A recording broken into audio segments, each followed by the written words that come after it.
We'll be together for 7 weeks. I'll be here for 7 weeks. You're welcome to turn up too. Tonight I'm going to do a little bit of a smorgasbord and just touch on some various aspects of Merton's writings and his life and so forth, and make some odd comments about him to whet your appetite, and also just begin, if you're not already aware of the breadth and the depth of this man's life. He is a most mysterious, elusive figure. I can remember talking to Dr. Paul Pearson, who heads up the study centre at Bonaventure University, and I said, what's that? Remember the old book by Baroness Orczy on the Scarlet Pimpernel? They seek him here, they seek him there, those Frenchies seek him everywhere. Is he in heaven, is he in hell? That damned elusive Thomas Merton. Next week we'll look more closely at the first part of his life. Merton's life falls into roughly two neat sections, more or less neat sections. There's nothing neat about Merton, let me tell you. 27 years up until he goes to the monastery, and 27 years until he was tragically electrocuted in Bangkok in 1968 at the age of 53. The next session, our third session together, will be on Merton as a writer. Merton is one of these people that he just can't stop writing.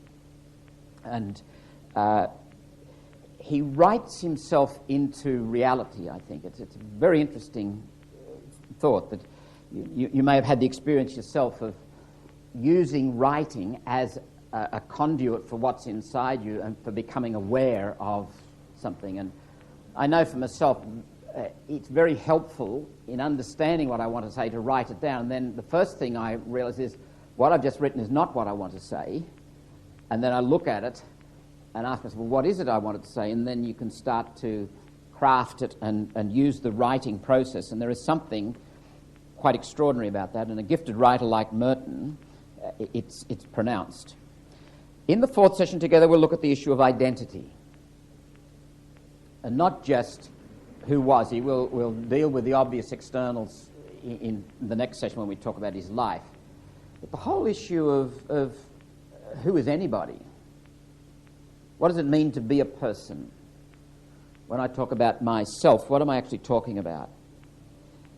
And throughout this time together, let me encourage you to make your own personal journey. There is a great tradition within Catholicism of joining up with fellow pilgrims. The fellow pilgrim may have lived 200 or 1,000 years ago. You access them through the legends, the stories, or the texts that they wrote. In the Benedictine tradition, of which Merton becomes a member in 1941 and for the last 27 years of his life, they have the strategy or the process called Lectio Divina.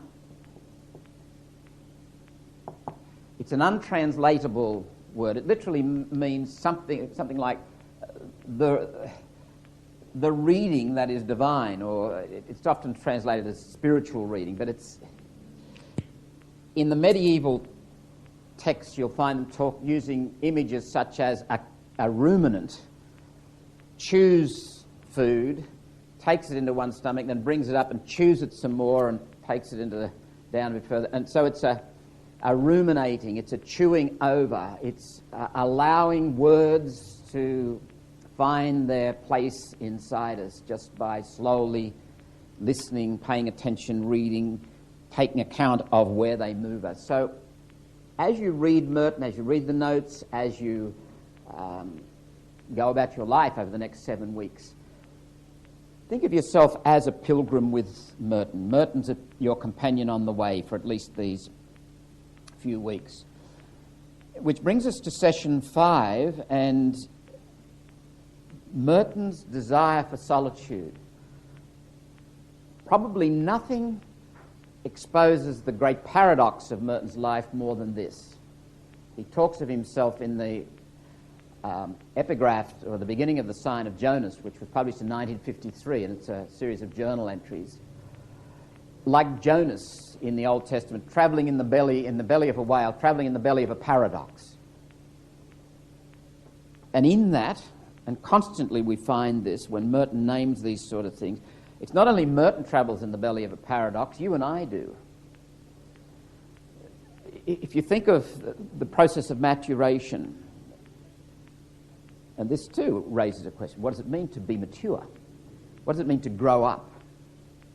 What does it mean to come of age? Merton, and I agree with him, and the whole tradition agrees with him resoundingly, would suggest that it's a question of depth. It's a question of homecoming.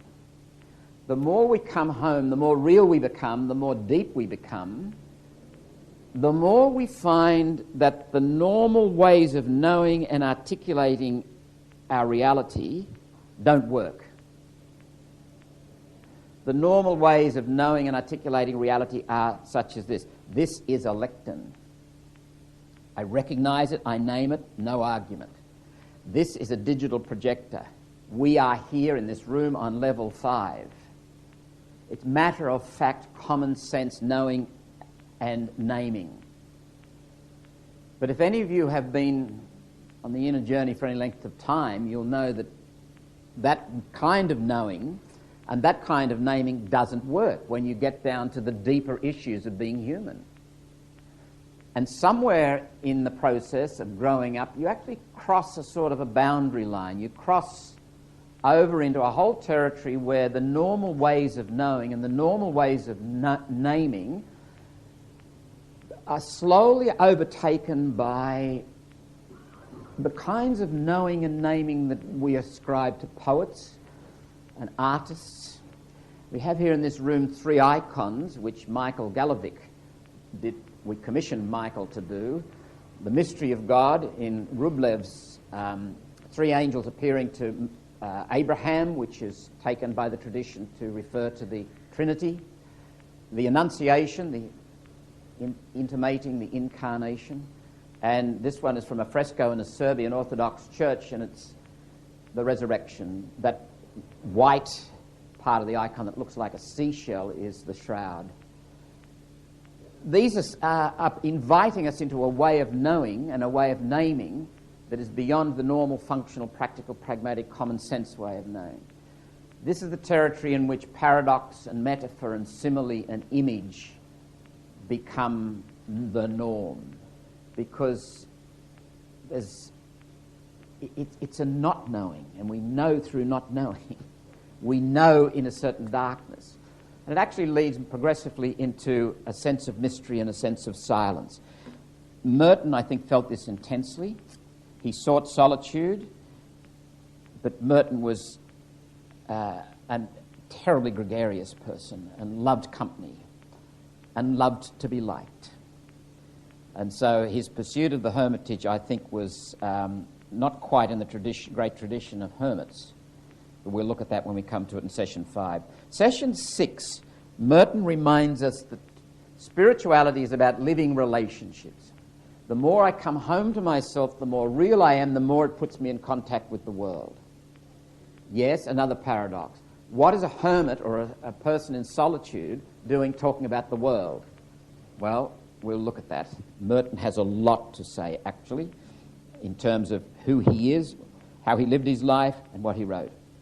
And then finally, we'll come full circle on Merton the Contemplative. And what does he have to say to us about contemplation?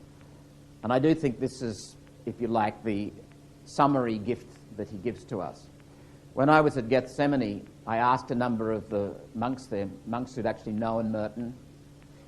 Some of them were his scholastics back in the early 50s. Lots of talk about Merton really not wanting to come home from Bangkok. Merton was always talking about finding a hermitage somewhere, if not the United States, then Mexico, Alaska. And when he went in his final journey to Asia, maybe this would be a good place for a hermitage. They are convinced at Gethsemane, and I think my reading of it is that they are right, that Merton would go on talking this way and longing for the ultimate hermitage, but Gethsemane would always be his home. Merton would have come back to Gethsemane if he hadn't been electrocuted. He would have remained a monk till his dying day. Again, looking at the whole maturation thing, it occurs to me that one of the experiences, one of the central experiences of becoming an adult is that sooner or later you come up against the existential must, the must of your existence. The unique reality of who you are asserts itself. And it may assert itself in some more or less small moment, like, I'd like to do this, but no, I must do this. This is the realm of conscience, this is the realm of vocation. And the more mature we become, the more deep we become as human beings, the more we are aware of this. I think it's a marvellous and profound and rich theme in the Gospels as Jesus makes his way to Jerusalem. The Son of Man must go up to Jerusalem. We're not talking here about God dressed up as a human being and knowing everything and saying, right, using the language that's going to make it seem okay. This is a thoroughly human, historical person, Jesus of Nazareth. Truly divine, truly human, but a growing consciousness of who he is and what he must do. Merton was a monk. Through and through he was a monk. Later on this evening I'm going to show a little bit of film. The first 20-25 minutes of a film, we'll have the next 20-25 minutes next week, of a biography of Merton. When Merton went to Gethsemane in 1941, he walked into a medieval world. Medieval diet, medieval clothes, medieval boards to sleep on, and everything about it was inherited from the medieval monastic life. Merton loved it. Merton took to it like a duck to water, and he thrived on it. I'll leave it to you. Examine your own reactions when you see some of the pictures. And you see some of them here in this book too. All right. Each week I'll begin with a few epigraphs to set the scene or to set the mood. And the first epigraph is from Georges Bernanos's book, The Diary of a Country Priest. And right at the very end, the book ends. It's just a very poignant ending. The Diary of a Country Priest has this priest, and it's published in the 1930s, reflecting on his experience of the tedium of living and the lack of satisfaction about it all, and there's questions of meaning and so forth. He finishes up, he's dying, some kind of serious internal, I think, cancer of the stomach or something like that. And he goes to visit a man with whom he was in the seminary, a priest who had left and was living with a woman. They were still friends. And he actually dies at this man's place. The last part of the book is this former priest writing to one of the country priest's superiors, explaining how he died. And the priest, just before he died, they said, well, go and get the local curé. But before the local curé could get there, he was breathing his last. So he said to his friend, give me absolution.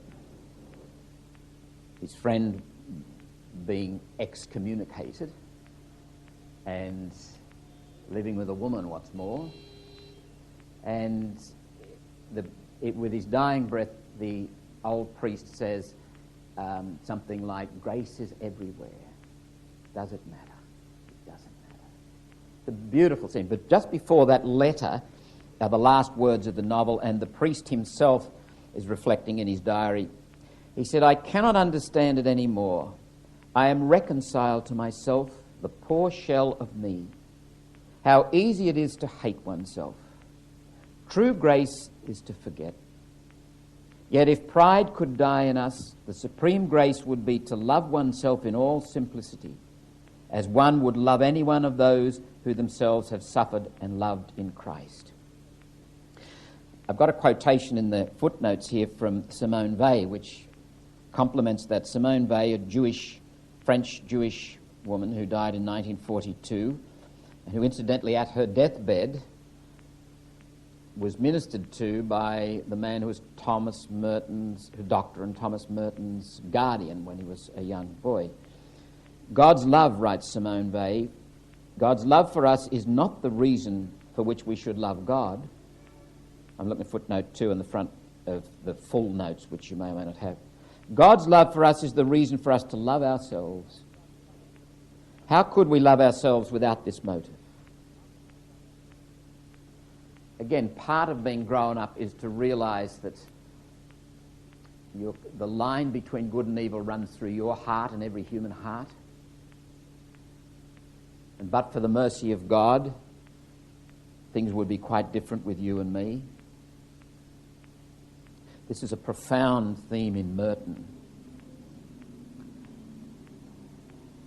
Matthew Kelty, who had been a novice of Merton, had been a Divine Word missionary in Papua New Guinea and became a Cistercian monk at Gethsemane in 1960, I think. Merton was still novice master at that time. Matthew's still alive, as far as I know, at Gethsemane and gives retreats. And incidentally, anybody is welcome at the monastery.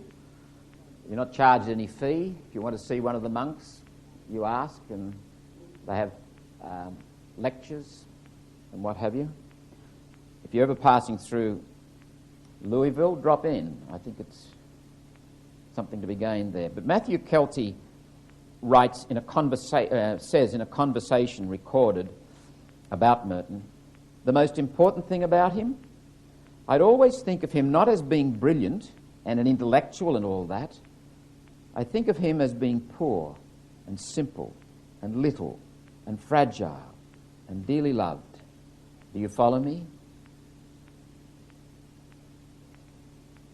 Merton himself says of himself, and here he quotes a Sufi mystic with whom he corresponded, what is best is what is not said. Again, that journey into a whole deeper and mysterious way of knowing and naming, it moves us more towards the knowing of not knowing and the naming of silence. I might mention in passing there, Merton was a massive letter writer and wrote to all sorts of people and was in that sense, a great dialoguer, someone who sought to engage anyone of goodwill who would listen to him or write to him. And he took people very, very seriously. And he had quite a conversation with a number of Sufis and people from the Islamic tradition, as well as the Jewish tradition, and as well as atheists. And finally, a quotation from St. Paul's second letter to the Corinthians. We hold this treasure in pots of earthenware.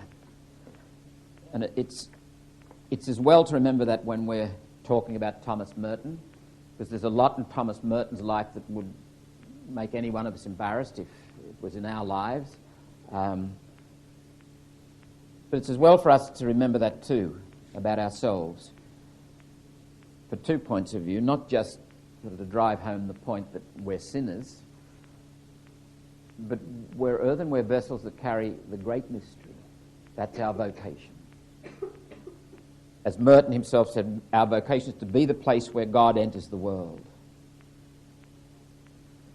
One of the things that Thomas Merton reminds me of, one of the many things, and I do enjoy going back and walking with him and summoning his company in my own journey, shifting the emphasis from me and what I must do towards God and what God has done and who God is.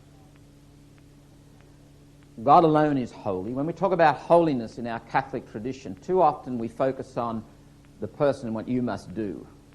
You, as it were, have to perform. You have to be heroic in your virtue. You have to be disciplined.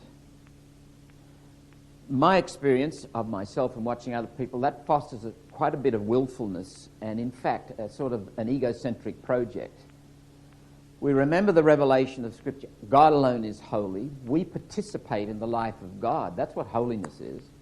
And the focus is on God, not on us, and on God's life shining through us and coming into the world through us. I'm going to refer to a couple of qualities of Australian culture and Australian life. And I don't think they're peculiar to Australia, but I think they are part of our experience. And I think they connect us in a peculiar, special sort of a way with Thomas Merton and his experience. Because Thomas Merton came from next door, not Lang Park, but New Zealand. And the mother came from the United States. But the two things that I think are present, are part of the Australian experience, are a sense of rootlessness that we never feel at home, I think, Australians.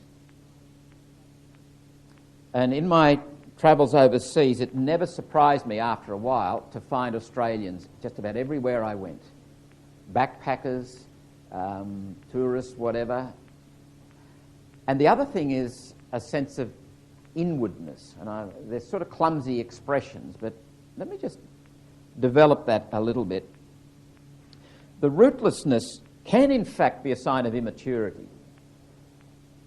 It can be an indication that the person's living a life of evasion and flight, an unwillingness to commit. It can be that. But a sense of rootlessness or restlessness can also be a sign of wisdom and awareness that there's more to life than just settling down and doing this, that and the other thing and being a respectable citizen, good and all as that is.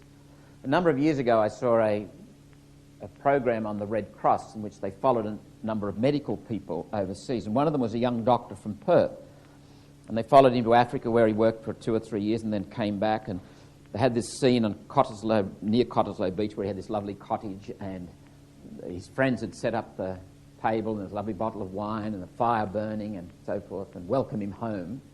And then they interviewed him and they said, you know, it must be great to be home. And he looked away from the camera. He said, I don't feel at home. I'm going to go back. That's the sort of thing I'm talking about. That you can't settle down. And what it intimates is the very thing that St. Augustine in the beginning of his Confessions was aware of. Our hearts are restless until they rest in thee. There's something potentially very life-giving about that. Kim Mahood, in her autobiographical novel, story, Craft for a Dry Lake, has a very telling paragraph. She writes, and she's gone back to her roots, back in the middle of Australia, and her associations with the Aborigines. And incidentally, I think the good experience of rootlessness, and paradoxes are going to come up throughout this course again and again and again, the good life-giving experience of rootlessness is very rooted, is very grounded. Conversation I had with my mother a couple of times. Mum is 85, she's almost blind, and she's very fragile, frail, and she went through a really bad period, dark night experience last year. And we were talking about it, and we both agreed that one of the processes of life is to bring on a whole lot of doubt about things you were very confident of at an earlier stage. As the doubt grows in the context of faith, so does your conviction. Does that make sense to you? So there's, at one level, a growing sense in which you say, I don't know anymore. I'm confused. I'm in doubt. But at another level, and I think it's related to this existential must, there's a solidity, there's a substance, there's a feeling very confident in the midst of the confusion. I've come to the conviction that, understood correctly, doubt and confusion are a sign of maturity. I worry about someone who doesn't have any doubts, because I don't think they recognise the ambiguities of life. Once you move in that journey and develop the new ways of knowing and naming, there's an undoing of the old ways of knowing and naming. And therein lies the doubt, I think. And I think this is a big part of what John of the Cross describes as the dark night. Very early after his conversion, Thomas Merton was fascinated and absorbed by John of the Cross and his description of the journey. Thomas Merton, I think, as a young man in his early 20s at Columbia University, I think, was profoundly aware of these things, profoundly aware that there's more to life than he was actually reading from books and learning from superficial experiences. Kim Mahood writes, when I finally crawled out, the landscape had... I'm looking at page 2 of my notes, if you happen to have the fuller notes in front of you. When I finally crawled out, the landscape had changed in all sorts of subtle ways, or the way I saw it had changed, which amounts to the same thing. I take her comments as a sort of a matter. When I crawled out, literally she's crawling out of, I think, as I remember it, a sleeping bag, tent sort of thing. But when you come out of an experience, when you come through a certain phase in your life, the landscape has changed, or how you see it has changed. Mahood goes on, I had encountered someone in the fault line whom I didn't know, and whom my own particular set of myths couldn't accommodate. You had that experience? You go through a crisis in your life, you think you know yourself, you think you've got the answers, you go through, and it may not be a major crisis in the sense that you fall apart, but just a time in your life where you may be changing imperceptibly, and it becomes obvious after some time that you've changed more than imperceptibly, and you don't recognize, you've never known this person that's emerging. There's a sense of a story unfolding that I'm not actually writing, that I'm participating in it. Mahood goes on, this person that I didn't know, she crawled out with me, inarticulate and storyless. And although she looked at the world through my eyes, when I tried to speak for her, the language was crippled and absurd, full of psychological cliché. Or we move into this territory, we bring with us the old language and we try and name what's happening, and it just falls flat. Have you had the experience, if any of you have been writing your journal trying to name what's going on, and you go back and read your journal a day or a week or a month later and you think, oh God, those words just don't work. That language seems so trite. When I was writing it, it seemed so poetic and it was saying everything that I was experiencing.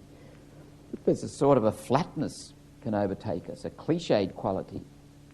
Language limps, always will limp in the face of what is real at depth.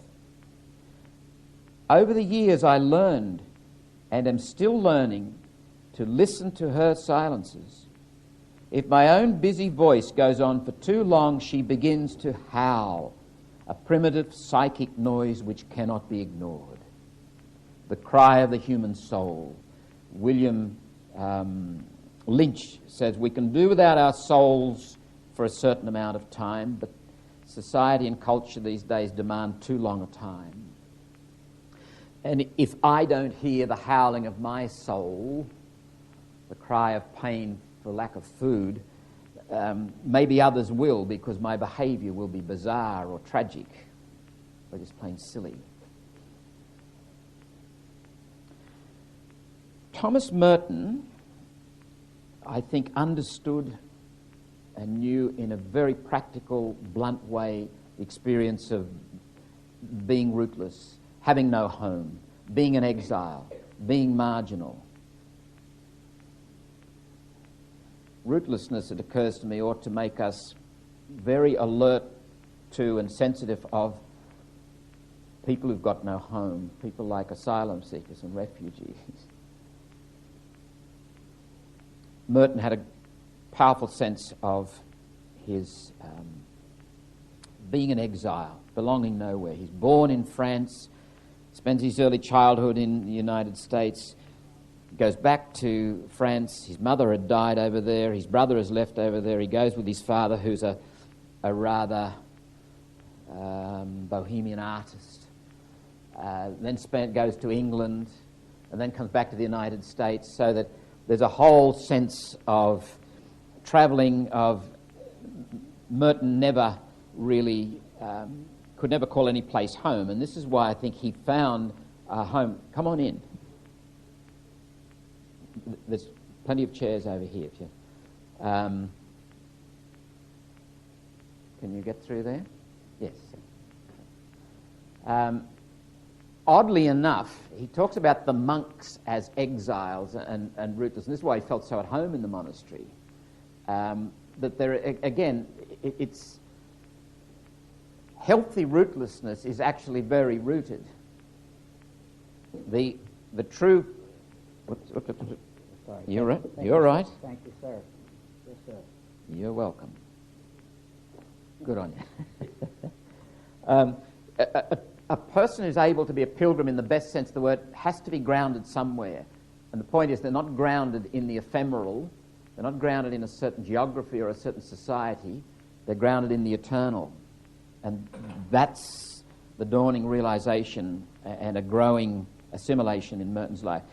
Merton himself says of himself in a letter to the Sufi mystic Abdul Aziz in 1962, and let me indicate here there's a movement, a continuity, but also profound change in Merton's writing from the 40s to the late 60s.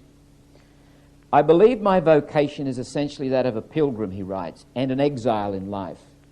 That I have no proper place in this world, but that for that reason I am in some sense to be the friend and brother of people everywhere, especially those who are exiles and pilgrims like myself.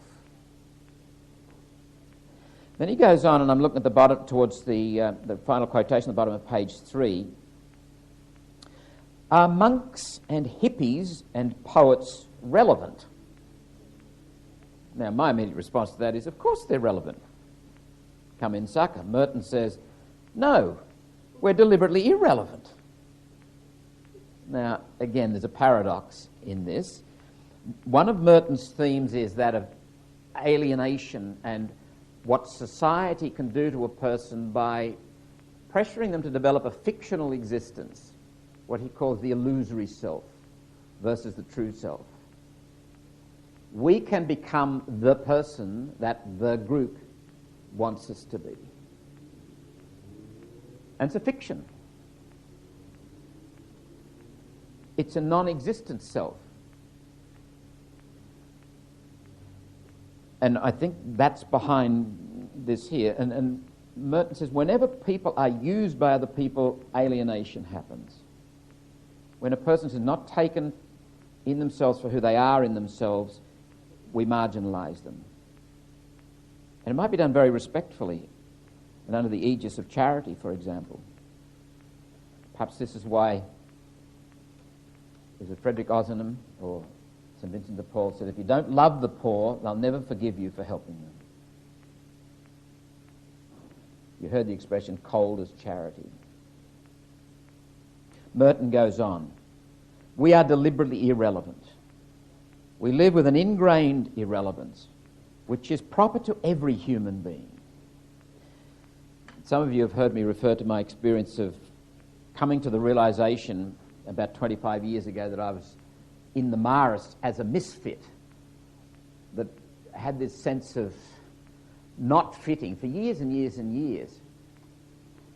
And I'd done the Myers-Briggs, and I won't go into that story, but the person said to me, do you feel lonely? Because no one of the Marist that I've ever tested has this profile. And I thought about it for a moment, and being able to name my experience as misfittedness, being a misfit, was very liberating. It came to me, the words dawned on me, I don't fit, but I do belong. You don't fit either. We're all misfits, but we all belong. And tragically, we spend an inordinate amounts of our time and energy and talent trying to fit in, wanting to be accepted, when we're all irrelevant in that sense. We're all misfits. Next time you're walking along George Street, just pause and think of that, all those misfits coming along there. You know, I really think people would be much happier if they realised that they were misfits. It's a very releasing thing. Merton goes on, the marginal man accepts the basic irrelevance of the human condition, an irrelevance which is manifested above all by the fact of death. The marginal person, the monk, the displaced person, the prisoner, all these people live in the presence of death, which calls into question the meaning of life. He struggles with the fact of death in himself, trying to seek something deeper than death. because there is something deeper than death, and the office of the monk or the marginal person, the meditative person or the poet, is to go beyond death even in this life, to go beyond the dichotomy of life and death, and to be, therefore, a witness to life. That's a beautiful piece of Merton's writing, I think, and insight, the wisdom of the ages there, the Christian tradition. The second theme, that of inwardness, and I think of the writings of somebody like Tim Winton, for example. There's a tremendous amount of inwardness in that, and his Cloud Street or The Riders. You know, it's a haunting, just burdened with this longing that never gets satisfied. I didn't find The Turning so good, actually, his latest set of essays. Andrew Reamer thought it was marvellous. I must have another look at it. Patrick White in The Tree of Man, that the sort of quintessential character that's the man that his name escapes me in that particular novel. And he's not a religious man, he's not overt, he's not public, but there's a profundity and an inwardness about that character that I think is part of our Australian experience. Maybe it's becoming less so with the commercialisation and just the speed of life and so forth, but I like to think not, especially when I stand on the bluff at Bilgola and see those kids out on their surfboards just sitting there waiting for the next wave.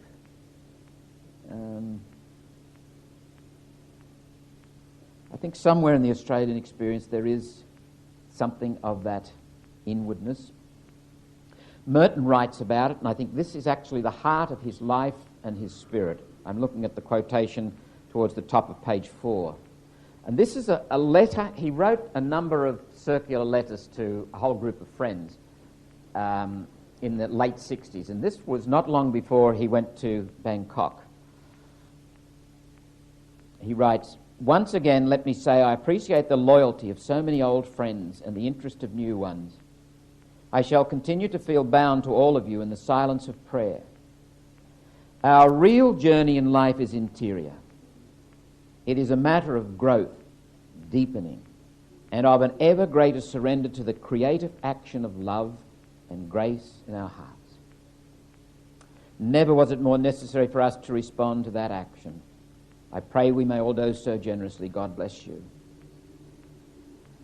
And in Conjectures of a Guilty Bystander, a lot of Merton's books are gathering of either his essays or his journal writings or notes that he took.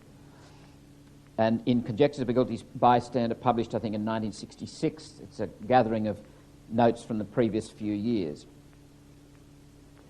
A matter of coming out of Egypt into my own country, that's going into the monastery and living the monastic life. It's a journey, it's an exodus journey. And that's a great symbol of the human journey and the Christian journey, a movement from oppression to liberation, death through dying to living, coming into the promised land. It's full of metaphors that appeal to the human experience. He says, "I'm nearly 48. I have work to do." And how many of us can identify with this next statement? "To get free within myself, to work my way out of the cords and habits of thought, the garments of skins, as if I could do that by myself." This is another thing about Merton's style. He just sort of talks to himself and then becomes another talker about himself as he writes. He goes on, "But one must want to begin. Even the thought of it comes clothed in a good coat of nonsense and imagination." Great sense of humour and a great self-deprecating kind of a manner that he has too.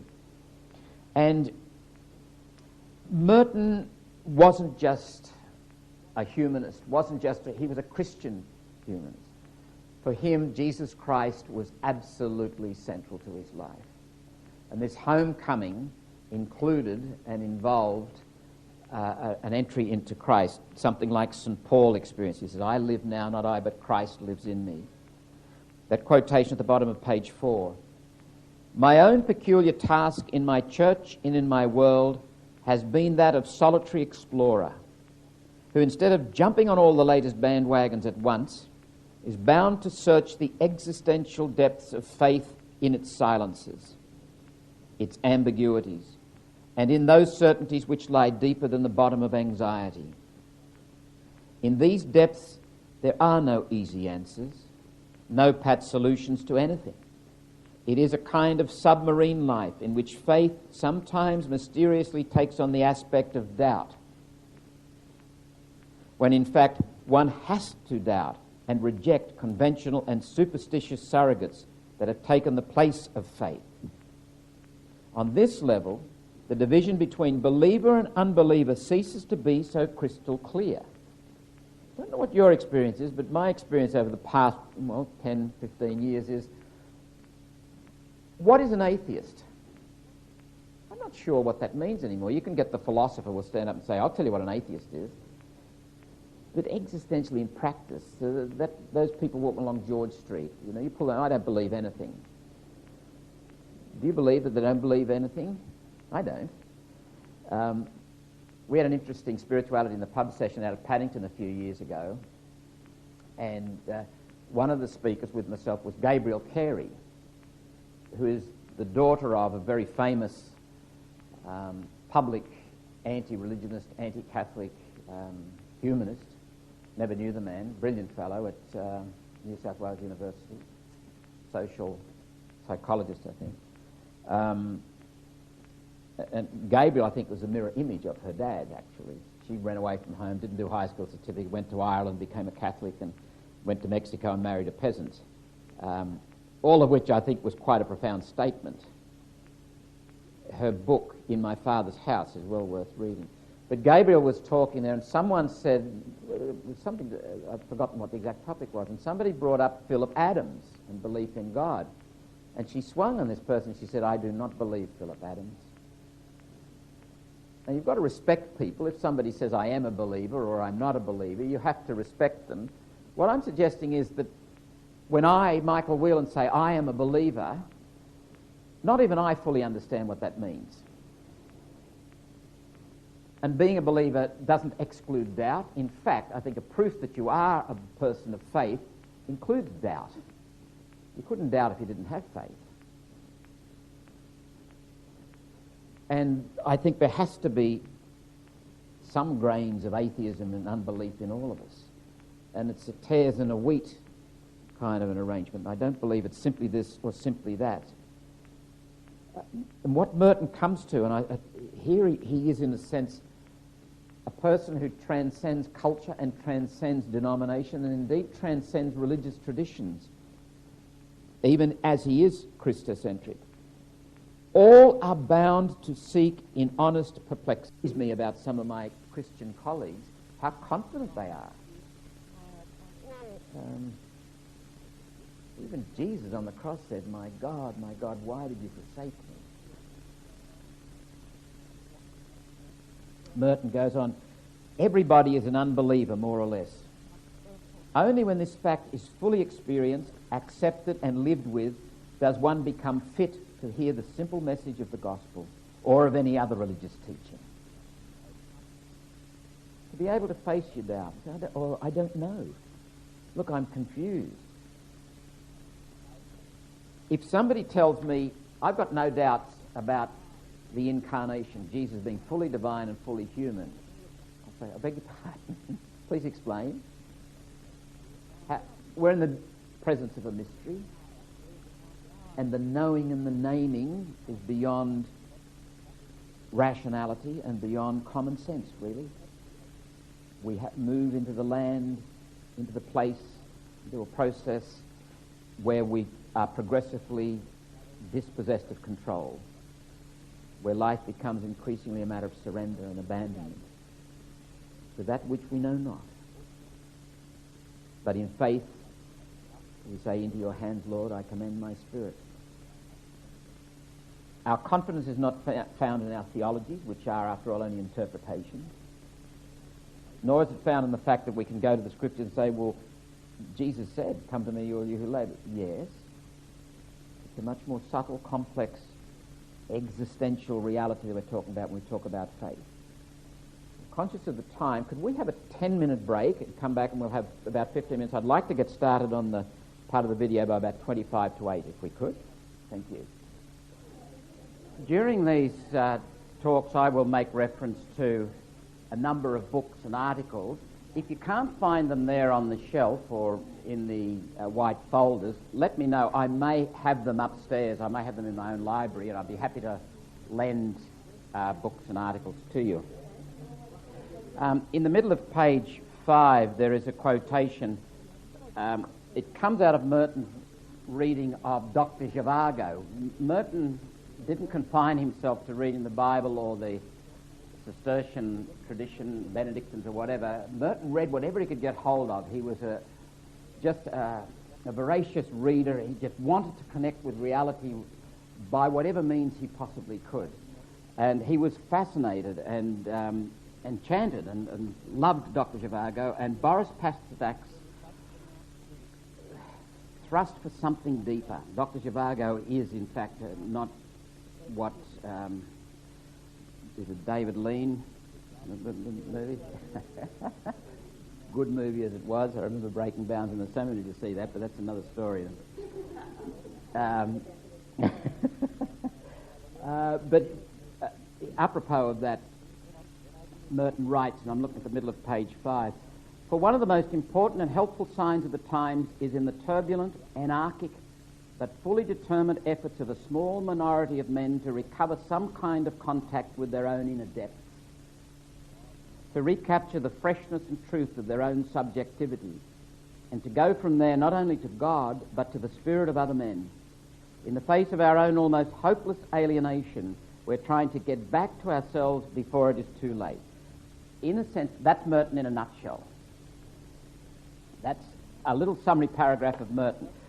Might I say at this point too, Merton's writing in the 60s, so the language is exclusive. He doesn't write inclusive language, and I don't think it's appropriate to go through and change all that, so please forgive me and forgive him for those expressions. I hope they don't jar too much. For Merton, the whole thing's coming home to yourself. Holiness is realism. Genuine religious life is one that is in touch with reality, and the genuine religious project is one that seeks truth wherever it may be found. Doesn't exclude any possibilities. If anyone speaks the truth, they are inspired, because there is only one source of truth. Merton was a complex man.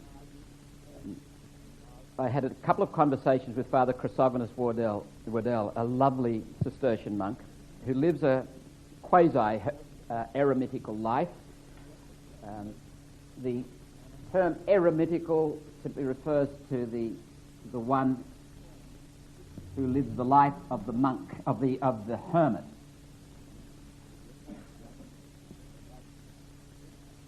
Chrysogonus is a musician, a liturgist, came to the monastery in 1950, was one of Merton's scholastics, students, knew Thomas very, very well, in fact was a very close friend of his. I can still see him sitting in the front room there at Gethsemane, and he said to me, Father Lewis was so complex. And he just shook his head. He had a strange lisp when he spoke. He also told me that, I said, I'd read that Joan Baez was one of the people who came to visit the hermit in his hermitage. I'm going to say, when we talk about Merton's of Solitude, he never got to be a genuine hermit. I don't think he was. He enjoyed company too much, and I think he needed people too much. But one of the people who came to visit him, and this was out of his work in the peace movement, was Joan Baez, the folk singer. And she talked, and in fact in this movie I think she may even mention it too, but she talked of sitting out on the lawn in front of the hermitage having a bottle of bourbon with this monk. And I said to Chrysogonus, I said, is this true? And he said, yes, Father Lewis kept a fifth under his bed. Yeah. One of the monks told me, had been the secretary to the abbot, they found that there's a highway cuts the property in two. It's not a big freeway or anything, it's a local highway. And there's a guest house on the far side of the road, and the monastery's over this side of the road. And just down below the guest house is a small bridge. And one of the monks from Gethsemane found a six-pack under the bridge one day.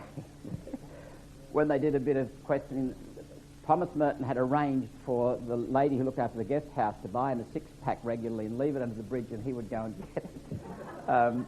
So, interestingly enough, one of the things that Monica Furlong makes a lot of in her book, and I think inappropriately, is this acrimony and conflict between Merton and Abbot Fox. There was an element to Merton. He was like a rocket without a tail fin. There was a man of immense energy and passion and enthusiasm and desire and so forth. He needed somebody like Abbot Fox, it seems to me, to very compassionately but very gently and firmly to provide the tail fin that was missing.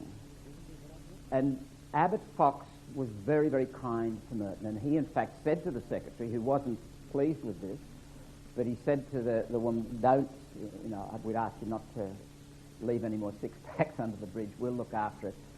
And Abbot Fox provided Merton with his beer.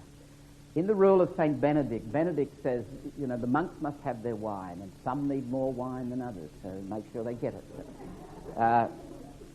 And the Cistercian tradition flows out of that Benedictine tradition. And Merton says, and this little quote in his journals at the bottom of page 5, "When I reveal most, I hide most." He's not only paradoxical, he's full of contradictions and conflicts. And one of the facts of Merton's life, and again, this is, I think, a major flaw in Monica Furlong's biography. She says that in 1966 it was a quiet year, nothing happened to Merton. Well, Merton fell head over heels in love. He had all kinds of things the matter with him. He had bad teeth. Throughout his life he had bad teeth. It kept him out of the military to begin with.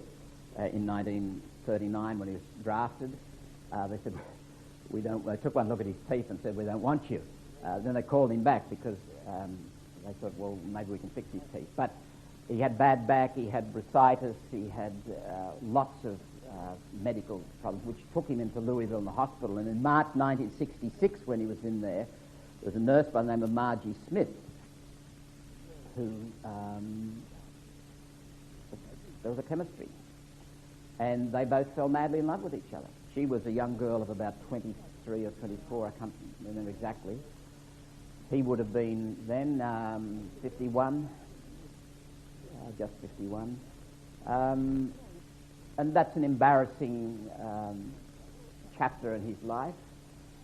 There's no evidence to suggest they ever slept together, but they certainly shared intimacies, and he was actually being dishonest. When I was in Louisville, I met up with a fellow by the name of Ron Sykes, who's a married man in Louisville. And when Ron was a young fellow, a budding poet, Merton had set up this little seminar with local artists, and Ron was one of them back in 1958 or 59, and they remained firm friends. And Ron Sykes actually used to go out to the Hermitage, and he would also be the driver for visitors who came to the monastery. Ron had grown up a Catholic but has abandoned religion, and a bit of a tragic story, but Ron said to me, the thing I didn't like about Merton was he lied to his community. He was dishonest. And I think that's the truth. That he used to, the reason that they found out was he used to make phone calls, and the brother on the switchboard caught him making a phone call. Contradiction. I can't explain. I'm not going to try and say, well, there are good reasons for that. Psychologically, I think there are good reasons for it. I think there was an abandoned child in Merton that asserted itself late in his life. And he also had serious difficulties relating with women, all of which Merton was entirely frank and transparent about. And I think this is one of the things that actually endears him to us. None of us can claim to be straightforward, utterly transparent, utterly honest, utterly without sin. And one of the sayings of the Desert Fathers, which Merton translated, was one of the Desert Fathers was talking to one of the young monks going back to the 4th century, and this young monk said, monk so-and-so has run away with a woman. And this monk said, he who said, do not fornicate, says, do not judge. And Jesus himself said, let the one without sin cast the first stone. So Merton himself said to Jim Forrest, who was another young man, a young activist who became part of the Catholic worker movement, had been in the Navy for a while, spent time in jail for his peace work, convert to Catholicism, like Merton himself. Merton said to Jim Forrest, it needs to be known too, for it is part of me, this affair that he had with Margie Smith, my need for love, my loneliness, my inner division, the struggle in which solitude is at once a problem and a solution, and perhaps not a perfect solution either. And that too is quintessential Merton. There are a couple of references here from his journal which I'd like to share with you by way of concluding tonight's input, and then we'll show the video. More than of my vigil. This is his vigil on January the 30th, 1965. He's about to turn 50, and he's in his hermitage at this time. Shall I look at the past as if it was something to analyze and think about? Rather, I thank God for the present. Not for myself in the present, but the present, which is his and in him. The past, I'm inarticulate about it now. I remember irrelevant moments of embarrassment, and my joys are seen to have been largely meaningless. Yet as I sit here in this wintry and lonely and quiet place, I suppose I am the same person as the 18-year-old riding back alone into Bournemouth on a bus out of the New Forest, where I'd camped a couple of days and nights. I suppose I regret most my lack of love, my selfishness and glibness, covering a deep shyness and a need for love. With girls who after all did love me, I think, for a time, my great fault was my inability really to believe it, and my efforts to get complete assurance and perfect fulfillment. It's pretty hard to get more honest than that, and probably more insightful than that too. I think he was spot on. He reflects on 25 years nearly since my last adultery, he says. This is in about the same time. In the blinding, demoralizing summer heat of Virginia. I remember walking on the beach with her the next day and not wanting to talk to her. Talking only with difficulty and not wanting to share ideas or things I really loved, yet being attacked with something in my solar plexus. What I'd like to do now is show you the first part of a film, which is a biographical film about Merton. And I don't think it needs any introduction, except to say in one of those handouts there's a list of names and a little bit about the names of people who will appear in this film. They're just interviews. So,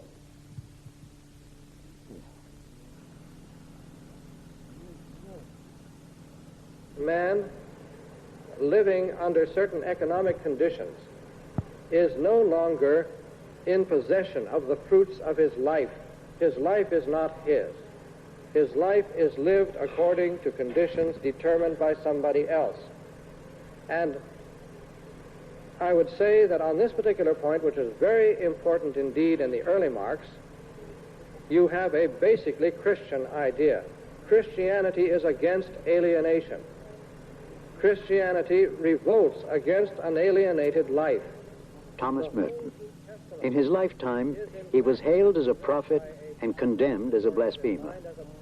He was an eloquent spiritual writer, a mystic and poet. And this Trappist monk who lived behind cloistered walls also was the powerful social voice that inspired an entire generation to form its conscience on war and race and justice. He was a monk of the West who boldly forged a bond with the East. Through the pages of his books and privately with his astonishingly wide range of friends, he inspired many others to look deeply inside themselves and to address the needs of the world around them. Once you've been bitten by Merton, you will go on reading him and read everything you can. That's the secret. Now, how he actually did it, who knows? I mean, do any of us know what is the particular magic that a great or even a fine writer has? This is something that is combusting inside of him, and it is coming out in a fine language, clear thought, persuasive communication. He is touching people's minds and hearts. He was a rebel, a rebel as a church person. And I imagine that that gives priests and nuns and other church people the courage to take steps they wouldn't otherwise take. A religious mystic who really couldn't escape the real world, and he wouldn't allow his conscience to escape the real world. So it must have been a conflict all his life between the retreat and attack in the real world. He simply has been a remarkable American writer, thinker, and monk.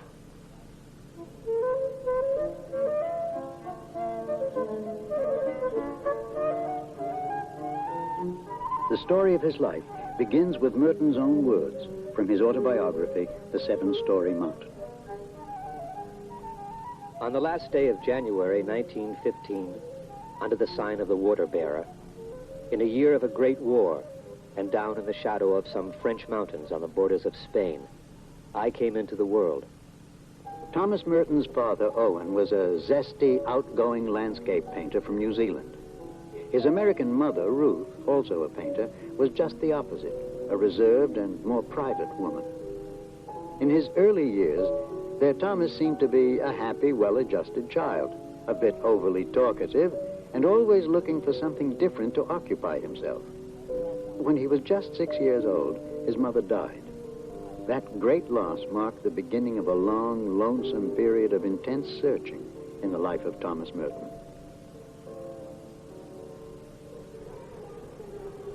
At the age of 10, he was enrolled in a well-respected school at Montauban. It was an unhappy time for the young Merton. He was often sick. His father was too often away painting. He wandered alone about the countryside. Although he had had little religious training, it was strange what places etched themselves in his young mind. There were many ruined monasteries in those mountains. My mind goes back with great reverence to the thought of those clean, ancient stone cloisters, those low and mighty rounded arches hewn and set in place by monks who have perhaps prayed me where I now am. Is it any wonder I should have a friendly feeling about those places?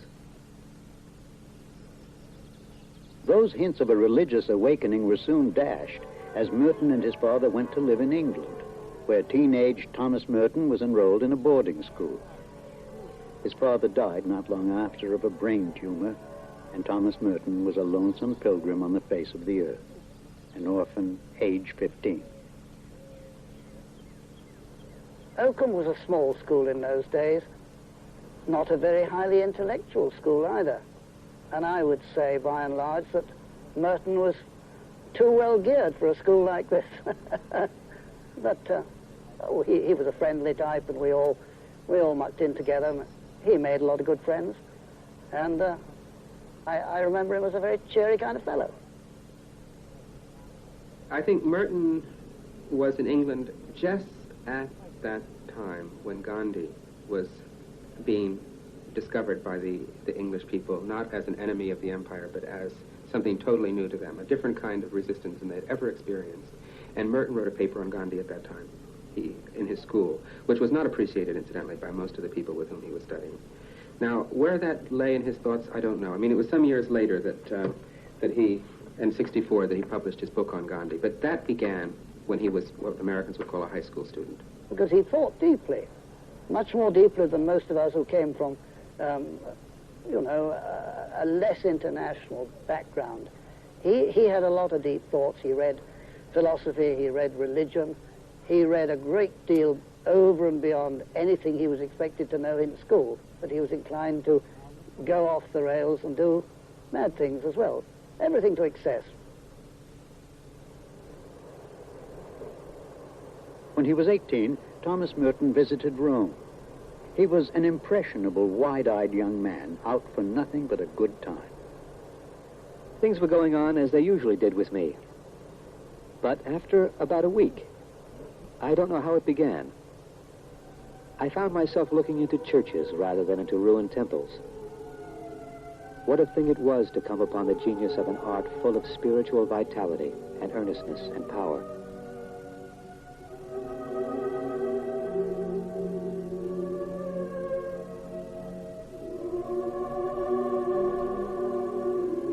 And now, for the first time in my life, I began to find out something of who this person was that men called Christ.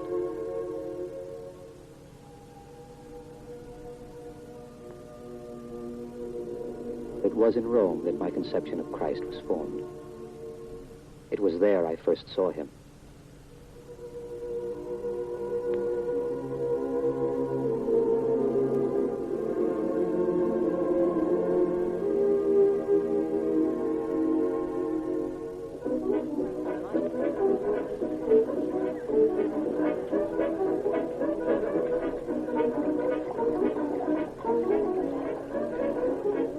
But those transcendent moments, those hints that there was another way to live a life, something to live for, were soon forgotten during his days at Cambridge.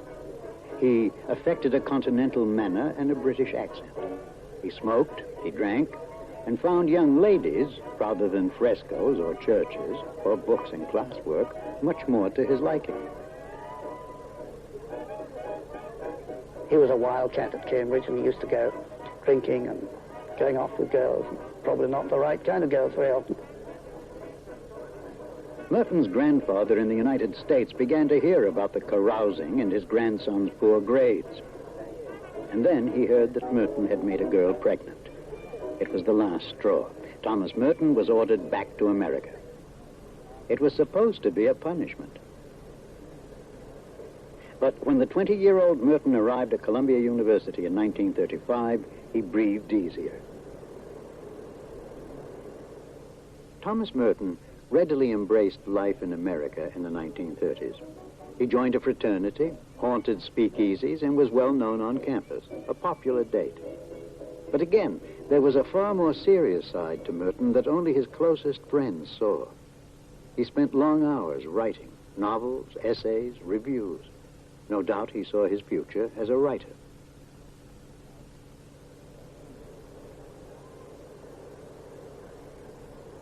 Every week, as Sunday came around, I was filled with a growing desire to stay in the city and go to some kind of a church.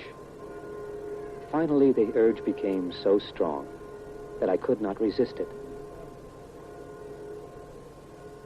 From the high, gray, expensive tower of the Rockefeller Church, huge bells began to boom. It served very well for the 11 o'clock Mass at the little brick church of Corpus Christi. What a revelation it was to discover so many ordinary people in one place together, more conscious of God than of one another. Not there to show off their hats or their clothes, but to pray, or at least to fulfill a religious obligation, not a human one. In August and September, he was reading Gilson and also Gerard Manley Hopkins, and suddenly a lot of Catholic books were just falling into his hands, and by that November, he was being baptized at Corpus Christi Church as a Catholic. In the next 2 years, Merton's newfound faith quickly turned in a direction that none of his friends could have predicted. He applied to join the Franciscans and was promptly accepted. Then, in a fit of unasked-for honesty, he admitted everything about his past and was just as quickly rejected. Merton's dream was shattered. He half-heartedly took a job teaching at St. Bonaventure College. In an attempt to sort out his life, he decided to spend Easter week 1941 in a retreat at the Trappist monastery of Our Lady of Gethsemane in Kentucky. What he saw and what he felt during that week would change him forever. You could see that it had made a tremendous impression on him, and that he had found something he really liked. Thomas Merton applied to join the Trappists. He was overjoyed when they said yes.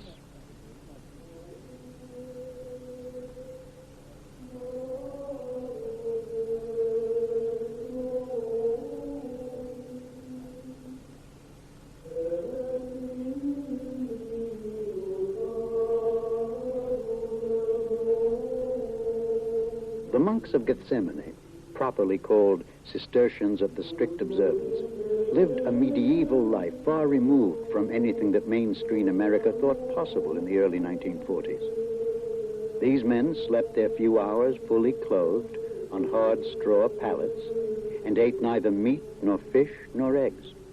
Their heads were shaved, leaving only a symbolic crown. Gethsemane in those days was very poor and simple and austere life then. We used horses rather than tractors for our work in the fields and in the forests. The two jobs I had was working in the forest in the winter and splitting wood and cutting trees. We cleared land. We rose at 2 in the morning, for example, and had spent long hours in the choir. And that was probably the hardest thing. There was no central heating. And the silence, I suppose that was hard for most people to come in and have no chance to speak. The food wasn't that plentiful. The first night I spent in the dormitory was below zero. And I feel that the common life was the greatest thing. You're always together. There's no place. Everything is scheduled. From rising till going to bed, everything is prescribed. So until you get comfortable with that, it's kind of burdensome.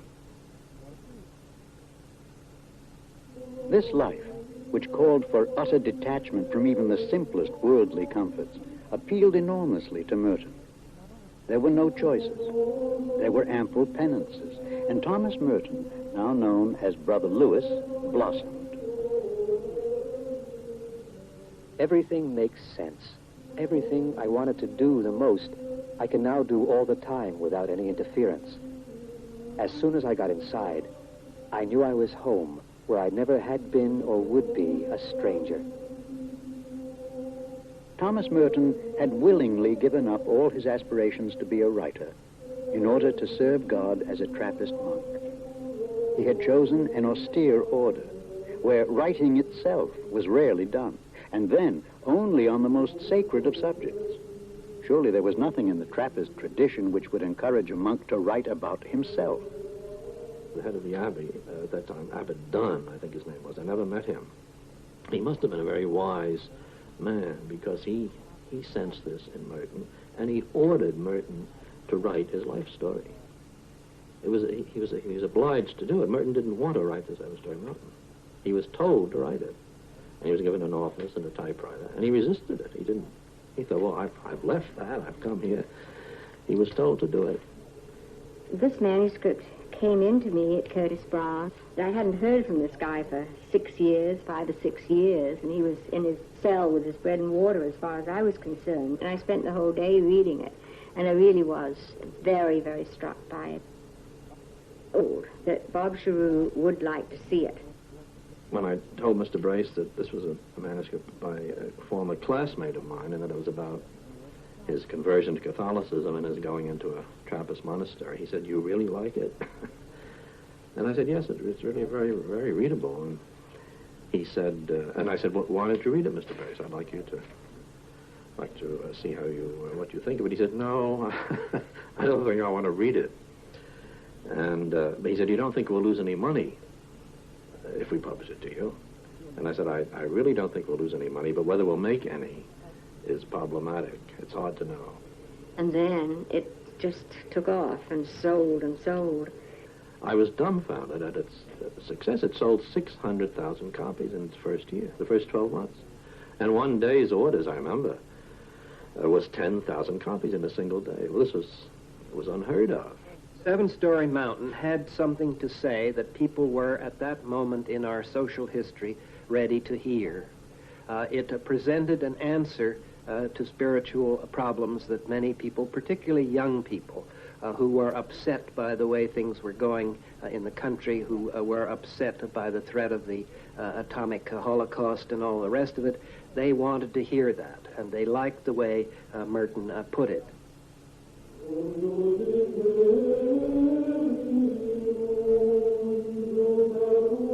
After years with very little contact, the Trappists only allowed him to write 4 letters a year. Merton's friends slowly began to visit at Gethsemane. After we had published this first book, 30 Poems for Him, the abbot invited me to come down to Gethsemane in Kentucky to visit him. And this was a very novel experience for me, going into a monastery, which, if I followed the precepts of my mother, I would have considered practically a place of the devil. It wasn't at all. It was a wonderful place. It was full of fun and good feeling.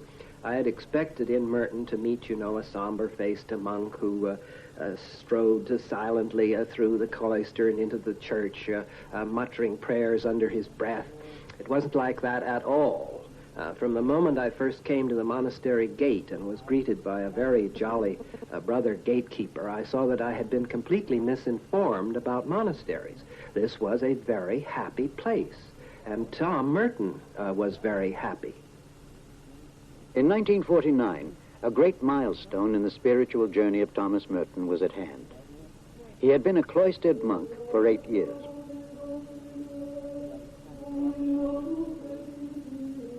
My priestly ordination was, I felt, the one great secret for which I had been born.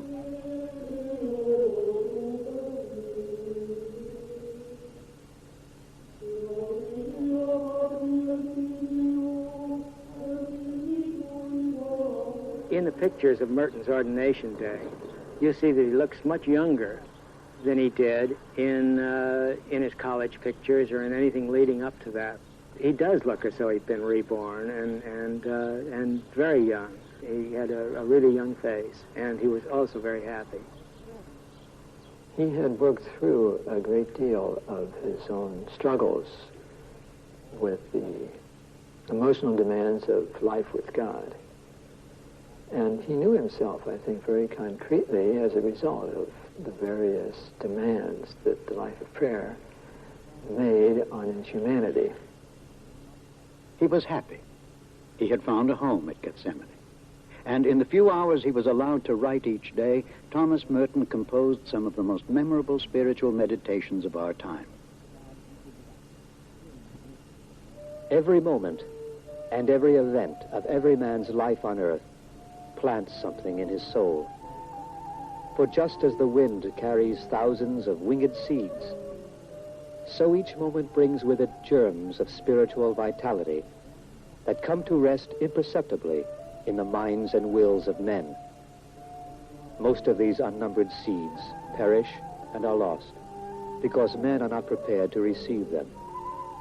For such seeds as these cannot spring up anywhere except in the good soil of freedom, spontaneity, and love. We are at liberty to be real or to be unreal. We may be true or false. The choice is ours. We may wear now one mask and now another, and never, if we so desire, appear with our own true face. But we cannot make these choices with impunity. Causes have effects, and if we lie to ourselves and to others, then we cannot expect to find truth and reality whenever we happen to want them. He's a kind of prophet. He's a kind of prophet.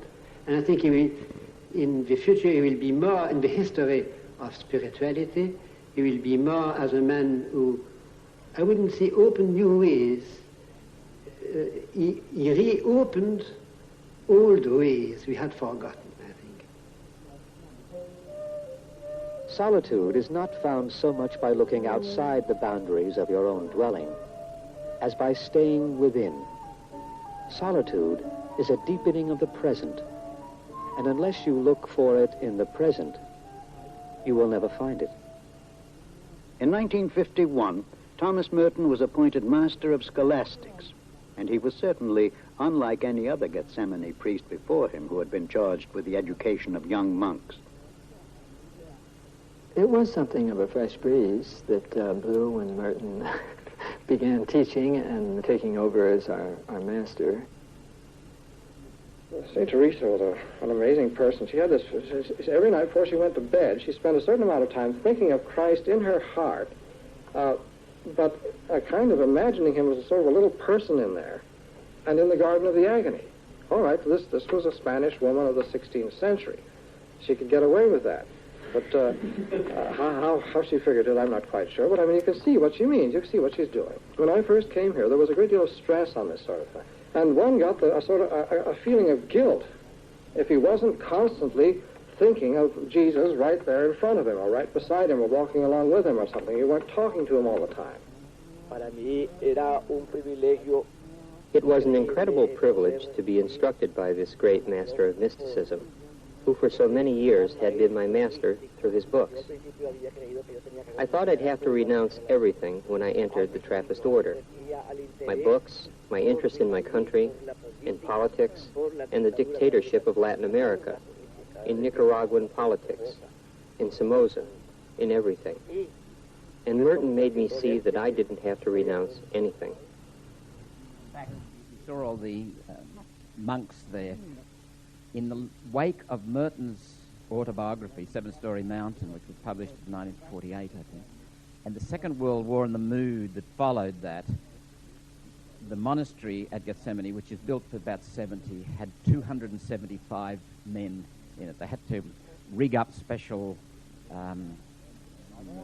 shelters out in the garden to house these people. It's come back. It's about 70 monks there now. God go with you. We'll see you next week.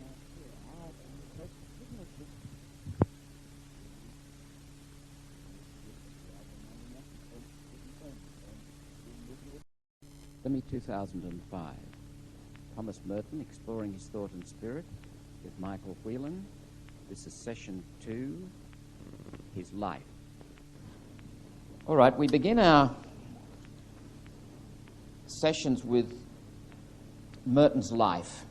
We've had an introduction last week, and you heard a little bit about his life, so you've got some idea. But what we'll do over the next 6 sessions is take specific themes and topics and go into them in some depth. The epigraphs that I've set for tonight, the first one comes from Simone Weil. Love is not consolation, it is light. We're going to look closely at a human being who's terribly broken, and he manifests his brokenness in all sorts of different ways. A man whom I believe was extraordinarily courageous in the way he dealt with that. Very, very honest. But it would be tempting, and I think it is tempting for any of us who are emotionally needy in any way, to equate love with consolation. If only we were loved better, if only they had loved us better, we would be consoled. I'm going to suggest to you, and I think Simone Weil is implying this, that love may or may not console. That's not the issue. Love, if it is real, brings us into what is true and urges us down the path of truth and goodness. And that can be disturbing. There's that beautiful scene in Graham Greene's novel, The Power and the Glory, where the whiskey priest is about to be shot by the lieutenant. He's been captured, the last priest in this mythical Central American country. And the lieutenant mocks him and says, "Oh, you talk about the love of God and so forth, but you don't talk about that with ordinary people because you think you can get away with it, but you don't mention that to me." And the priest says, "Oh, no," he said, "the love of God set fire to the bush in the desert, isn't it? A man like me would run a mile from that sort of love." Merton will bear witness to something that is part and parcel of anybody's spiritual pilgrimage, that sooner or later you come up against the void. The void. V-O-I-D. The abyss. John of the Cross talked about the dark night. And in that Carmelite tradition. The dark night is not something you bring on yourself through severe asceticism. It's something that is brought on by the love of God, expanding our capacity to give and receive love.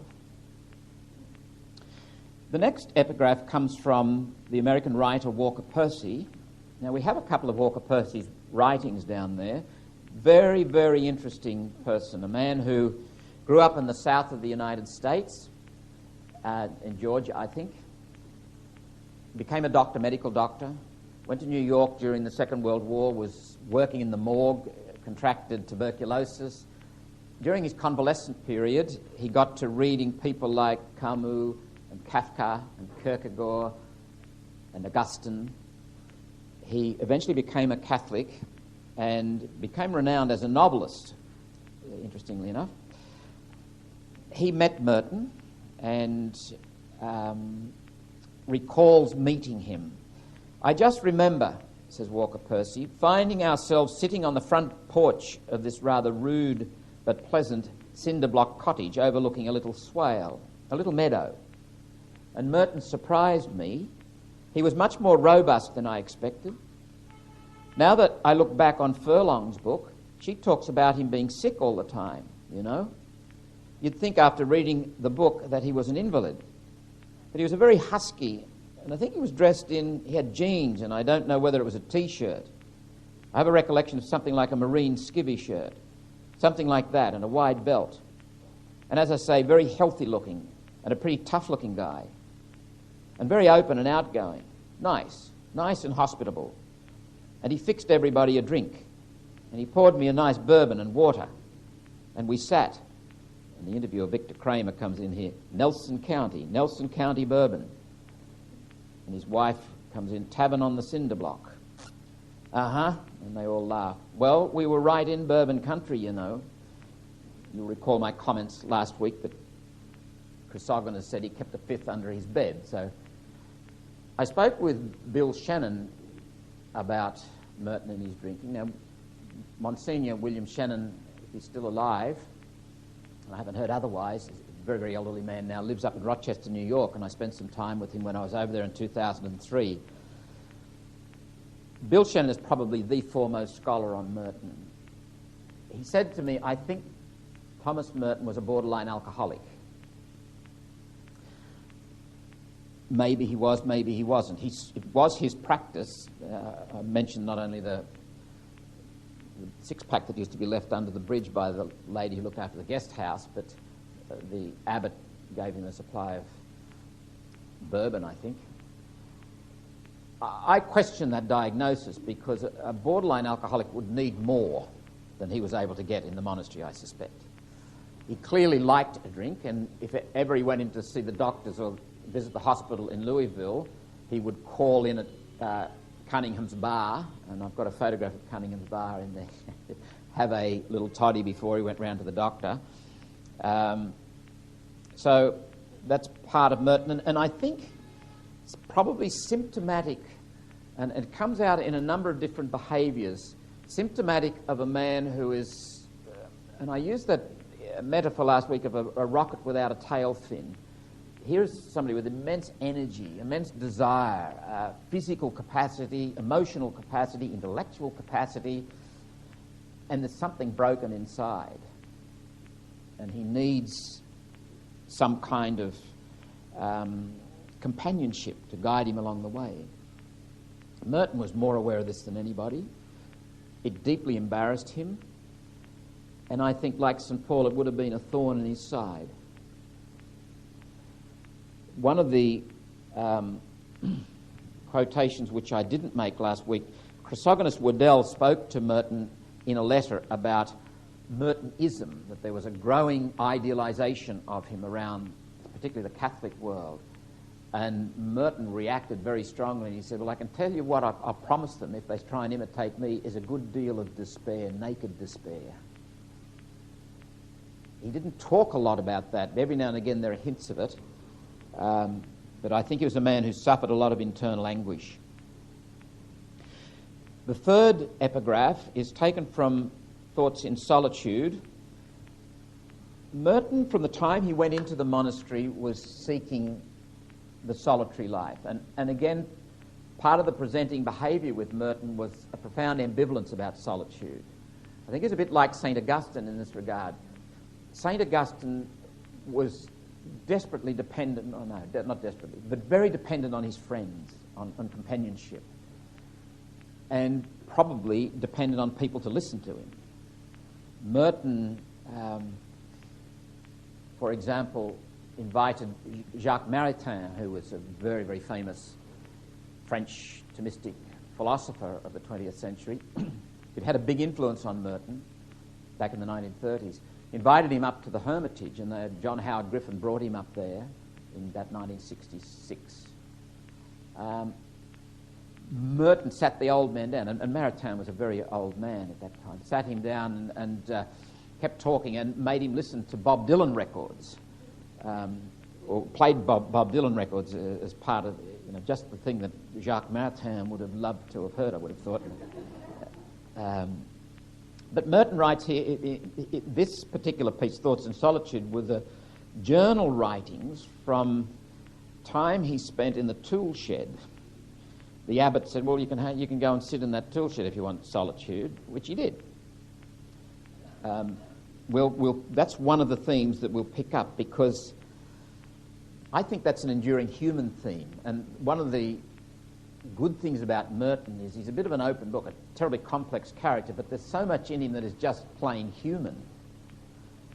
And I haven't yet met the person who I believe doesn't have a need for some solitude. Merton writes in one of these jottings from 1953, since faith is a matter of freedom and self-determination, and that's an interesting statement in itself. And then he goes on, the free receiving of a freely given gift of grace. He's emphasizing the human response to God's gift, covenantal gift. And I think he is seeing faith in terms of a relationship. God says, here I am, what is on offer is my unconditional and infinite love. From a human point of view, faith then says yes. Faith steps forward into the ambit of God's love and takes what comes. Merton goes on, man cannot assent to a spiritual message as long as his mind and heart are enslaved by automatism. This is a huge theme in Merton's life. Trying to break free of his compulsions, the urges that he sees entrap him and snare him. And again, there's something very human about that. Anybody who tries to live at depth will come up against moments of helplessness and entrapment, moments of facing yourself and there's nothing you can do about it. And those, in my experience, are some of the most growthful moments. Moments of embarrassment, moments of disappointment. Perhaps the most destructive moments in spirituality are when I come up against faults in myself and I overcome them. And I'm successful. In matters religious, I think nothing fails like success and nothing succeeds like failure. The growth into humanity is a shifting centre of gravity from ego to mystery. And there's nothing like failure to bring us to what Adrian Van Kaam refers to, those moments of ego desperation. Now, am I suggesting that we all go out there into the world and we try and educate our children to failure? I'm not. Failure will come your way. It's part of the territory. And part of the territory also of a young person is to succeed in terms of ego, establishing themselves and so forth. But part of growing up is to know that there's a lot more to living than egocentricity and ego mastery. Merton goes on, when we are enslaved by automatisms, we will always remain so enslaved as long as we are submerged in a mass of other automations, without individuality and without their rightful integrity as persons. In this particular section of the book, he's talking about the individual in the group. And again, this is another theme that comes out in Merton. The power of a social group to take away from you the truth of who you are by urging you, cajoling you, threatening you, rewarding you in developing a fictional personality. Anyone who's had the transitional process of growing up in a family, leaving the family, say falling in love with someone or having experiences that change them, and then coming back into the family and realizing you're not the same person who left it, and they realize you're not, and there's a sort of a reverse culture shock happens. You've changed. Now, in a healthy environment, that's absorbed, and people say, well, great, you're growing up, you're being independent. In a more dysfunctional environment, that can be very, very difficult. Time of great, what's the matter with you? Don't you love us anymore? You don't fit in. Somebody's changed you. Freedom is a huge issue for Merton in the monastic tradition, and I'd say for all human beings. St. Bernard of Clairvaux in the 12th century was someone that Merton wrote a lot about and obviously admired. Freedom was a major issue for Bernard of Clairvaux, and in the tradition of the fathers, especially St. Gregory of Nyssa in the 4th century, freedom was seen as the preeminent sign that we are made in the image and likeness of God. Not rationality, not the ability to speak, but that we are free.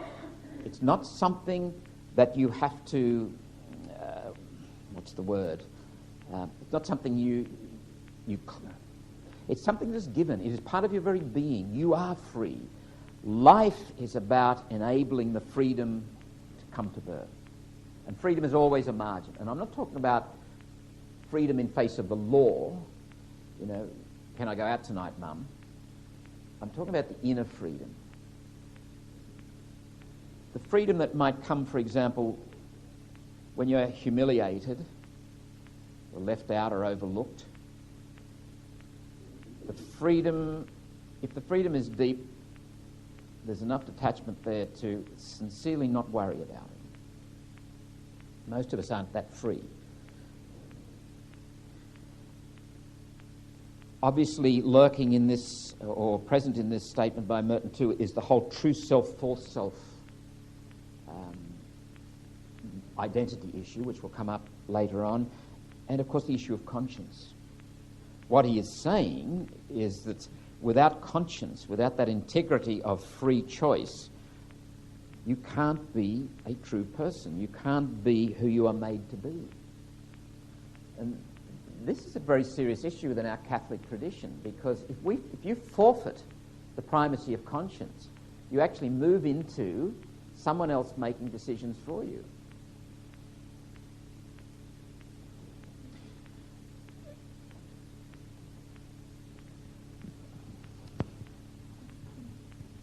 Last year, I think you had some talks to mark the 40th anniversary of the end of Vatican II, yes. and I had a feeling that Cardinal Pell was at one of these conversations, and wasn't the issue of primacy of conscience brought up at that stage? It was, and Cardinal Pell is repeatedly, in at least 4 different public forums that I know of, trying to say no to the primacy of conscience.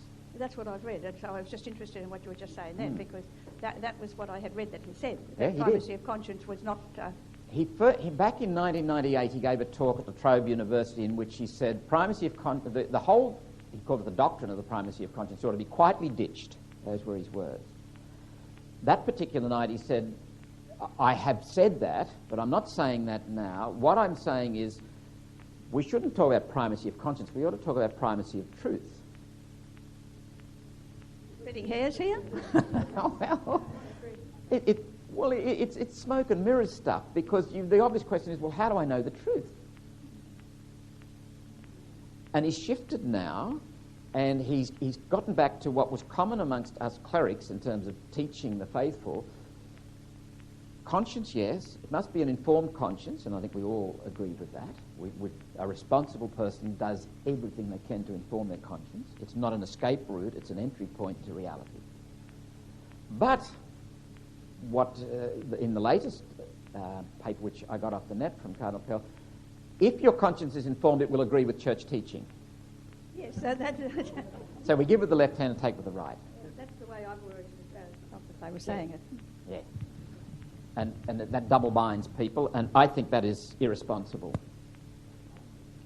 Because, for the reasons that Merton is pointing to here.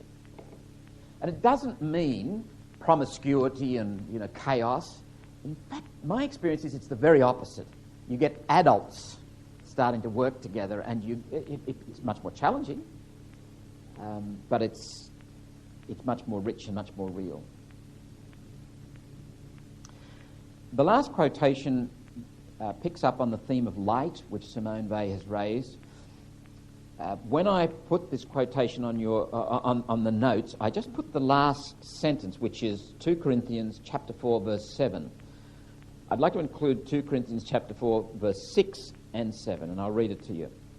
St. Paul writes to the Corinthians, "It is God who said, 'Let light shine out of darkness,' that has shone into our hearts to enlighten them with the knowledge of God's glory, the glory on the face of Christ." It's a beautiful statement. St. Paul is just spectacular. I think spine-chillingly insightful and wise when he talks like this. St. Paul, when he's solving pastoral problems, gets very caught in the culture. Women should cover their heads and do as it. And it's all cultural stuff. And then people come along and say, well, get rid of St. Paul, he was a misogynist and what have you. Well, some people say, yeah, well, that's what the scripture says, which is tragic, really. But you listen to that and you say, well, that is just beautiful.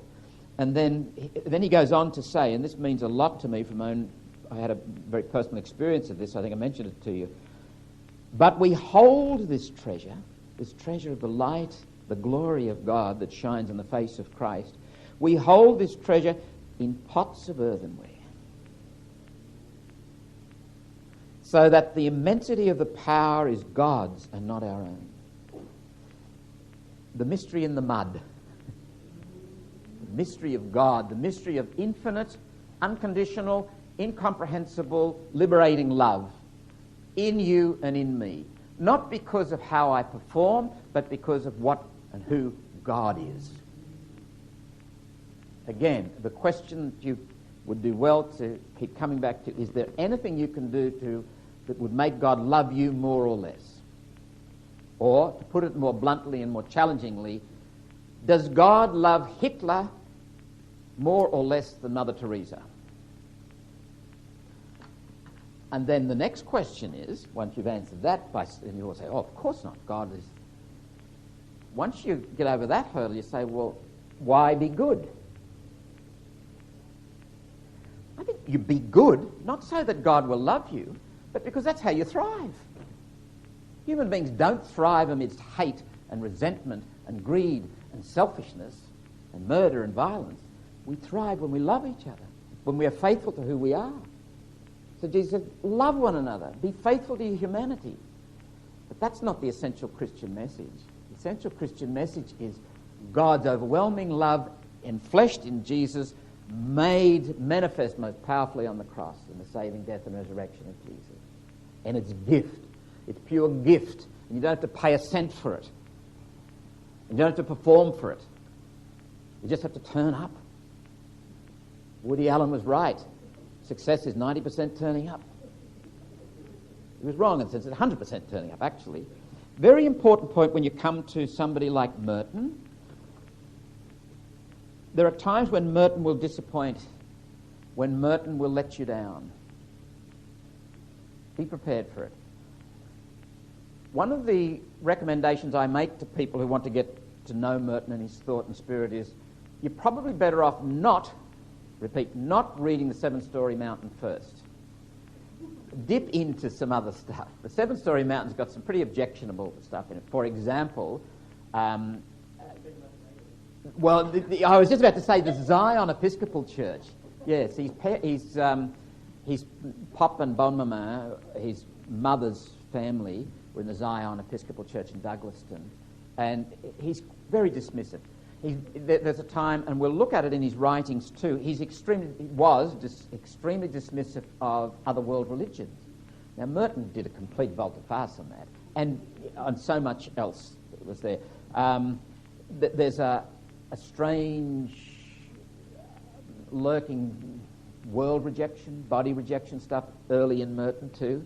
I can understand that in the sense that here is someone who's trying to come up out of the mire, he's had a terrible, he's gotten himself into terrible strife, but also life has dumped him. Like you go surfing in the kelp and so forth in a heavy surf, and sometimes you come and you've got bits of kelp sticking out of your mouth and what have you, and you're looking for breath, and you've got sand in your ears and everywhere else, and you might do something desperate. And you're flailing your arms and so forth, you might hit another swimmer. And Merton was a bit that way, I think. So let's have a look at his life. And it falls almost exactly into G'day, Liz. It falls almost exactly into two 27-year periods. From the time he was born until he enters the monastery at Gethsemane, from the time he enters the monastery until he dies in Bangkok in December 1968. He was only 53 when he died. Just looking around this room, most of us would be older than Merton when he died. Looking at his childhood years, he was born in Prades, right down near the Spanish border, near the Pyrenees in France. His dad has come across from New Zealand. He's an artist, very talented man, a musician also, a jazz musician. Merton received both those talents, although, in this particular book, I've added a couple of photographs which Wendy Rowe very kindly sent me of some of Merton's art. I'll leave you to have a look at it. I don't think he's a terribly good artist, a lot better than me, but not an artist in the best sense of the word. Owen was a pretty good artist as far as I can see, and there's a book here of some of his art. He went to France to learn more. He met Ruth Jenkins from Douglaston. They were married in Soho in London. A good friend of Owen Merton, Tom's father, and incidentally his mother insisted he be called Tom, and that's how she registered his name in France. It seems he was baptised, although I don't think there was ever a certificate cited. This fellow Tom Bennett, who was a friend of Owen Merton's, was a Harley Street specialist, I think was at the wedding and was Tom's godfather, and later comes into play. Merton writes at the beginning of the Seven-Story Mountain, and I read this, there's a lyrical quality about the way Merton writes. It's imaginative, and in this particular passage there are a number of things I'd like to draw attention to. On the last day of January 1915, under the sign of the water-bearer, in a year of a great war, and down in the shadow of some French mountains on the borders of Spain, I came into the world. Free by nature, in the image of God, I was nevertheless the prisoner of my own violence and my own selfishness, in the image of the world into which I was born. The world was the picture of hell, full of men like myself, loving God and yet hating him, born to love him, living instead in fear and hopeless self-contradictory hungers. Not many hundreds of miles away from the house where I was born, they were picking up the men who rotted in the rainy ditches among the dead horses and the ruined 75s in a forest of trees without branches along the River Marne. There's a lyrical quality, a poetic quality. There's reference to water there, the water bearer and the river. Merton had a fascination with rain, and but many times he refers to it. He found consolation in rain, and I'll bet most of you find something consoling about being in a house when the rain is falling on the roof. You wake up at night and you hear the rain. But maybe there's something quite primitive there, but for Merton it was a very special thing. I don't know whether it recalls our time in the womb or something, that there's something almost nurturing about it. In a wonderful essay, I think one of Merton's best bits of writing, which is in the Red Reader, which I encourage you to get, is an essay called Rain and the Rhinoceros. It's a commentary on Ionesco's play Rhinoceros, and it's a later essay of Merton's, and he starts off there talking about rain. There's also hints here of a negative view of the world, a fairly negative anthropology. When he talks about free by nature in the image of God, I was nevertheless the prisoner of my own violence and my own selfishness. Well, I subscribe to the teaching on original sin, not normally as it's been presented, but there's something broken about us. There's no doubt about that. But I think he was probably reflecting. Remember, this book was published in 1948, so he wrote it prior to that, and anyone who grew up, certainly within the Catholic tradition, got fair dosage, I think, of that sort of pretty negative view of the human person.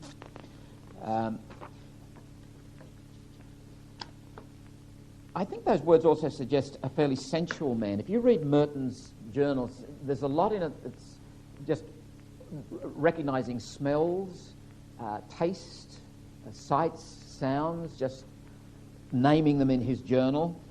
Very observant, very sensitive to what's going on around him.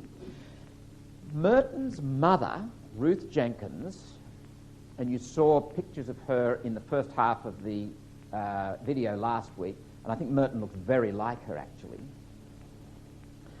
Merton's mother seems to have been a fairly severe woman, and she was more influenced by the Quakers and was a pacifist. She kept Tom's book. When Tom was born, she wrote down everything Tom did and everything Tom said and whatever, until Tom was about 3.5 and John Paul was born, one sibling, John Paul. And then all of a sudden, Tom's book stopped. And Michael Mott notes, for 3.5 years, Ruth had found everything Tom did important enough to write down. Now she was writing about John Paul. This baby took his rest. This baby had no temper tantrums. Tom now had tantrums enough for any number of children, yet these didn't draw his parents' attention to him for long, and they went into no notes. I'll just skip ahead here a little bit. When Tom was 6, unbeknownst to him, his mother developed cancer and went off to hospital, stomach cancer, and she died. And one day, his father came to him in the backyard and handed him a letter from his mother in which she announced that she was about to die. It's a most poignant recollection of Merton's. I'll read it to you. I've got it in my notes, page 23. One day, Father gave me a note to read. I was very surprised. He's 6.5, remember this little boy. I was very surprised. It was for me personally, and it was in my mother's handwriting. I don't think she had ever written to me before. There'd never been any occasion for it. Then I understood what was happening, although, as I remember, the language of the letter was confusing to me. Nevertheless, one thing was quite evident. My mother was informing me by mail that she was about to die and would never see me again. I took the note out under the maple tree in the backyard and worked over it until I had made it all out and had gathered what it really meant. And a tremendous weight of sadness and depression settled on me. It wasn't the grief of a child with pangs of sorrow and many tears. It had something of the heavy perplexity and gloom of adult grief, and was therefore all the more of a burden because it was to that extent unnatural. I suppose one reason for this was that I had more or less had to arrive at the truth by induction. When Thomas was 18 months old, in 1916, Owen Merton was liable to service in the First World War in the French military, simply because he was a male living in France, even though he's a New Zealand citizen. So he escaped and took, he and Ruth and 18-month-old Thomas went to live with the family in Douglaston. So there's a sort of a, how much does an 18-month-old child pick up or register? Pretty rationally, probably a lot, but rationally they probably don't remember it. And when they get back to Douglaston, it's a rather fraught atmosphere because Owen Merton doesn't want to be dependent on Ruth's parents. They spend a very brief time with one of these colonies of artists who want to have a farm down in Maryland somewhere. It's a total disaster. They come back, they hire their own house even though they don't have money, but they refuse to accept money from Ruth's family. Owen gets a job digging ditches, working in a nursery, playing the organ at the Zion Episcopal Church, playing the piano down at the Bayside Theatre. Remember, this is 1916, it's before talkies, so they played the piano or played an organ or whatever, scratching for money however they could. The children were with the grandparents more or less. My guess is that there was an atmosphere that wouldn't have been entirely free of anxiety and maybe friction there. And then on top of that, his mother goes and leaves him. The little 6-year-old child doesn't know what death is. She's gone. And he recalls going to the crematorium, and he wasn't allowed to go inside. This is another thing. I sat outside in the car with the hired driver. The car was parked in a yard entirely enclosed by black brick buildings, thick with soot. On one side was a long, low shed, and rain dripped from the eaves as we sat in silence and listened to the drops falling on the roof of the car. The sky was heavy with mist and smoke, and the sweet, sick smell of hospital and gas house mingled with the stuffy smell of the automobile. Now, Merton had an incredible memory, but the detail in that, which I assume is accurate, is quite telling. This is something that has seared itself on his psyche, this moment in which his mother has died, and it's all terribly confusing. No one's... how do you explain death to a 6-year-old child? And this, of course, is the function of good ritual, that the child lives through the whole thing ritually. He wasn't allowed to do that. His father clearly didn't cope well with this, and ducks off to Bermuda to look up an old friend, and then comes back and takes Tom with him. And Tom's a little boy of about not even quite 7 at this time. She died in October 1921. And at the end of that year, soon after Ruth's death, Owen takes Tom, 6-year-old boy, to Bermuda with him. He moves in with Evelyn Scott, a writer of trashy Gothic novels, who also has a husband living in the same house. And, it's just a crazy sort of a setup. And although Thomas recalls going to school for a few weeks in Bermuda, he also recalls running wild and a sense of, again, that rootlessness that we spoke about last week. That here's the beginnings of the rocket without the tail fin. Then, after, I think it's 18 months in Bermuda, Owen brings Thomas back to Douglaston and leaves him with the grandparents, and he goes off for 2 years to France and Algeria and so to do more painting. It suggests something about his character. He's an artist. He's not able to settle into the ordinary humdrum business of just a workaday world. He gets very sick when he's over there this time, Owen Merton, and nearly dies, actually, but comes back, picks up Thomas, and in the summer of 1923, takes him off to, I think it's 1923, no, in 1925, August 1925, when Merton is nearly 11, sets sails for France again. And so Merton, now this is interesting. I suppose children learn languages very easily. One of the things that Tom's book recalls or records about Merton is that he sang bilingually. He was capable of singing songs in French and songs in English as a little child. So it probably, especially with a quick mind like his, it wouldn't have taken him very long at all in primary school to get back into the French language. So he's thrust into a primary school over there, but you'd have to wonder, a little boy of that age with a father as his guardian who's not terribly competent looking after him and taking him around the world. Those years at St. Antonin, which was a couple of years in the primary school, however, do seem to be reasonably happy ones for Merton. He enjoyed friendships with the boys there, but then there was a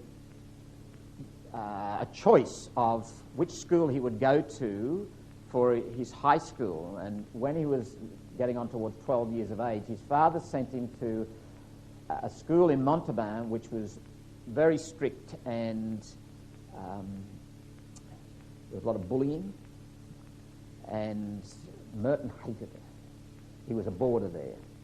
Now, I've never been a boarder, but people who've been boarders at school, and especially if there was bullying going on, it must be hell for a little boy, especially someone whose mother's just died and he's on the other side of the world and there's no family. The other option, the other alternative was to go to the Marist Fathers School in Montauban, but for some reason they chose not to send him to the Marist Fathers.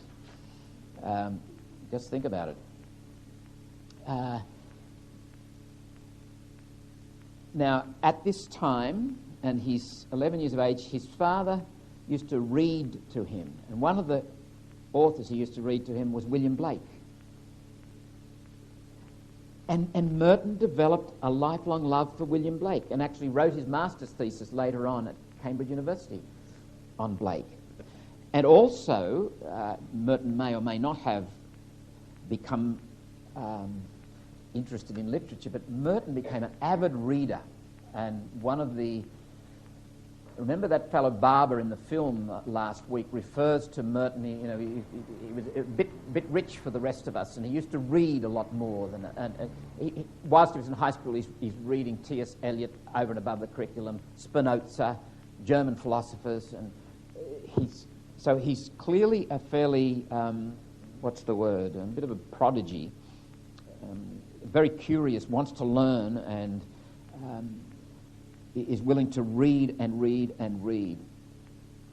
After 2 miserable years at Montauban, his father says, well, we're going over to England now, and they had relatives there, so he goes to a school in England. He sits for the exams to get into one of the public schools, one called Oakham, and in September 1929 he begins there when he's nearly 15 years of age. Now, he had a few years at Oakham, and they seem to have been reasonably happy for him there. He did well, although he says he was no good at cricket. He certainly participated in the second 11. He was one of the better players in the first 15. You can imagine, given everything else that you know of it, he'd have gone in boots and all, whatever he did. He edited the school magazine, always very involved and wanting to be part of whatever. Now, Tom Bennett becomes his guardian in England. Mr. Jenkins, Pop Jenkins, sets up a trust fund and tells Merton about this, and Tom Bennett will be his guardian until he's 21. This is a significant point, as we'll see in a moment, when Merton goes off to Cambridge. At this same time, when the Jenkins are visiting from Douglaston over in London, for some peculiar reason, Pop Jenkins gives Merton a pipe and some Rhodesian tobacco. For one thing, Jenkins himself hated smoking, didn't like to see people smoke, and the rules at Oakham forbade smoking. And Merton comments in a rather cavalier way, he said, I'd broken every other rule, why not this one? So his dad smoked a pipe, so maybe there was something in that sort of giving him a sense of manhood or something. In 1930, Merton is not yet, how old is he? Born in 1915, he's not yet 16. Owen gets cancer, his dad, and he recalls going to visit him in hospital. I said, how are you, Father? He looked at me and put forth his hand in a confused and unhappy way, and I realized that he could no longer even speak. But at the same time, you could see that he knew us and knew what was going on, and that his mind was clear, and that he understood everything. But the sorrow of his great helplessness suddenly fell upon me like a mountain. I was crushed by it. The tears sprang to my eyes. Nobody said anything more. I hid my face in the blanket and cried, and poor Father wept too. The others stood by. It was excruciatingly sad. We were completely helpless. There was nothing anyone could do. And his father died. So Merton, at the age of just short of his 16th birthday, his father died on January the 18th, and Merton turned 16th on the 31st of January that year. The only blood relative in the world, apart from his two grandparents back in New York is John Paul, who's 3.5 years younger, and also back in Douglaston in New York. Merton then goes visiting the Jenkins in New York, and there's a... No, wait a minute. In 1932, let me just deal with this one. In Easter 1932, one of them was Spinoza, and he sets off. He's going to walk, goes across to Italy. He's going to trek to Germany. He gets a toothache. Unbeknownst to Merton, it turns gangrene, and he gets blood poisoning. So when he gets back to Oakham, he's actually nearly dead, literally. And he recalls this, and I draw your attention, I've got a fuller quote in the notes, but he says, "I thought, if I have to die, what of it? What do I care? Let me die then, and I'm finished." Religious people, those who have faith and love God and realize what life is and what death means and know what it is to have an immortal soul, do not understand how it is with the ones who have no faith. They find it hard to conceive that anyone could enter into the presence of death without some kind of compunction. But they should realize that millions of men die the way I was then prepared to die, the way I then might have died. They might say to me, "Surely you thought of God and you wanted to pray to him for mercy?" No.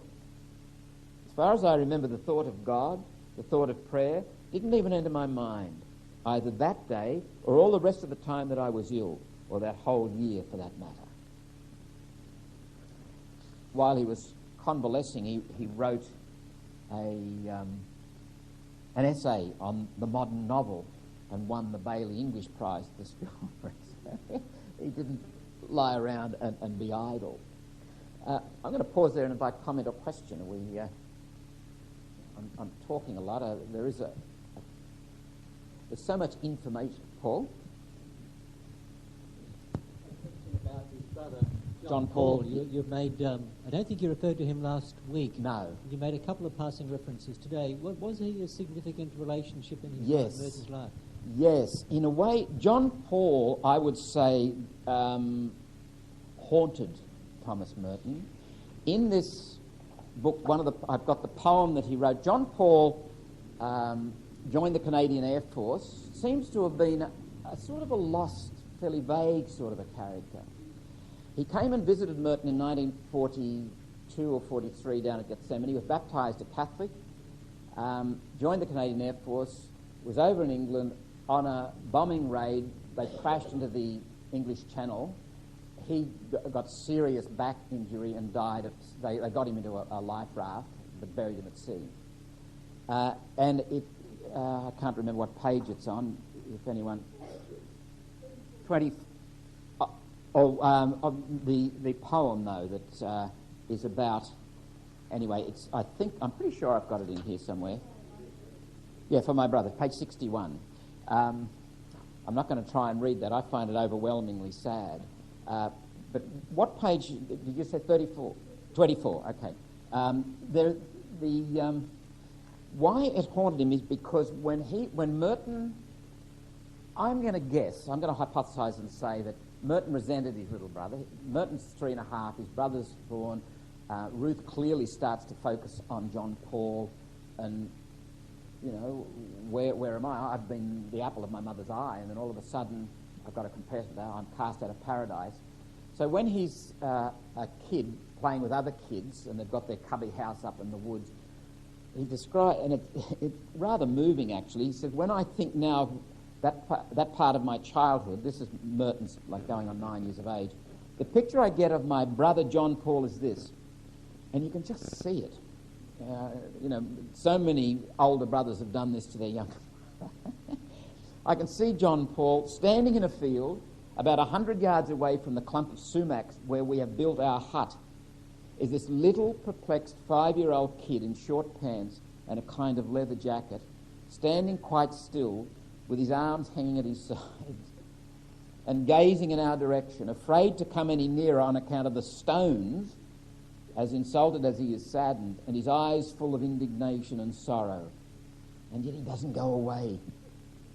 We shout at him to get out of there, to beat it and go home and wing a couple more rocks in that direction. He doesn't go away. We tell him to play in some other place. He doesn't move. Now, Merton actually recalls this in 1942 when John Paul comes and visits. There's a choir loft in the chapel at Gethsemane, and in those days, before they renovated it, it was pretty sparse and Spartan, and all in silence. They took a vow of silence. Did they? Anyway, they were on silence, except for necessary speech. His brother's up in the choir loft and doesn't know where to go and how to get down, and Merton's trying to signal to him, and it just brought back this memory of this little boy in short pants, and he can't shout and tell him to go through the guest house and come down this way. So, and I think for Merton it was he hardly ever saw anything of his brother in his entire life. He called in up at Olean when he was just out of high school. He called in at the monastery. He saw him on summer holidays occasionally, but never really knew him. And he was just, and I think Merton felt rather guilty about it all and haunted, and there was a gap there, which probably in a sense was a bit of a lightning rod and gathered together so much of the sadness. And I think there's a deep sadness Merton carries in his life. The grief of not being loved, the grief of a mother that died and he didn't get a chance to grieve, the grief of a father who died and he didn't get a chance to grieve properly, and he's got to be a man and grow up. There's another reference here, which is the Jenkins come on over in the summer of 32. This is just after his dad's died, and listen to this. Listen to the loneliness and also the searching and the longing in this. There's so much that portends what later comes to be. So here he is. He's an 17-year-old kid. He's the only family he's got in the world have gone back to New York. He's got his guardian in London. And he's done something which he's to do more than once in his life. He's fallen desperately in love with a young girl on this holiday, and it's turned out disastrously, so he's this unrequited love. So he says, I packed up my rucksack and went into the New Forest with a pup tent and sat down under some pine trees at the edge of a common a couple of miles from Brockenhurst.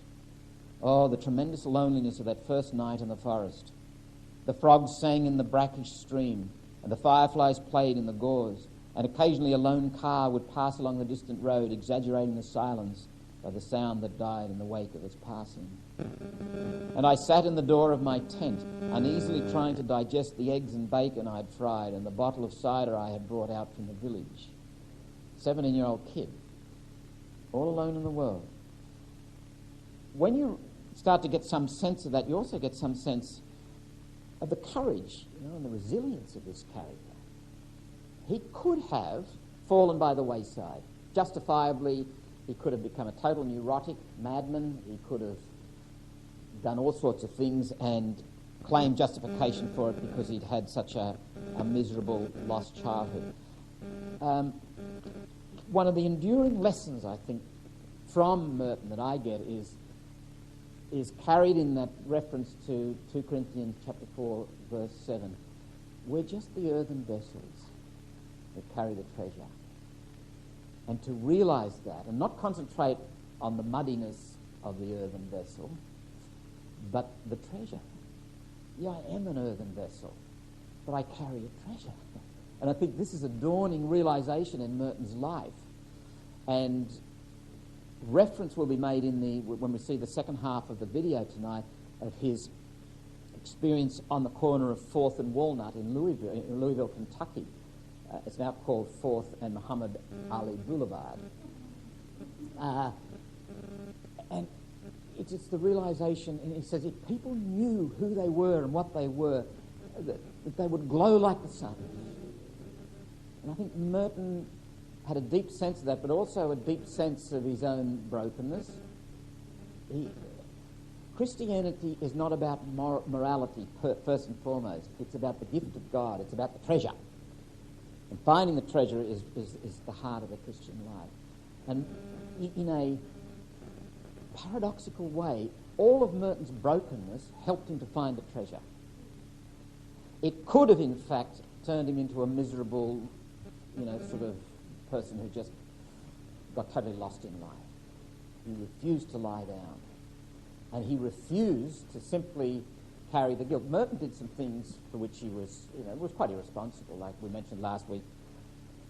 Not that he fell in love with Margie, the nurse, in 1966, in March of that year, but A, that he pursued it in the way he did, like making secret phone calls and arranging to meet her up at the Hermitage and arranging to meet her at the airport on another occasion and in town, at the park, and a whole series of poems that I've also got in that red book which he wrote for her, which he was reading which he read to some of the novices at the time too.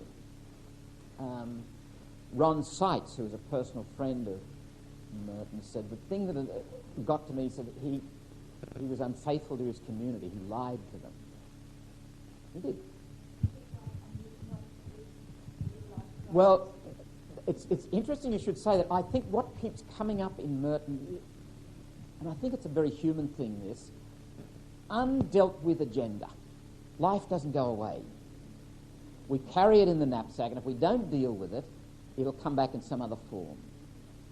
And if I, through no fault of my own, I may have skipped part of my life. Like, how does a 6-year-old child cope with the death of his mother? When nobody explains anything, there's no ritual, there's no symbolism. There's got to be a lot of suppression there and sort of, I'm on my own here, and if I don't stand up and walk out into the world, no one's going to do it for me. That costs something. A price is paid for that. And in a sense, life says, okay, but the stuff you've put on hold, young man, and it's desperately unfair because he's only 6, for God's sake. But that's life. That's me. How is it possible to reclaim a relationship with a sibling, his brother, if you're in a monastery? And that is a human, ordinary requirement, familial duty, love. That seems to be a burden. That must be part of that sadness. I think he was burdened by that he never... Now, I don't know what he could have done. If they had both stayed in the world and he'd have been a lecturer at Columbia, I doubt that they'd have gotten close anyway, given everything else about them. See, think about yourself, and let me go back to a basic encouragement in doing this course. Travel with Merton. Let him be your companion, and let him stir up in you the sorts of things that you need to face. And in terms of our own families, and, I am constantly struck by what happens and what doesn't happen at funerals. The fault lines in families, the ructions that can happen at funerals, or the healing that can happen at funerals, the reconciliation, and the goodness that can emerge at a funeral. But my God, if there are... I had occasion to be talking to a solicitor actually a couple of years ago about my own family, and we said, people get on well together, and we're talking about mum and dad and guardianship and all that sort of thing. And he said, look, when one of you dies, it means that there's a big vacuum in the system, and there's no telling how the system will behave, how different members may behave. So we all carry a fair bit of baggage around. Yeah, Michael, thank you.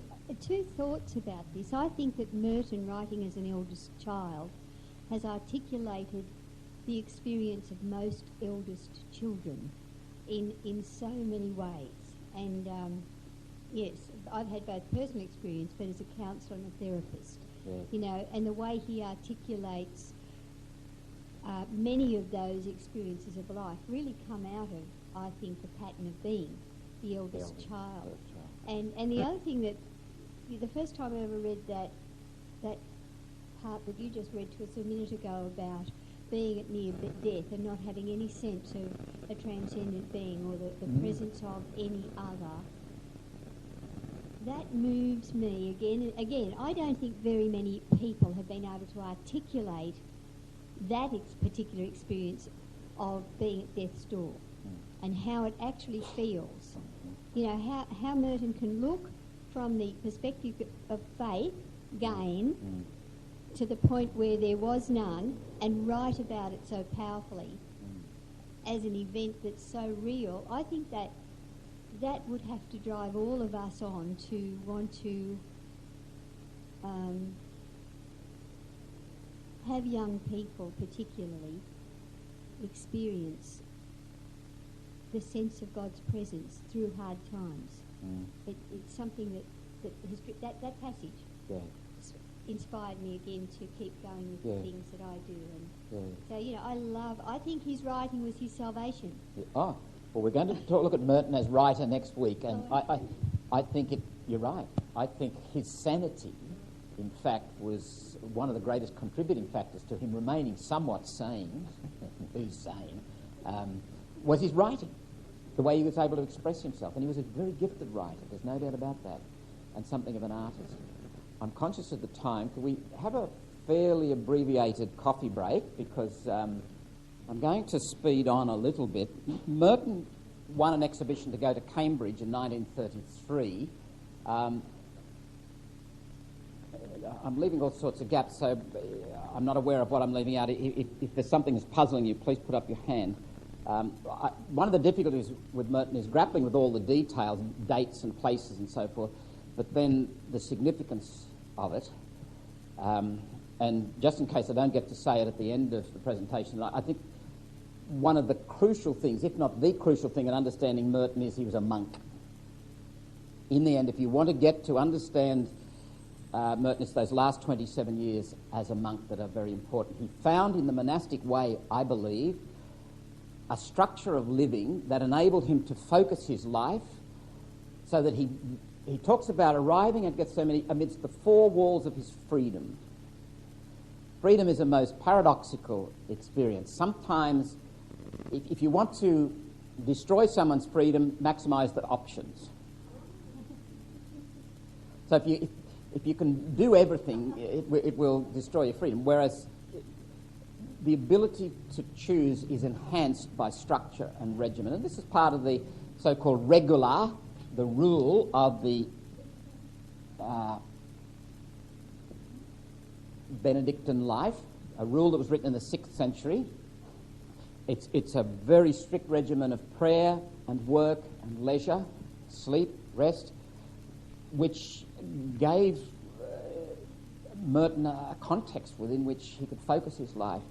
And Abbot Fox, whom Brother Patrick Hart said to me, he didn't like Monica Furlong's book because she had a hero in Merton and she needed a Nero to offset her hero, and the Nero was Abbot Fox. Now, Abbot Fox had an MBA from Harvard and actually was instrumental in getting the monastery onto a financial footing.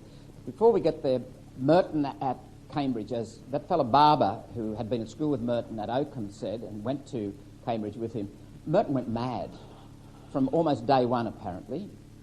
And, you talk about things, sort of unlived life processes. One of the outcomes of that was he got a girl pregnant. Now, in this particular book, incidentally, the Seven-Storey Mountain, when that was written, Merton was quite happy to write that down, but the censor, no, we can't tell people that you had a girl pregnant.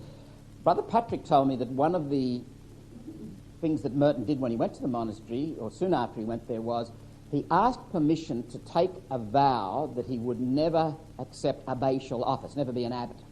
He said, because my son might turn up one day and it could be embarrassing for the monastery, or this woman and her child. Merton referred to the child as son, but we don't know as far as the best evidence goes. Now, Ed Rice says the mother and child were both killed in the Blitz during the Second World War. Ed Rice is the only one who says that, and anyone I spoke to at Gethsemane who knew Merton says, we don't know. That child might still be alive today. Probably the most likely thing is that Tom Bennett, being a Harley Street specialist and a gentleman in upper class society in England, would have done the gentleman's thing, and there would have been some kind of a monetary arrangement made, and maybe the child was taken care of, or adopted out, or what have you. Another option was that it was possible to go across the border and get go to another part of the United Kingdom and get an abortion. We don't know. We just don't know. Merton, while he was in India on his Asian journey, was still talking about his son. And Ed Rice said that he was still talking about this woman too. He longed to get in touch with her. So it wasn't just as a one-night stand, as you would say. He obviously had some affection and some kind of an ongoing relationship there. But this was an issue in Merton's life, and I think Merton's troubled relationship with his mother carried over into troubled relationships with women. And Merton found it very hard to have, seemingly, to have normal, healthy relationships with women. I put in the footnote there, when I spoke about Merton's relationship with his mother, Michael Mott's comment, Rosemary Radford Reuter, who was a theologian from Chicago, I think. So I'm looking at the footnote number 8 on the bottom of page 22.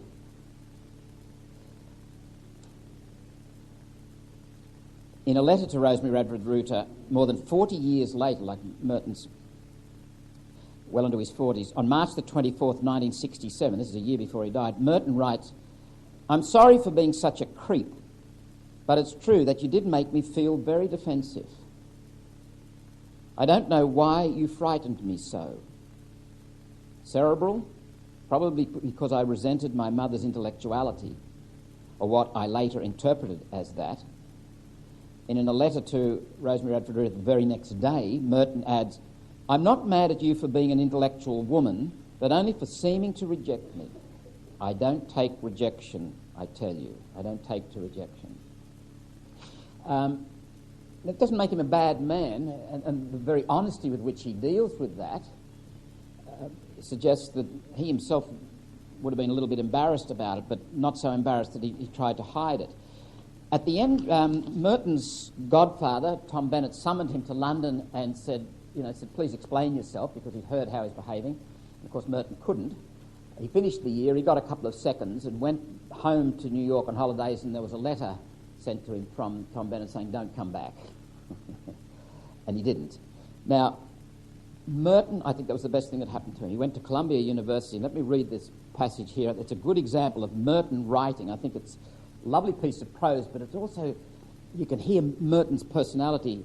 This is in 1935, so he finished at Clare College in Cambridge in the summer of 34, and he goes back there, and he says, October, and if ever you've been in the United States on a university campus in October, you'll know something of what he's saying. October is a fine and dangerous season in America. It's dry and cool, and the land is wild with red and gold and crimson, and all the lassitudes of August have seeped out of your blood, and you're full of ambition. It's a wonderful time to begin anything at all. You go to college, and every course in the catalogue looks wonderful.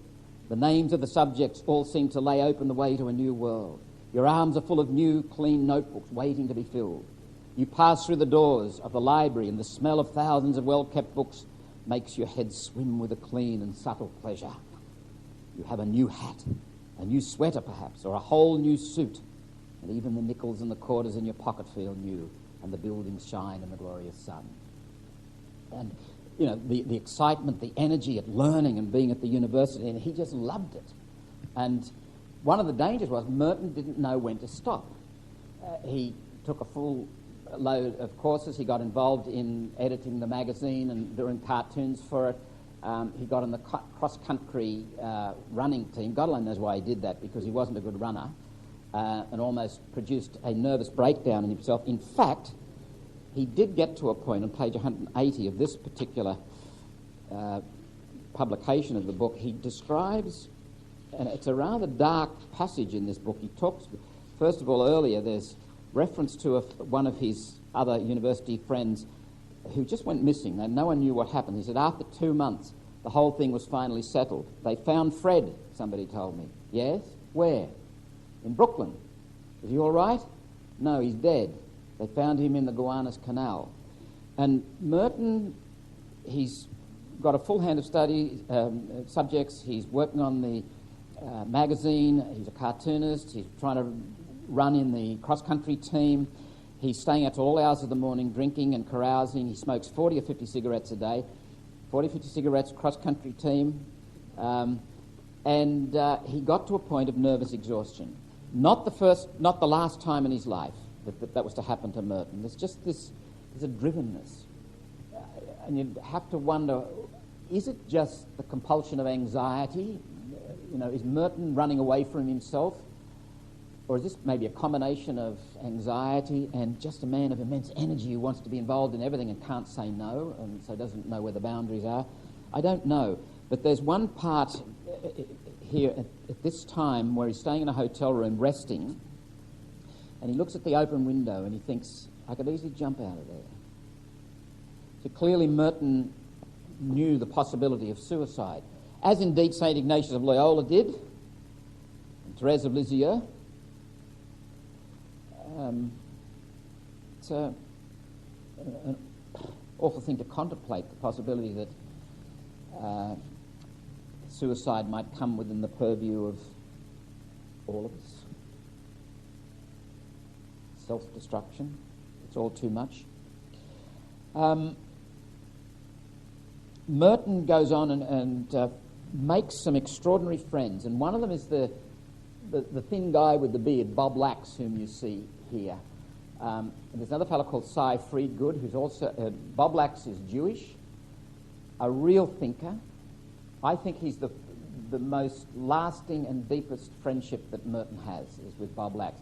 Interestingly, Bob Lax becomes a Catholic, spends 35 years living more or less as a hermit in the Greek islands, including finally the island of Patmos, comes home to Olean in New York, and a few weeks after he arrives home, he dies peacefully in his sleep. Very gentle, lovely man, Bob Lax. Bob Giroux, whom you saw there also, he was the one who went to Mr. Brace from Harcourt Brace of the publishing firm and said, look, I've got this manuscript, Seven-Story Mountain. Bob Giroux was one of Merton's friends at Columbia. There's a group of them, I think it was Cy Friedgood, Ed Rice, and Bob Lax going down to visit Merton at Gethsemane. And Bob Lax has become a Catholic. And Cy Friedgood says to him, Bob, you're a Jew, now you're a Catholic, all you need to be black, and it's the three things they love in the Deep South. But they kept in touch with Merton, especially Bob Lax, as I say, and there's a whole, I've got a book up there that's thick of the correspondence that Merton and Lax exchanged, and it's real crazy sort of writing, just like words come into your mind. Bob Lax was writing one-word poems before he died. Now, I don't know whether he was mad or just very wise. They were part of the so-called Beat generation. Jack Kerouac thought a lot of Bob Lax and his writings. Eldridge Cleaver, the famous black activist, in his autobiography, Soul and Ice, read Merton's Seven-Story Mountain. Now, Merton, does the name Baroness de Hewitt Doherty mean anything to you? She wrote a number of books. She came out from Russia. She became a Catholic. She set up Friendship House in Harlem to serve the poor.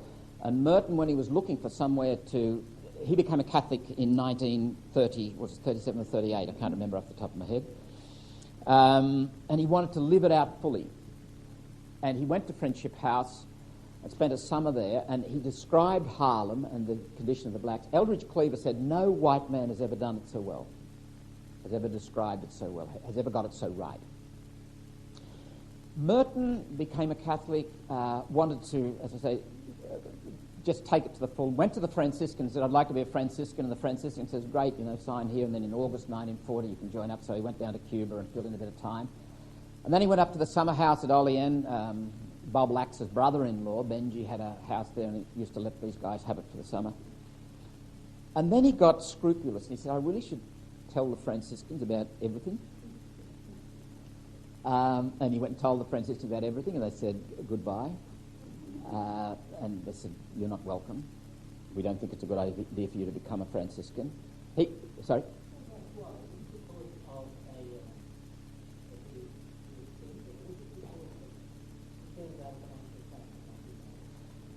That's never, yeah.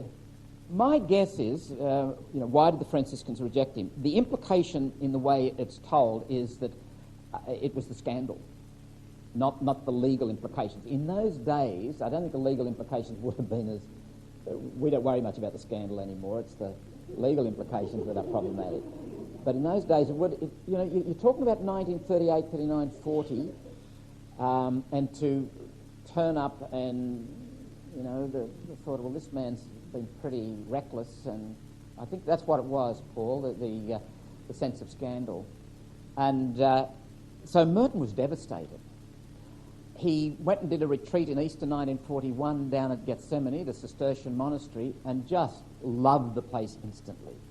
And the way he writes about it is a bit idealistic, and he talks about it keeping America going. This is the heartbeat of America and so forth, which is a little bit over the top, but not unlike Merton of that time. And one of the things you find with Merton is that he never quite tames that enthusiasm, that passion for saying what's on his mind. And later on in the peace movement, he speaks in a way that's a little bit precipitate and not quite measured or prudent.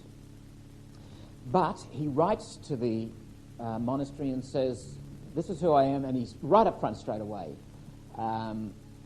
Is there a place for me in your monastery? And they said, well, yeah, come on down.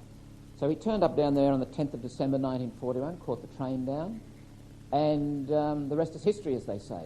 He joined up. He was ordained in 1949. His book was, Seven Story Mountain, was published in 1948, and immediately they saw that he was a writer, and we'll talk more about that next week. But Abbot Dunn, who was the abbot there at the time, said, not only are you permitted to write, I'm ordering you to write.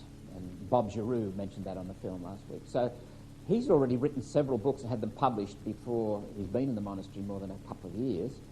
And again, he has a nervous exhaustion situation soon after ordination. He goes on writing, though, and the change through Merton, I think, is quite wonderful to watch. And I don't think it's a change of discontinuity so much as a change of growing focus and growing simplification and realising that some things don't matter. There are changes like his perception of other faith traditions and other religious traditions, his perception of the world. He's got a fairly negative notion of the world, and the whole point of going to the monastery is to get away from the world. It's a bad place.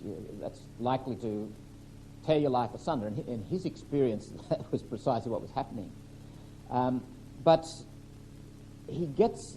the monastic life for him is a structure which enables him... it's like someone who's got broken legs and needs rehabilitation in their life. And it provides crutches, it provides order, it provides focus. Patrick Hart was telling me that I said to him, was he a man of discipline? Because I thought, given his life, he seems like he's pretty reckless. And he said he had enormous discipline, like nobody else you would know. He was made Master of Scholastics in about 1951, 52. He was Master of Scholastics for a couple of years, and then he was made Novice Master for about 10 years. And in both capacities, he used to do a lot of spiritual direction. So every week he would have anything up to 30 or so of the aspiring monks to sit and talk with. And the common response was, when you were with Merton, you felt like you were the only person in the world. And he gave very good counsel, very practical. But he found time to write. And he was given 2 hours a day. He had to turn up to the canonical hours, 7 of those each day. There was a certain regularity about the lifestyle that he was not exempted from. And in these days, they didn't eat meat. If you were sick or a little bit in need of some health, you got an egg for breakfast, maybe a bit of fish or something, but otherwise you got your spinach and boiled potatoes or whatever it was, and you slept on a straw mattress on the boards, and there wasn't heating in the place. One of the fascinating things about Merton and this time and the monastery, it's if you look at the photographs I've taken, it's a fairly big building, but it's actually built for about 70 monks. After the publication of the Seven-Story Mountain, and I would suggest in the wake of the Second World War with returned servicemen and so forth, the number at Gethsemane grew to 275. They had to put makeshift shelters out in the courtyard to accommodate these people, and there's some photographs of them in there in the snow, and it must have been horrible because no heating. And the buildings that they've got there now are the result of some pretty serious renovations. But Merton's book was just enchanting to so many different people, and a whole generation of young men were influenced by it, and many of them, the 275 that went there, most of them left, and they had some rather sad cases of men who were mentally unstable and should never have been allowed in, but were drawn to it because it looked like, I don't know, a solution to their problems, I suppose. Merton had an immense impact on the Cistercians worldwide also. He helped them to recover the whole idea of hermitage and the solitary life. Chrysogonus Waddell told me, he said Merton was scandalised when he went to Gethsemane and he found old monks who'd been in the monastery for 40 and 50 years still doing discursive meditation, sort of writing the points down with a little stub of a pencil on bits of paper. Merton himself, Chrysogonus, was convinced when he came to the monastery, was so versed in prayer that he was already deeply a contemplative man. He said, in my opinion, he was experiencing the prayer of quiet. He could just sit in the presence of God wordlessly. So no wonder he was scandalised that monks who'd been on the road for so long had never learnt to pray at depth. And this was one of his constant complaints about the life, that they were getting too much into making money, and this was one of his objections to Abbot Fox. And ironically, one of the best money earners for the monastery was Merton. But again, let me finish on the note that he was a monk.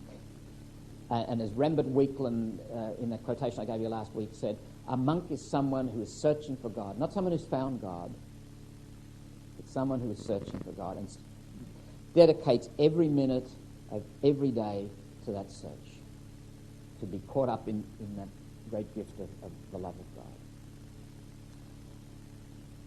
Let's see the last half of our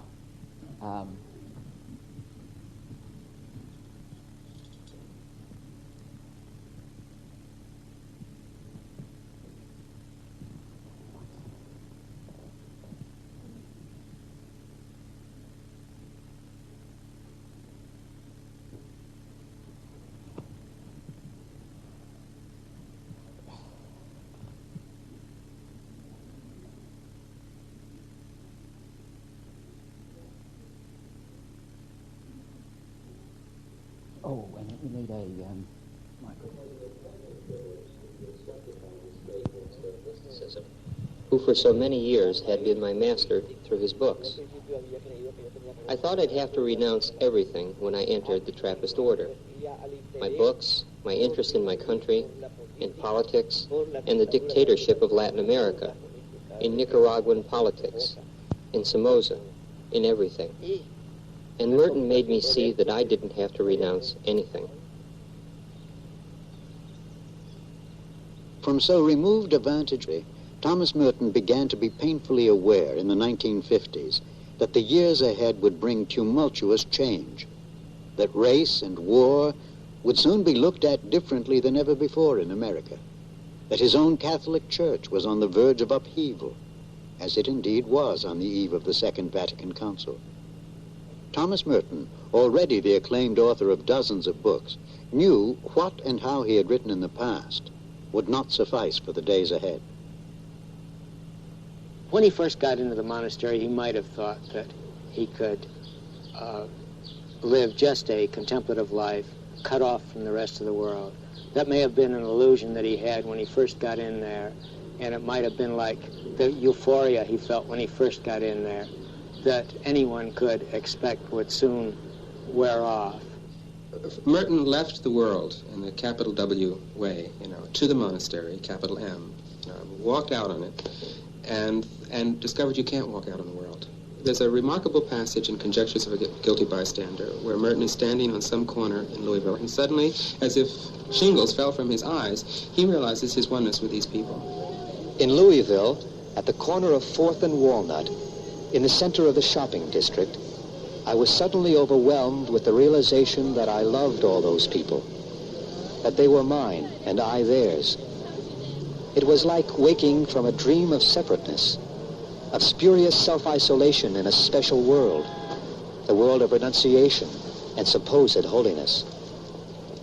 The conception of separation from the world that we have in the monastery too easily presents itself as a complete illusion. The illusion that by making vows, we become a different species of being. After that day in Louisville, Thomas Merton would never be the same. He now longed to help heal the world he had turned his back on. And with the force of a dam bursting, he began to write for dozens of secular publications on a staggering range of subjects. The message Merton imparted to me, and that I conveyed to the community I founded, was that we couldn't consider ourselves contemplatives unless we also committed ourselves to every aspect of the community. Its political, its social, its economic life, everything. Thomas Merton was no longer the pious young man who had entered Gethsemane. He even disowned the book that had made him famous. Life is not so simple as it once looked in 7-Story Mountain. Unfortunately, the book was a bestseller and has become a kind of edifying legend or something. That is a dreadful fate. It is a youthful book, too simple, too crude. I'm doing my best to live it down. I rebel against it and maintain my basic human right, not to be turned into a Catholic myth for children in parochial schools. One might say that 7-Story Mountain is in some respects slightly undisciplined. Later, in his later books, particularly in the journal books, which came after, he disciplined himself a bit more and held closely to the track. He also gained greatly in writing style. He was a poet, and that's the way the poets that we were publishing identified with him. This was the time of the early beat writing, the 1950s and the early 60s. This was the first issue of Journal for the Protection of All Beings, published in San Francisco by City Lights Books in 1961, and the first piece in here is Merton's. It's a prose poem. Chant to be used in processions around a site with furnaces. How we made them sleep and purified them. How we perfectly cleaned up the people and worked a big heater. I was the commander. I made improvements and installed a guaranteed system taking account of human weakness. I purified and I remained decent. How I commanded. It is my intention to make my entire life a rejection, a protest against the crimes and injustices of war and political tyranny. By this time, the first forays into Vietnam were being made. He was appalled by the kind of conversation that was going on in Catholic circles around the just war issue and the use of the H-bomb. He had written a great deal about it, and it was this stuff that was squelched. While nonviolence is regarded as somehow sinister, vicious, and evil, violence has manifold acceptable forms in which it is not only tolerated, but approved by American society. Aquinas Academy 2005. Thomas Merton, Exploring His Thought and Spirit, a course given by Michael Whelan. This is Session 3, Merton the Writer.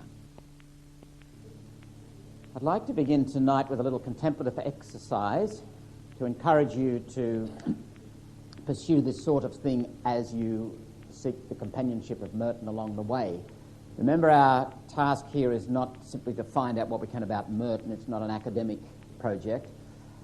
And what you will find when you seek to reach out to Merton or any of the other great guides is they disappear.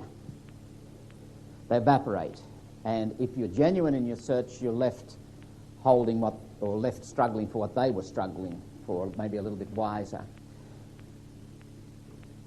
Let me introduce you to two concepts very quickly before we do this little exercise, which will take about 3 or 4 minutes. First of all, the art of asking open questions. An open question is a question you ask and then just go inside yourself, as it were,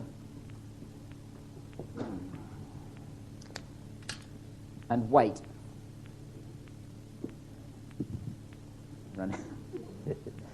But if I were... Listen to the difference between these two questions. There are certain questions throw us into our head.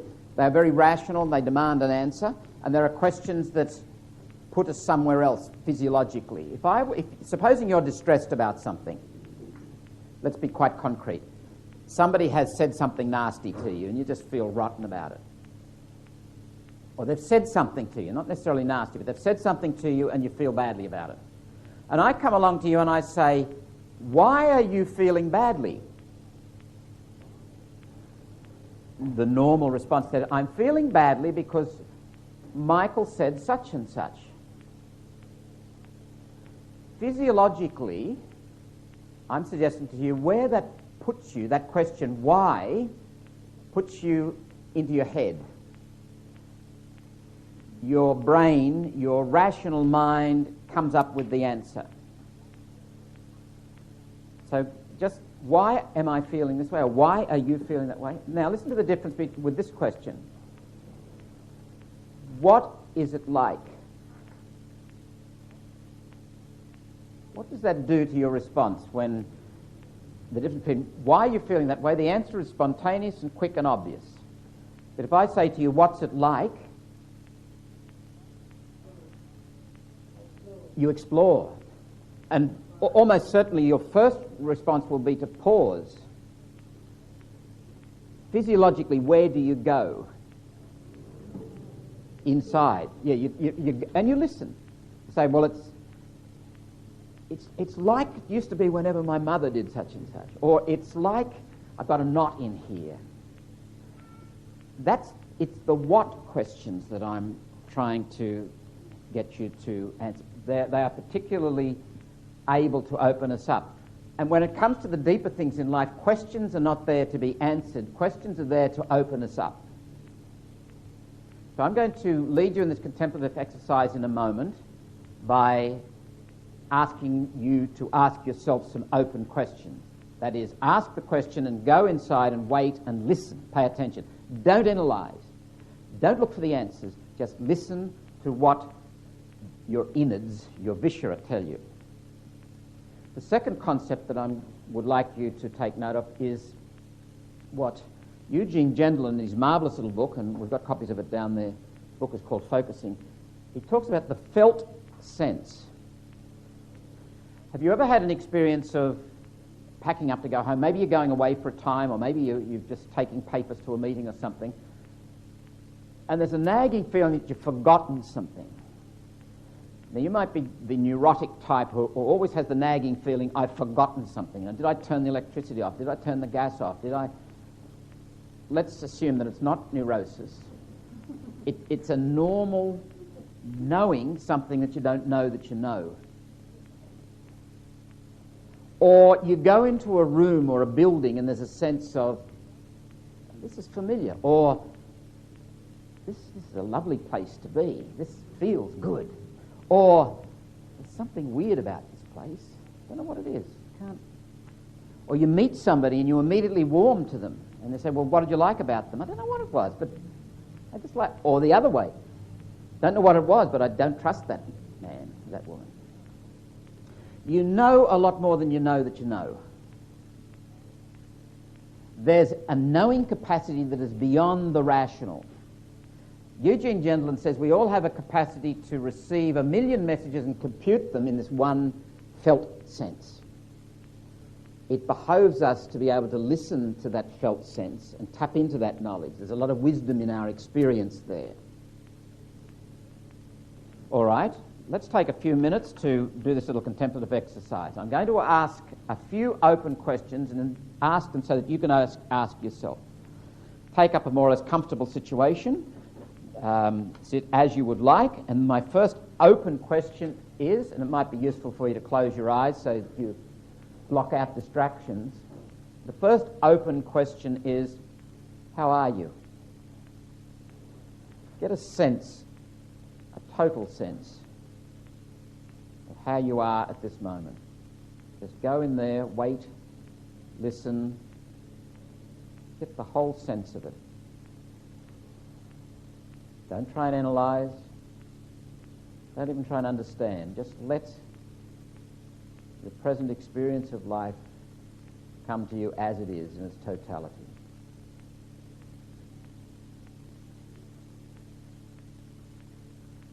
The next open question: what are the various issues that press for attention in your life at this time, tonight? Let them come. Stack them to one side, one at a time.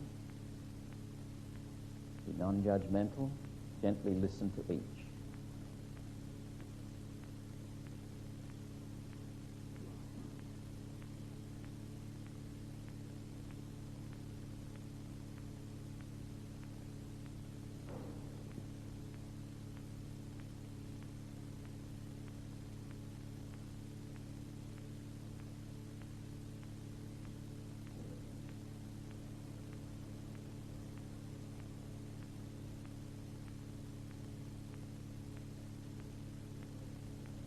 The next open question: which of these issues most presses for attention at this instant? Let the others go and get the whole sense of that one particular issue.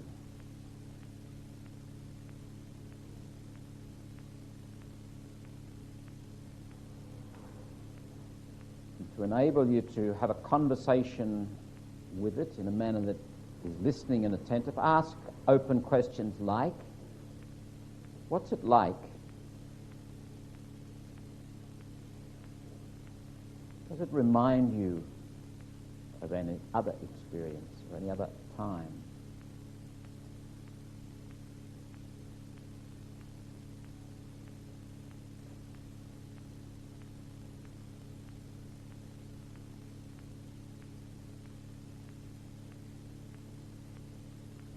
Where in your body does it most make its presence felt?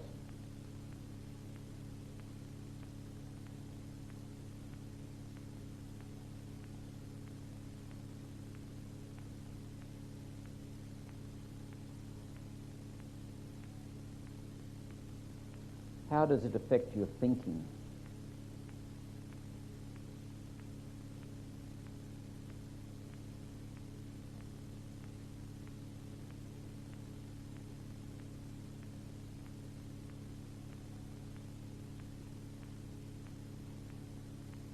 Is it having any particular effect in your relationships? Pay attention, just listen. Don't answer those questions.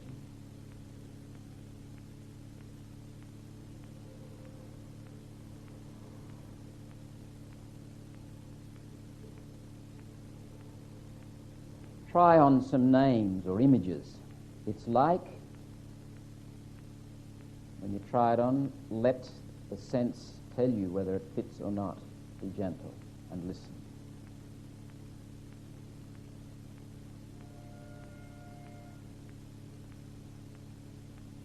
It's like,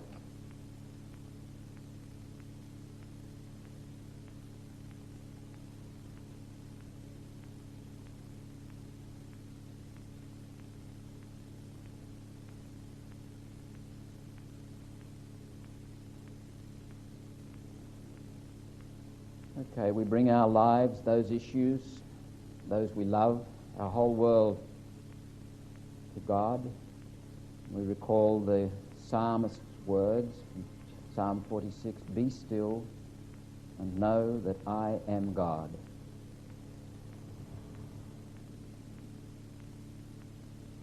Be still and know that I am.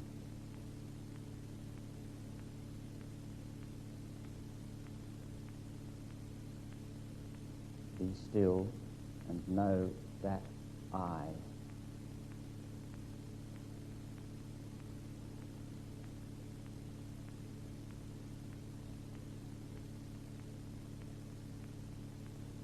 Be still and know.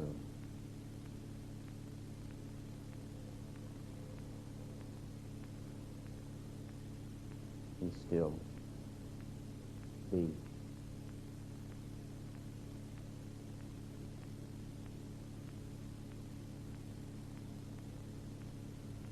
All right, leave it there.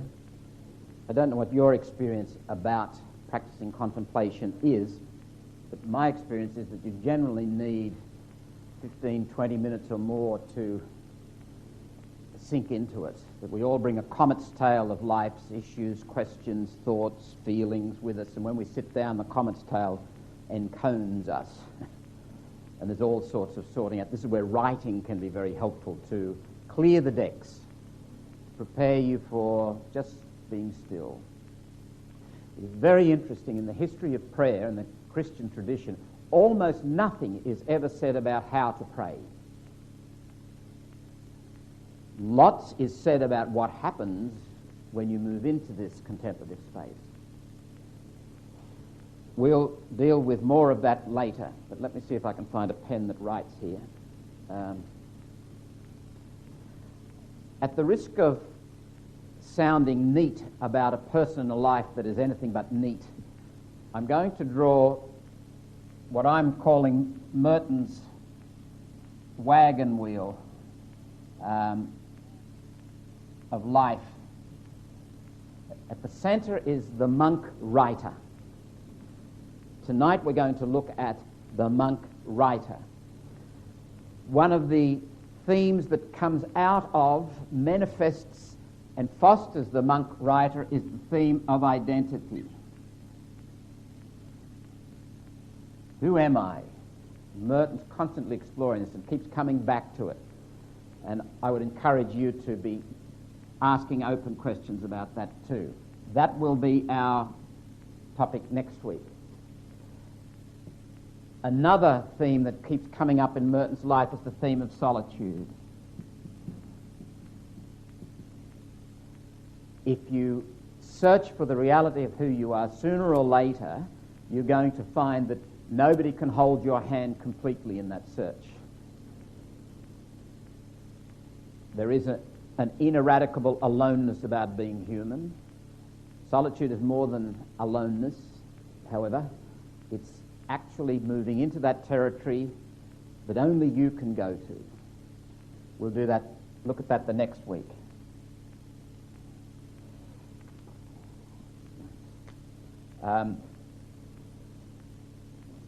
Social concern is a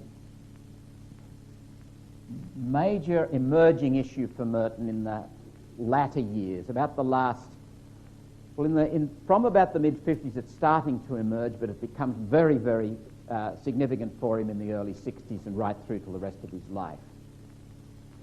His place as a monk in the world and what contribution does he have to make, what does he have to say about world peace, about poverty, about racism, and so forth.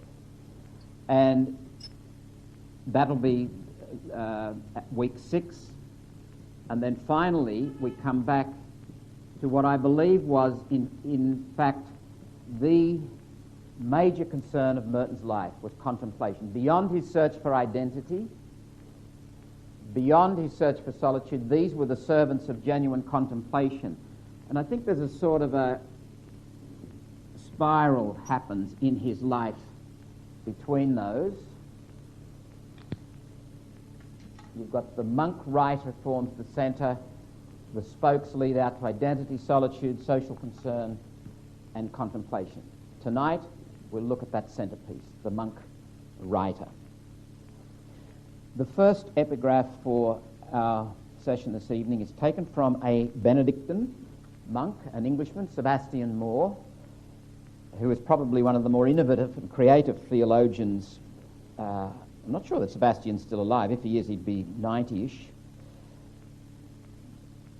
In an article in the Downside Review in 1993, he wrote, "Theology has to be autobiographical,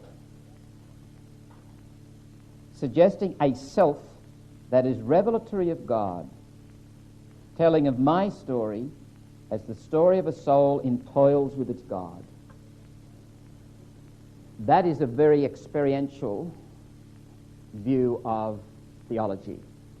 One of the themes that I keep stressing in our spirituality program here is experience is the great teacher.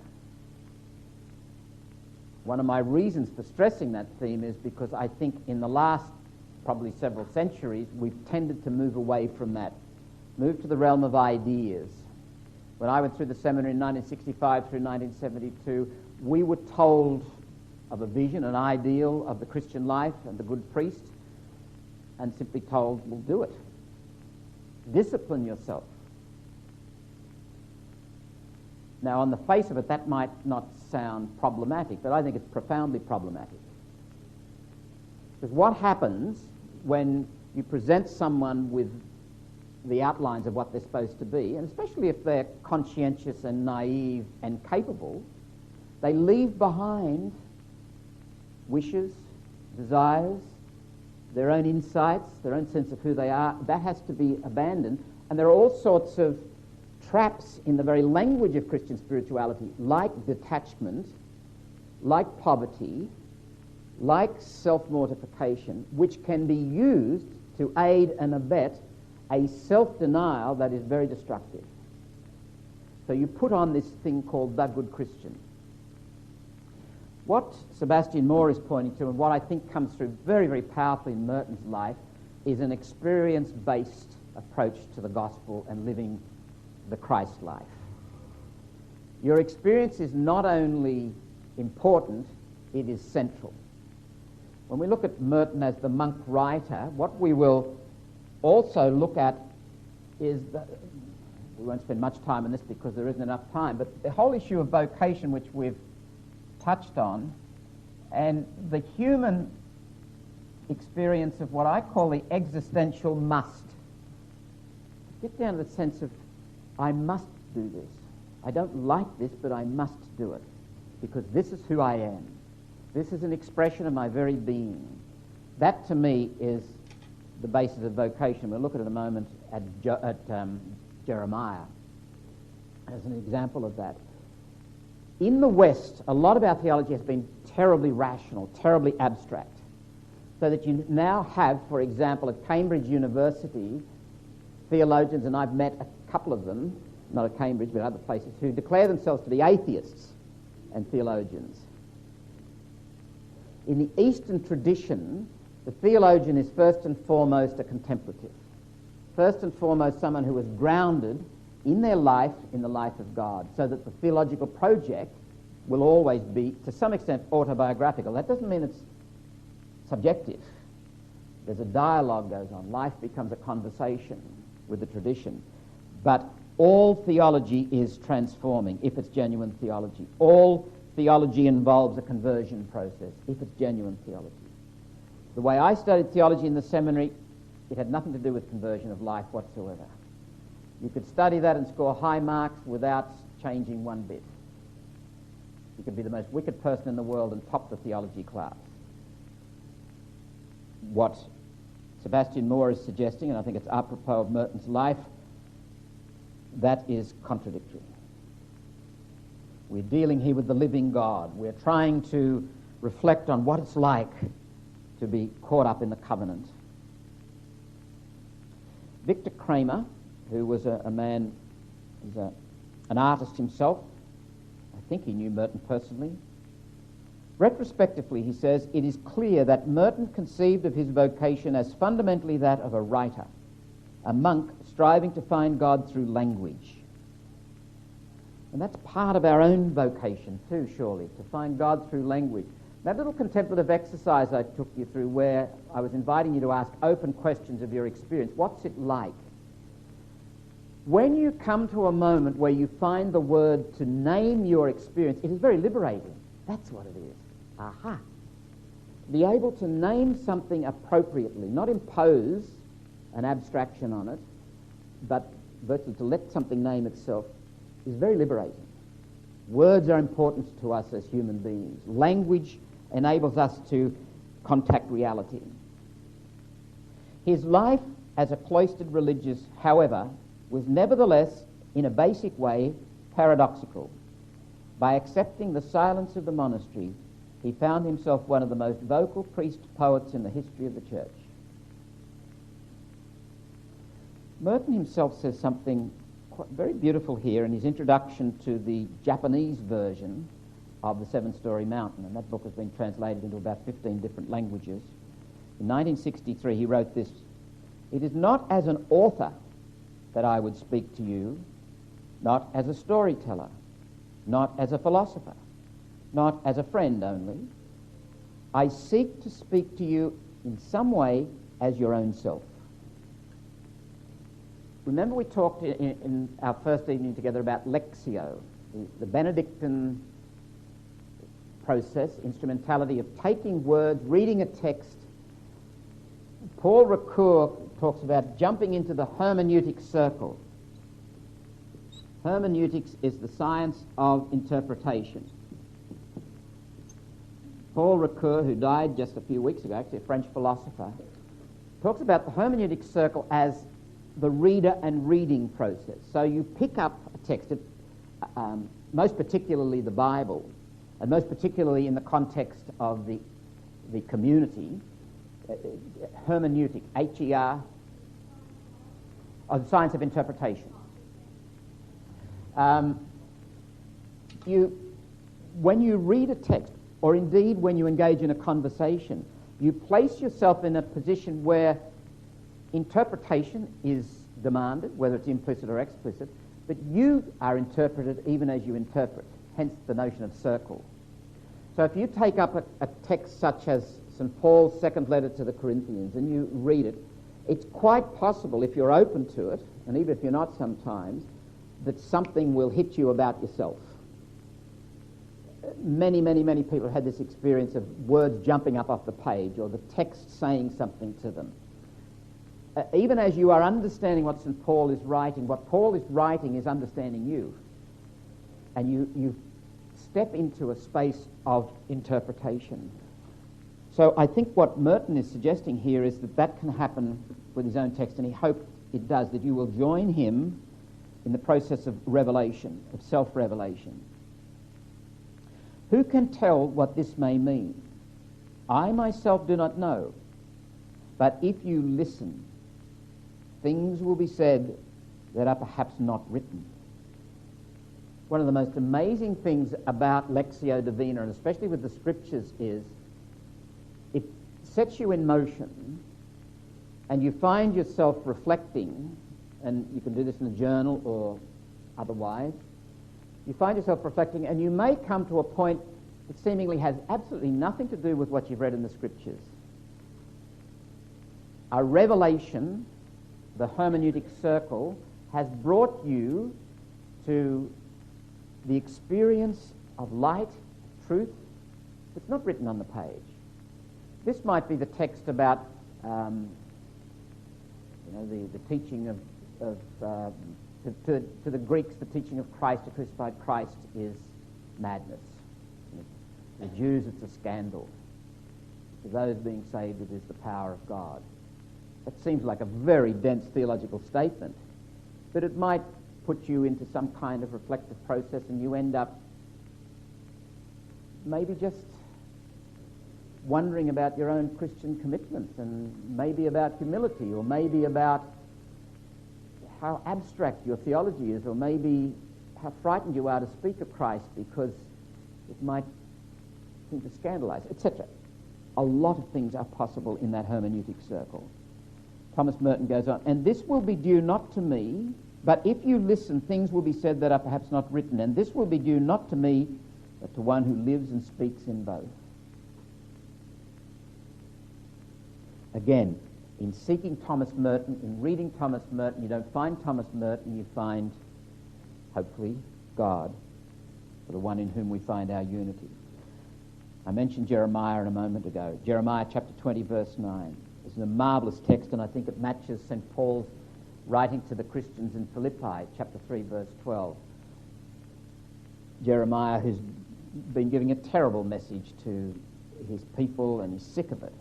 For me, Yahweh's word had been the cause of insult and derision all the day long. I would say to myself, I'll not think about him, I'll not speak in his name anymore. But then there seemed to be a fire burning in my heart, imprisoned in my bones. The effort to restrain it wearied me. I couldn't do it. This is the existential must. The last thing Jeremiah wanted to do was to proclaim God's word. And I think one of the acid tests of vocation, in the best sense of the word, you are your vocation. It's not something you do. You are your vocation. We're to remember this when we think about whether there are any vocations in the church. Yes, there are as many vocations as there are people.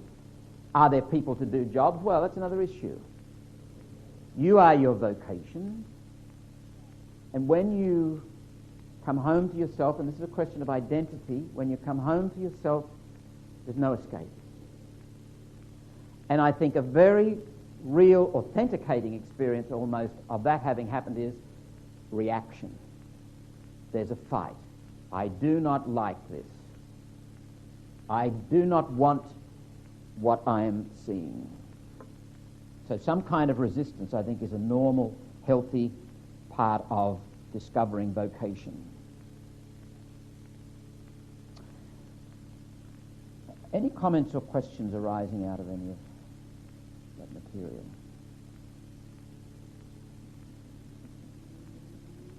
Please feel free to put it up your hand. Use the microphone, so they're up the front here, and I'll get one to you if you want. Okay, the truly great Christian writers, and I think it remains to be seen whether you can classify Merton as a great Christian writer. Jean Leclerc, who is quite a scholar, a Benedictine, does classify him as such.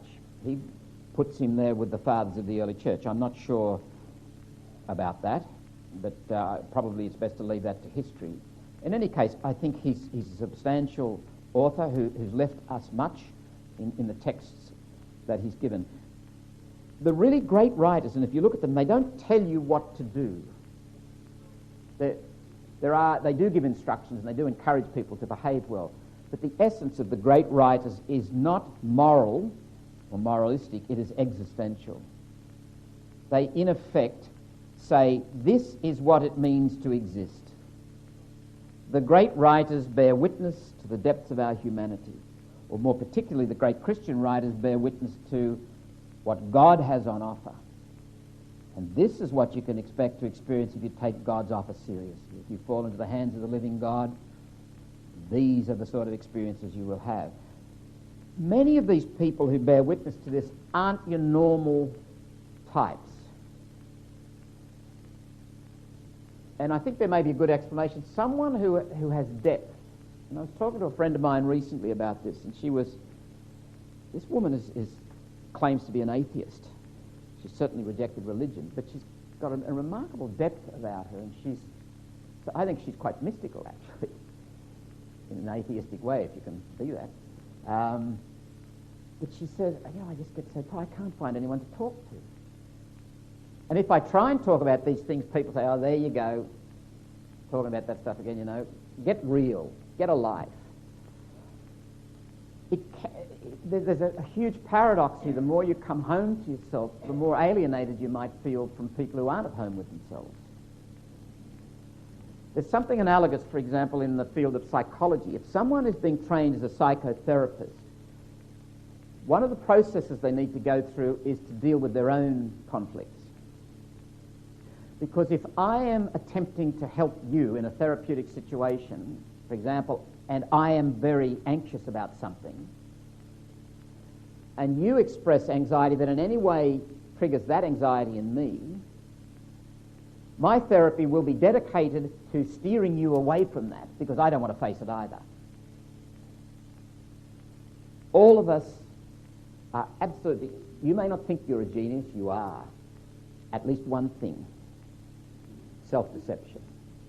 We are brilliant at it, evading and eluding things. Now, part of the severity, the minimalist reality of the monk's life is to take away the escape routes. One of the reasons for the desert experience, one of the reasons for retreat is to take away the escape routes. Like busyness. We may not be able to get away from home to have quiet time, but one of the dangers at home is that there's so much familiar territory to escape into, books and, I've been wanting to clean that room for so long, the vacuum cleaner, that basin. It's all good stuff. Anything but face what must be faced. I think Merton uses his writing in seeking his identity, and this is a huge theme that keeps coming through, the truth of who I am, and he tries to put truth out there, and it's a great monastic tradition. Tell the abbot everything. Don't hide anything. Put it all out there on the table, because if you hide it, you get into just a tidgy bit of evasion or dishonesty or deceit. It opens the door for a whole lot more of evasion, dishonesty and deceit. And the thesis is hide nothing. Put it all out there. And Merton sums that tradition up very well, and I think this sums up concretely one of Merton's basic intents, maybe his primary intent in writing, and I'm looking at the middle of my notes, page 41. We make ourselves real by telling the truth.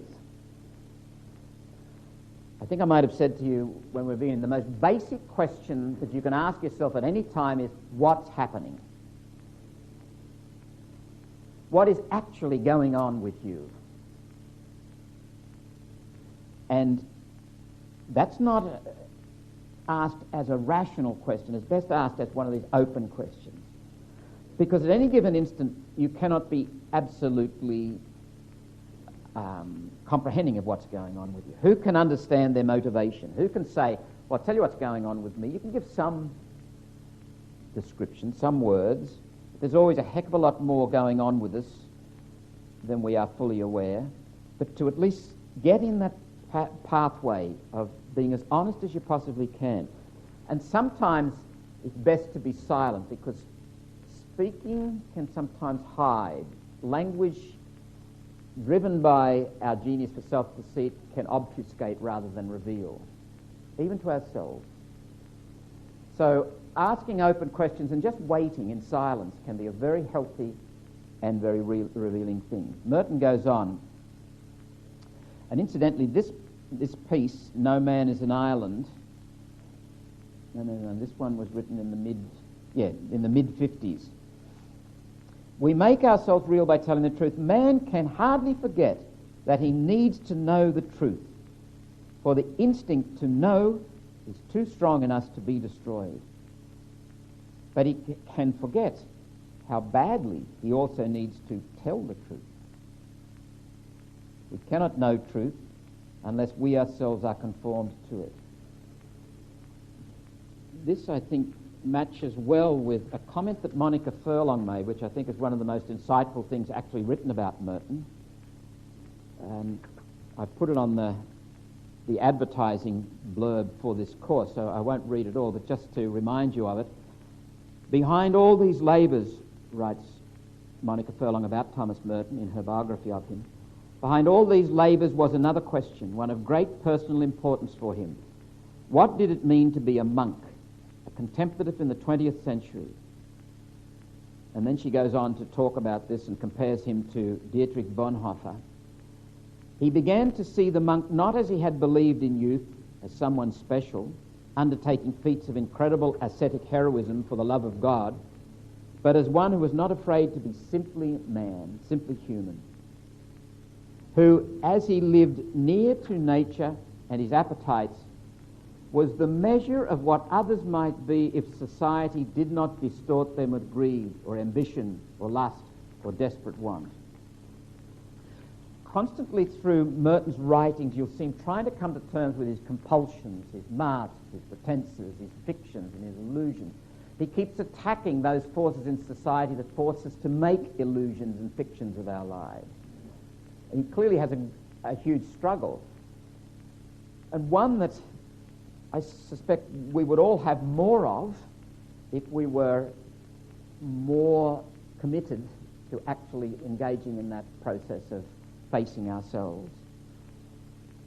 Some of you may have had a chance to watch The Monastic Experience, that BBC program. And please, if you've borrowed those tapes, bring them back as soon as you can so that others can also have a chance to see them. But what emerges in those 5 young men is all kinds of conflicts. in the context of the regimen of the monastic life. Now, does the regimen of the monastic life generate the conflict? Or is it like a salve that makes them aware of the conflict that they weren't aware of in the workaday world? My experience of going on retreats is that it takes at least 2 to 3 days to get through the hurly-burly that's going on in my mind inside myself. The silence brings out the stuff that I need to face. This is why the desert is the place of demons. Not so much because demons live in the desert, but you can't hide from your demons when you go into the desert. And you'd better not go there, I would suggest, unless you've got some guides, or at least a good guide. All right, let's look at Merton as someone who had to write. And this raises a very serious conflict for him early in his life, because he wants to be a monk, he wants to be a contemplative, yet he feels this necessity to write. And also Dom Frederick Dunn, who was his abbot when he first went into the monastery. Fox was his abbot for about 20 years, and for the first 6 or 7 years Dom Frederick was his abbot. He ordered him to write. Different people have written about this. Anthony Padovano, for example, suggests that his identity than any other commitment. He had to write. He chose to be a monk. Anyone who is a very creative writer, who finds their place in the world, their connection with the world through writing, I think would know that necessity. It's not a necessity for me, but I know the power of writing and the value of it, and I love to write. And writing, sometimes the best stuff is what you throw away, because actually doing it clarifies what you don't want to say and gets you to some kind of insight and some kind of freedom, and can just simply unburden you. One of Merton's biographers notes, "We now understand that he always needed to write, just as other men breathe," and that's Victor Kramer, whom we quoted earlier on. And one scholar later on, I don't think she ever knew Merton, Elena Malitz, writes, Merton had been gifted with exceptional talent as a writer.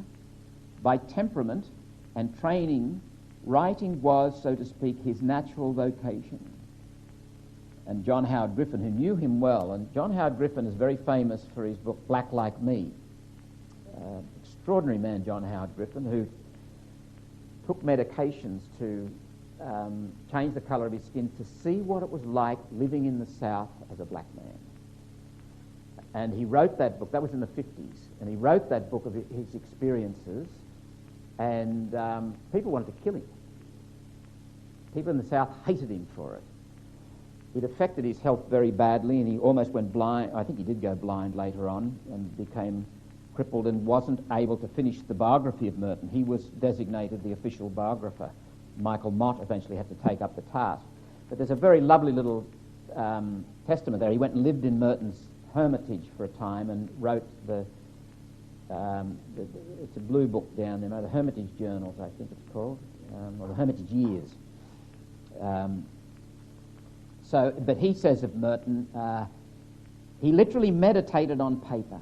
I have said that he couldn't scratch his nose without writing about it. This is not exactly correct, but it's nearly so. And William Shannon observes, he has ink in his veins. I'm sorry? Or did you want to ask a question? No, okay. Paul Pearson, who is... Oh, yes, just a moment.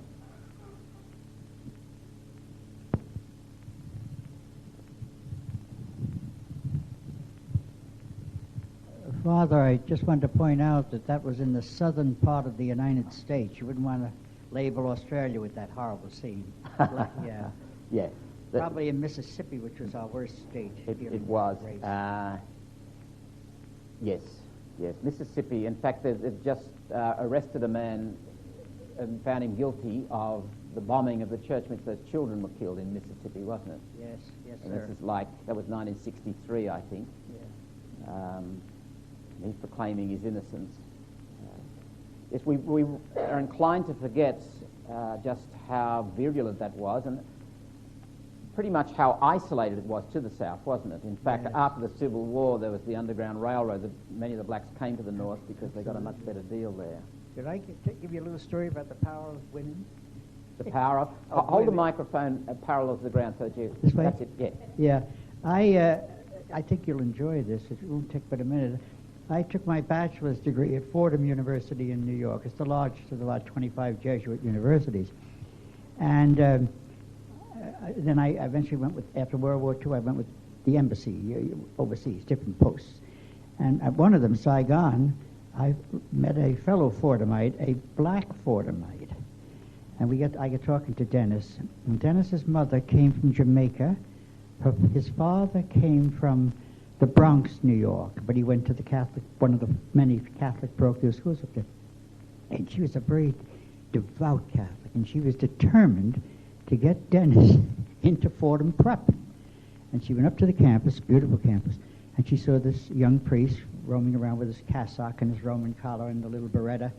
And she went up to him and she said, "Father, I identified herself as a Catholic from Jamaica, married to an American in the Bronx." She said, I want very much to get my son into Fordham Prep. She knew the value of a good Jesuit education. And the priest squirmed a bit and he said, "Well, madam, we always heard growing up as kids, grew up in New Jersey, that women are the powerful members of a black marriage. Men can be powerful, but women are the ones that push and tug. And this woman, thank you, Father." One of my two of my nephews went to Fordham Prep. Yes, and one of them, Julian, who's taller than me and very, very fair, he got his class photograph mixed up with a black fellow from Jamaica, New York. The black fellow got Julian's photograph. "This is your class photograph," and Julian... Times have changed. Paul Pearson, in his his doctoral thesis about Merton, notes that Merton was, even as a young boy, writing novels, like at St. Antonin when he was in primary school and when he was at the Lycée at Montauban. Merton wrote several novels, he and his friends did, as an 11-year-old boy. So it's not as if it's something that he decided to do as an adult. He was always wanting to write, and he edited the magazine at Oakham, where he went to school, for example, and he was writing essays there. And even when he was recovering from the gangrene in his mouth from the tooth abscess, he wrote an essay for which he won the literary prize. So, and I rather suspect that he's gotten this gift from his mother, who was wrote articles for the paper to make a bit of money when they went back to Douglaston in 1916, was it? Now, the complications arise because he wants to be a monk, and Merton's early on has got some fairly simplistic, naive, idealistic ideas about what it means to be a monk. And he goes there, when he visits there in Easter 1941, Gethsemane, he comes away just glowing and writing about this. This is what keeps America going, this monastery, and here's all the energy of America and so forth. So he's to have something of a bruising done to his illusions when he gets there. But he wants very much to be a monk, to be a contemplative, but he's still a writer. This existential must is lurking. And I've put a whole series of quotation, or a lengthy quotation here from the Seven-Story Mountain. It's very interesting for a number of reasons. One, it does manifest Merton's desire to write. It manifests the conflict. It also manifests something that I think Merton never quite got over. He had a tendency to be a bit melodramatic. I wouldn't say drama queen, but just, he put an edge on things, and sometimes didn't spoil a good story with the truth. But reading between the lines, you can see that, I think, someone who's genuinely wrestling with this whole business of whether or not he should keep writing. Now, let me just mention in passing that there was something else, and you'll appreciate this, Paul. He had absolutely no concept of order and business contracts and commitments. So Merton say, oh, you can have this poem, or you can have this essay that I've just written. And he gave, for example, to Catherine de Hewitt Doherty, before he went into Gethsemane, part of his journal he'd written in 1940. And then all kinds of contracts were subsequently signed, especially after Seven Storey Mountain was such a success in 1948. So he's contracted everything he's written, and therefore everything he's going to publish, by law, is owned by the monastery and the publishing houses. But here's Catherine de Hewitt Doherty's got this. She wants to raise money for her Friendship House and eventually for Combermere, where she up near Ottawa. And there's a legal case and it's threatened court proceedings and whatever. And Merton was absolutely bewildered by all this. He had no idea of the implications of saying to somebody, you know, you publish this if you want to, and here's a little bit of my writing. That particular journal that he gave to Catherine de Hewitt, or that was sorted out by Abbott Fox. And here's where I think is a good example of how Fox was good for Merton. Abbott Fox, I think I mentioned, had an MBA from Harvard. He was aware of all this sort of contractual stuff and business and commerce. He made an ex gratia donation payment to Catherine de Hewitt Doherty of $500, which would have been substantial in 1958, to sort of give the money that they were wanting from that publication. And the book was then published, was in faithfulness to the publishers as the Secular Journal later on. But that was something that troubled Merton, and I'm looking at the top of my notes, page 44. He says, he's talking about this shadow, this writer that's sort of ghosting his life. There he stands and bars my way to liberty. I'm bound to the earth in his Egyptian bondage of contracts and reviews and page proofs and all the plans for books. You know, the messy business of publishing wasn't part of Merton's life. Very interestingly, I think Merton never wrote a book as such, apart from The Ascent to Truth, which was a bad book. It was an attempt to present something on John of the Cross. I wouldn't mind it if I'd written it, but for Merton it was a bad book. He wasn't an academic, he wasn't a scholar who could sit down and follow something through and present a book of 300 or 500 pages on something with footnotes and references and so forth. If you look at Merton's writing, most of them are his journal entries that have been tidied up, or essays, book reviews, little articles that he's written here, there and everywhere. And he wrote about an immense array of things. Merton got enchanted by this and that, like cargo cults in the Pacific was one of his interests at one stage, and the Greek fathers and the Russian mystics and the female mystics of the 13th century and so forth. And that's me. I read something the other day that said that in actual fact Thomas Merton was not an original thinker.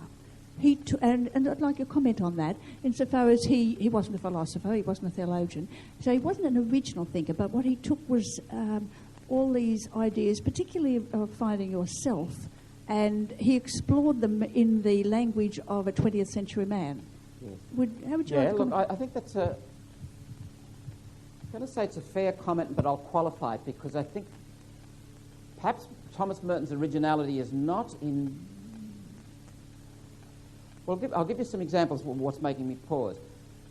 No Catholic writer, not many Christian writers that I know of, ever spoke out against war, certainly against nuclear war, until Merton came. And he was banned from writing because he spoke out. That was fairly original. I think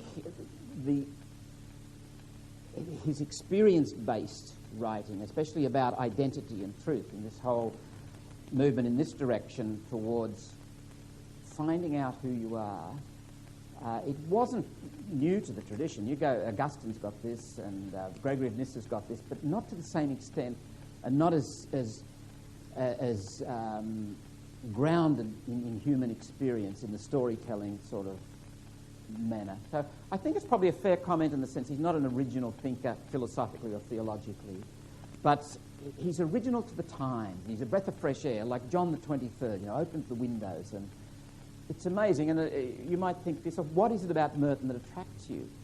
A number of things attract me, and I find myself unable to really define them well, but one of them is he keeps me realizing how important it is to be honest with yourself. Now, yes, we find this in Hamlet, and Augustine says, why do I need to know myself? So I know what God made me to be, so I can be what God made me to be. But it's not quite to me it doesn't have the same impact as hearing Merton speak of his life and see the struggles that the man had. So there was a sort of originality in that, I think, a freshness and an honesty. For me, I started to read him in the 50s when his first books first started to come out, and then was a long period when I didn't read him. And to me, it was a person who could relate to. That his experiences were so human, and I agree with you about the social concern, because I remember in the 60s when I had relations who were priests, and the word was that Thomas Merton was really a communist because he was anti-war and anti the atom bomb, and to some extent, therefore, if you're anti-American, then you had to be a communist. So there was this great glee to some extent. Well, in actual fact, he'd sort of fallen by the wayside. He was now really a communist. And he wore all of that, yes. Yeah, and all sorts of rumours were developed about him. In fact, a young man, a southerner, turned up at the gates of the monastery at Gethsemane with a gun to shoot him. And, of course, the ultimate was that he'd fallen in love. Well, that was really the ultimate sin of the 60s, was for a priest to fall in love. Yeah. But also another area, again, it doesn't seem original to us now, but he was a man who saw life in terms of conversation. There are 18,000 letters held at the Thomas Merton. He didn't write them all. Some of them are written to him. But he wrote huge numbers of letters to people, all sorts of people, Muslims. He wrote to John the 23rd. He wrote to Paul the 6th. He wrote to Robert Kennedy's wife. He wrote to senators. He wrote to anyone who wrote to him. He would write back and do all sorts of advice. But his last lecture was on Marxism and monasticism and drawing. Now, to do that in 1968 was pretty original, pretty daring. Because what Merton wanted was, he wanted to explore. He couldn't believe that the Catholic culture as it was presented to him held all the truth, the whole truth, and nothing but the truth. I'll just see if I can put my hands on a little quote here. Page 40 of Conjectures. And this is a series of journal reflections. Let's examine our consciences, brethren. Do we wear our mitres even to bed? I'm afraid we sometimes do. It's tongue-in-cheek sort of stuff, but there's something very serious about this, taking ourselves too seriously. He may have been a bit original, too, in introducing humour into spirituality. Dom Eudes Bamberger, whom you saw on the film, who was one of his scholastics, who came in from the Navy, had been a medical doctor in the Navy, and went on, the monastery sent him to do psychiatry in Washington. One of the reasons being they were flooded with all sorts of people in the monastery, and some of them should have been in a hospital rather than a monastery, and they should never have gotten there. So it was a very troubling thing for them, actually. But Eudes Bamberger says, I remember Merton as a spiritual guide. And we must never forget that in studying him, it's not that he's telling us how to behave. There's much in Merton's life you wouldn't want to imitate. But if you accompany him in your own wrestling with God, with life, your own pursuit of the truth, I'm absolutely certain you will learn a lot. You will discover a lot. Not sort of, some of it will be written on the page, so you'll be able to quote and say, this is what I've learned, but a lot of it will be more intangible. And so in connection with that, would you say that he was probably the original provocateur? I can't think of anyone, and you'd probably be responding to that more adequately than me, that challenged his own church so that he was very much a 20th century voice. Yes, I think that's a fair comment. He was, in a sense, a provocateur. Sometimes out of his own conflict, but also sometimes out of considered reflection. And we'll actually pick up some of that when we look at social concern. There is a statement that he made about church in the world that I think unless I'm mistaken, predated Gaudium et Spes, and certainly is just a brilliant sort of potted summary of what Gaudium et Spes subsequently said. He couldn't, and the monastery too, you know, the way the monks were living, he had a profound impact on Cistercian life worldwide and how monks ought to live. He helped the renewal of he provoked people to think differently, even if they, and I met monks there at the monastery when I was there in 2003 who can't stand Merton. One of them in particular, and I won't give any more indications for who that was, but he drove me into into Louisville, and on the campus at Bonaventure University, where the study centre is for Merton, they've got what I think is a statue that Merton would have hated. He's got his Cistercian habit on, his sleeves rolled up, and it's sort of the young Merton striding out into the world, and it's idealistic, it's hagiographical rather than realistic. But he was the fellow who told me about Merton's drinking habits and so forth, and him and his big shot mates, he said. But most of the monks I spoke to there, including a dear, very, very frail old brother, lay brother, he walked up to me. I was in the front foyer, and I was talking to one of the brothers on duty there, and he said, Thomas Merton was going to come back from Asia. Because a lot of rumours about, he was murdered by the CIA and all this, which is nonsense. And also he was going to leave Gethsemane and go somewhere else. And this dear brother looked at me and he said he was going to come back. He told me he would come home. It was just so beautiful. And Merton used to give these conferences. The lay brothers were separated from the choir monks, and they never got the benefit of any of this stuff. So they taped them. That's why we've got about 400 reels of tapes of Merton's lectures, and then the brothers would hear them. But then Merton came down on Sunday afternoons, I think it was, and gave the brothers their own special conferences. And to that extent, to me, what is so strong and powerful about him is that he was intolerant and impatient with cliche. Oh, yeah. And the Catholic Church for so long had been riddled with nothing but that. And therefore everyone felt a hunger that he provided and no one else was giving. Yeah. And I think that dramatically changed. I mean, John, John the 23rd, of course, but him from the perspective of being one of the congregation rather than the hierarchy. Yeah. He was not hierarchical, and that was important psychologically to people who grew up in the 60s. Well, it was to me.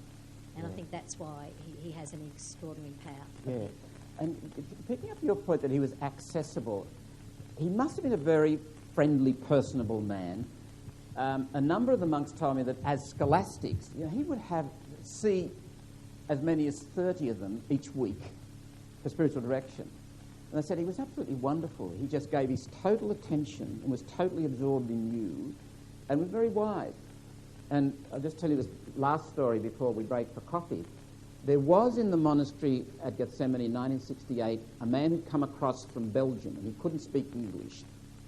Not that there was much talking went on, but in any case, the liturgy was in English, and if there was any talking, it would have been in English. He did speak French, this Belgian. I think a day or two after Merton actually died, the one person to get a postcard from him was this Belgian monk, written in French from Merton, just to say, "G'day, I'm in Bangkok and the weather's nice," and so forth. Just a beautiful little touch and terribly indicative of his sensitivity, his care, also his eagerness to write to people. He loved to write letters, loved to contact, and loved companionship, which is not a bad trait to have. Let's pause there for a cup of coffee. Just to finish off on that matter of the struggle Merton had between being a monk and being a writer, in my notes on page 45, if you happen to have them, I've got some quotations there from Merton's journals, Entering the Silence, and he writes, "If I am to be a saint, I am not only to be a monk, which is what all monks must do to become saints, but I must also put down on paper what I have become. It may sound simple, but it's not an easy vocation." I think Merton is expressing something fairly sophisticated there, and also fairly honest, and it looks simple, but how does one come home to oneself? What's it like? How do we name that journey and the experiences along the way? And there may be a touch of originality there, and maybe something of what attracts us about Merton. He names human experience. The more personal, the more universal is a basic principle of life. The more you come home to yourself, the more honest you are with yourself, the more you'll find yourself linking with other human beings. What divides us is when we're superficial, when we hide in ideologies or rules or regulations. But try it on in your own experience. People who are most earthy, most deeply grounded, most honest, are people who are most easy to connect with. And to the extent that I'm alienated from myself, I will tend to be alienated from them. Merton was helped in coming to terms with his vocation as a writer, I think, by some of his correspondence. And there were some fairly significant people, like he wrote to Boris Pasternak, for example, loved Dr. Zhivago. Wrote to Czesław Miłosz, who is, I think, still alive, a Polish philosopher. D.T. Suzuki, the famous Japanese Zen master. Evelyn Waugh. Evelyn Waugh edited Seven Storey Mountain, and it was published in the Commonwealth after Evelyn Waugh had edited it and cut about 20% of it out and corrected the grammar and the punctuation, whatever. Evelyn Waugh thought that Merton was a bad writer, and when he went to visit him in 1948, left him a couple of copies of English Usage and Style and said, "Read these, son, and you might." And Merton was very humble and corresponded with him about those sorts of things. So, yeah, you did. I did. Elected Silence. Yeah, it's a smaller book. We've got copies of it here somewhere. I think it actually reads better. It is. Evelyn Waugh has made it better English, but Evelyn Waugh was worried about a lot of what Merton said about England and Cambridge particularly, and he didn't want that said. It was, yeah. Most, but like when we went to Novitiate, that was a book that was read to us. It was Elected Silence, and it's still a good read. It's on the shelf over there. Yep. Merton's style is very concrete. It's a very experiential style, as we've already noted. Now, I'm going to speak about what I'm calling 15 significant writings. They're not books, but writings. It's hard to single out any books, but for my money, let me do that in terms of what I think are Merton's better books, not just because I like them, but because I think there's better quality writing in them. One I would single out as New Seeds of Contemplation. That was first published as Seeds of Contemplation in 1949, but even before it hit the bookshelves, and it sold 40,000 copies very quickly in the wake of the Seven Storey Mountain. Merton was disappointed in it and wanted it changed. And in the Reader, I've actually gone through and put in parallel columns a couple of chapters from the 49 version with the 62 version. The 62 version was published under the title of New Seeds of Contemplation. And Thomas Merton said, "I don't like that. Call it Seeds of Contemplation." Now, why? Because he said it really is a whole new book. Now, it's not a whole new book, but there's substantial changes made. That is one of the books that I really enjoy reading. And if you're a first-time Merton fan and you've got a bit of experience with trying to pray and live the Christian life, dip into that one. I think there's some really accessible, deep, easy, relatively easy to read sort of stuff. Another book which is I like but is difficult to read and is more theological and a bit more dense is called The New Man, which was published in 1962. Again, it's a series of essays. He has one essay in there which is one of my favourites, called Promethean Theology, in which he uses the myth of Prometheus from Greek mythology and says that whole Greek mythology could be applied to the way we've promoted the study of theology. It's very willful, it's very mastery-oriented. He says it's, like Prometheus steals the fire from the gods, we feel as though we've got to steal. God's not gracious, God is not prodigal, so we have to, as it were, steal life from God. It's a very hard-hitting essay. And Raids on the Unspeakable. At the moment, they're my three favourite Merton books. Raids on the Unspeakable is a series of essays. The whole notion of the unspeakable is really about culture's unwillingness to speak what must be spoken about human experience, to name the void in our lives. And Merton's essays, in that he has the wonderful little essay on Ionesco's rhinoceros, and I've reproduced that in the reader there for you. Then, of course, for occasional reading, Merton's journals are just marvellous. There is a one-volume version of the journals. They come out in 7 volumes. They're very substantial volumes. I have one of them here. This is one of 7 volumes of his journals. Merton's journals were thick. We have no equivalent size paper in our system, but roughly A4 size. Thick card covers, so they were like the old heavy minute books from about 300 pages. Now, I've actually given you a photocopy of one of the pages out of Merton's journal, and he wrote with extraordinary consistency, the same kind of style. You look at it, I don't know what your feeling is, but I find it almost impossible to read. Can you imagine being the people like Bill Shannon and these people who have to actually transpose it? They've done a brilliant and marvellous, a wonderful job. My reason for choosing that one, and I got Paul Pearson let me actually hold the journal in my hand, and he gave me a photocopy of it. That's got the entry from March the 19th, 1958 on it. And I think that's one of Merton's better pieces of writing, and also one of his more interesting pieces of writing. In his journal of March the 19th, 1958, he actually writes about this experience in a way that is very different from the way he writes it up in Conjectures of a Guilty Bystander. It's a little bit neater.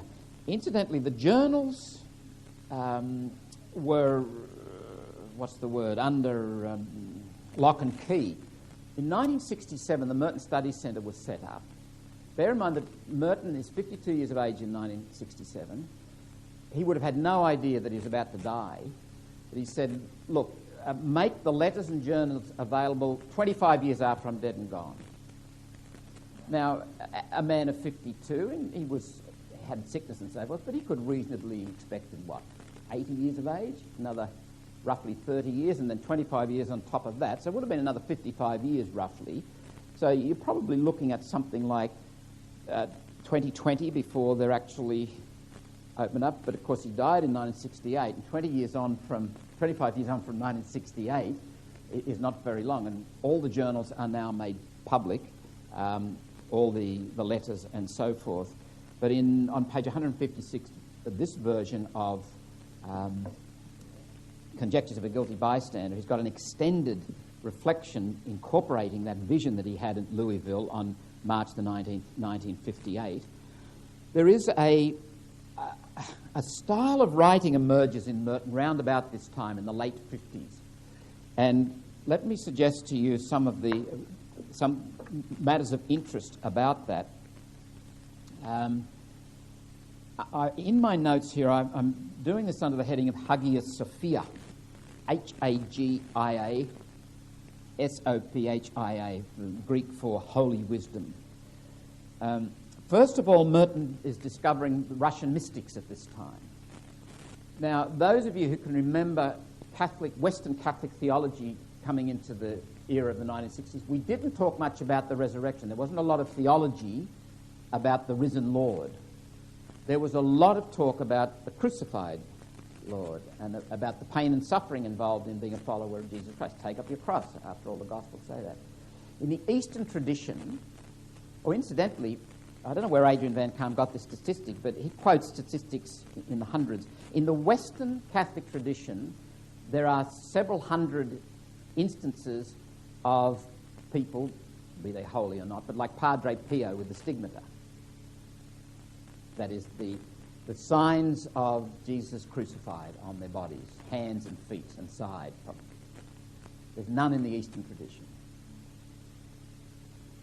In the Eastern tradition, they have the tradition of the halo, and the gold that's in the icon is significant of this. The light of the risen Lord is very, very strong for them, so that holy people who are close to God, you can see the glow.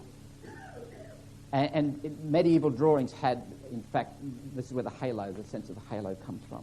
Merton is picking up the contrast, and here again, and your point about being provocateur, he's reaching out, he's going into other territory, and he's coming back and saying, hey, look, they grow better vegetables over there, they've got bigger cattle, they've got, we can do some hybridizing and Catholicize Catholicism. Make it a bit more universal, a bit more all-embracing.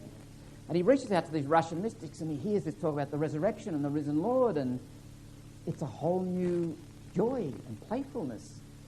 And he makes an extraordinary observation about them. I found it extraordinary anyway, where he says, they have dared to accept the challenge of the sapiential books, Proverbs and Wisdom, Hagia Sophia, who is a woman, who is female. Now, I think Merton was ripe for this discovery, given his background, but I think it's a genuine insight. It's not just a projection of his psychological wishes here. I think Merton is, and this is 1956 or 57, 58, somewhere around about there, is writing this. It was just totally beyond the scope of our thinking. And indeed, 30 years on, 40 years on, it's still beyond the scope of many Western Christian thinkers. He writes, most important of all, man's creative vocation to prepare consciously the ultimate triumph of divine wisdom, Hagia Sophia, the female principle of God. Man the microcosm, he's still using man, we sort of used that in an all-embracing way in those days, if you remember, I think. Man the microcosm, the heart of the universe, is the one who is called to bring about the fusion of cosmic and historic process, sounding like Teilhard de Chardin here. Historic process and the final invocation of God's wisdom and love.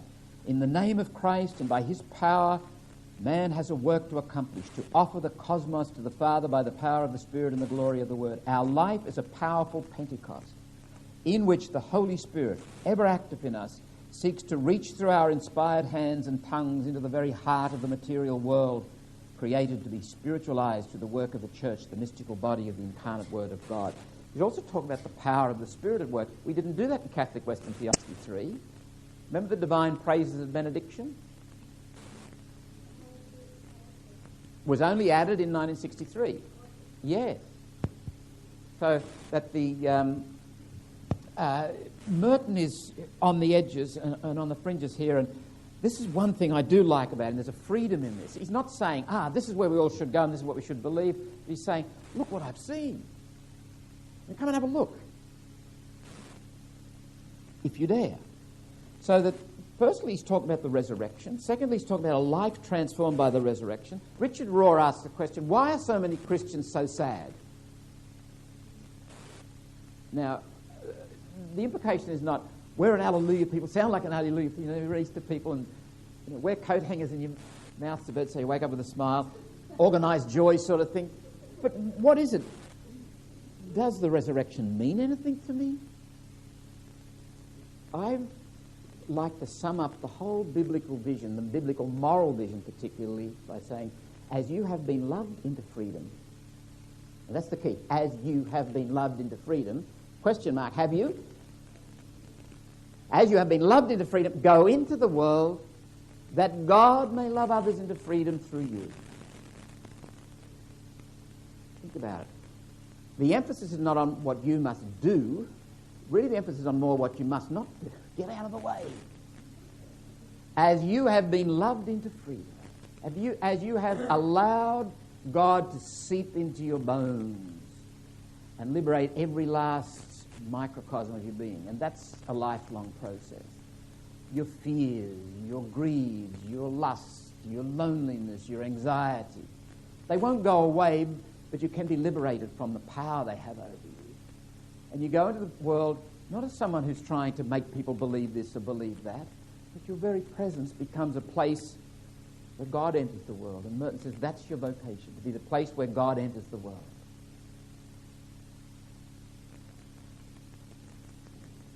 Merton brings up two other themes here, and I haven't noted in the notes here, but also at this time Merton is becoming fascinated with Julian of Norwich and other female mystics. the theme of divine playfulness within the world and the theme of the feminine.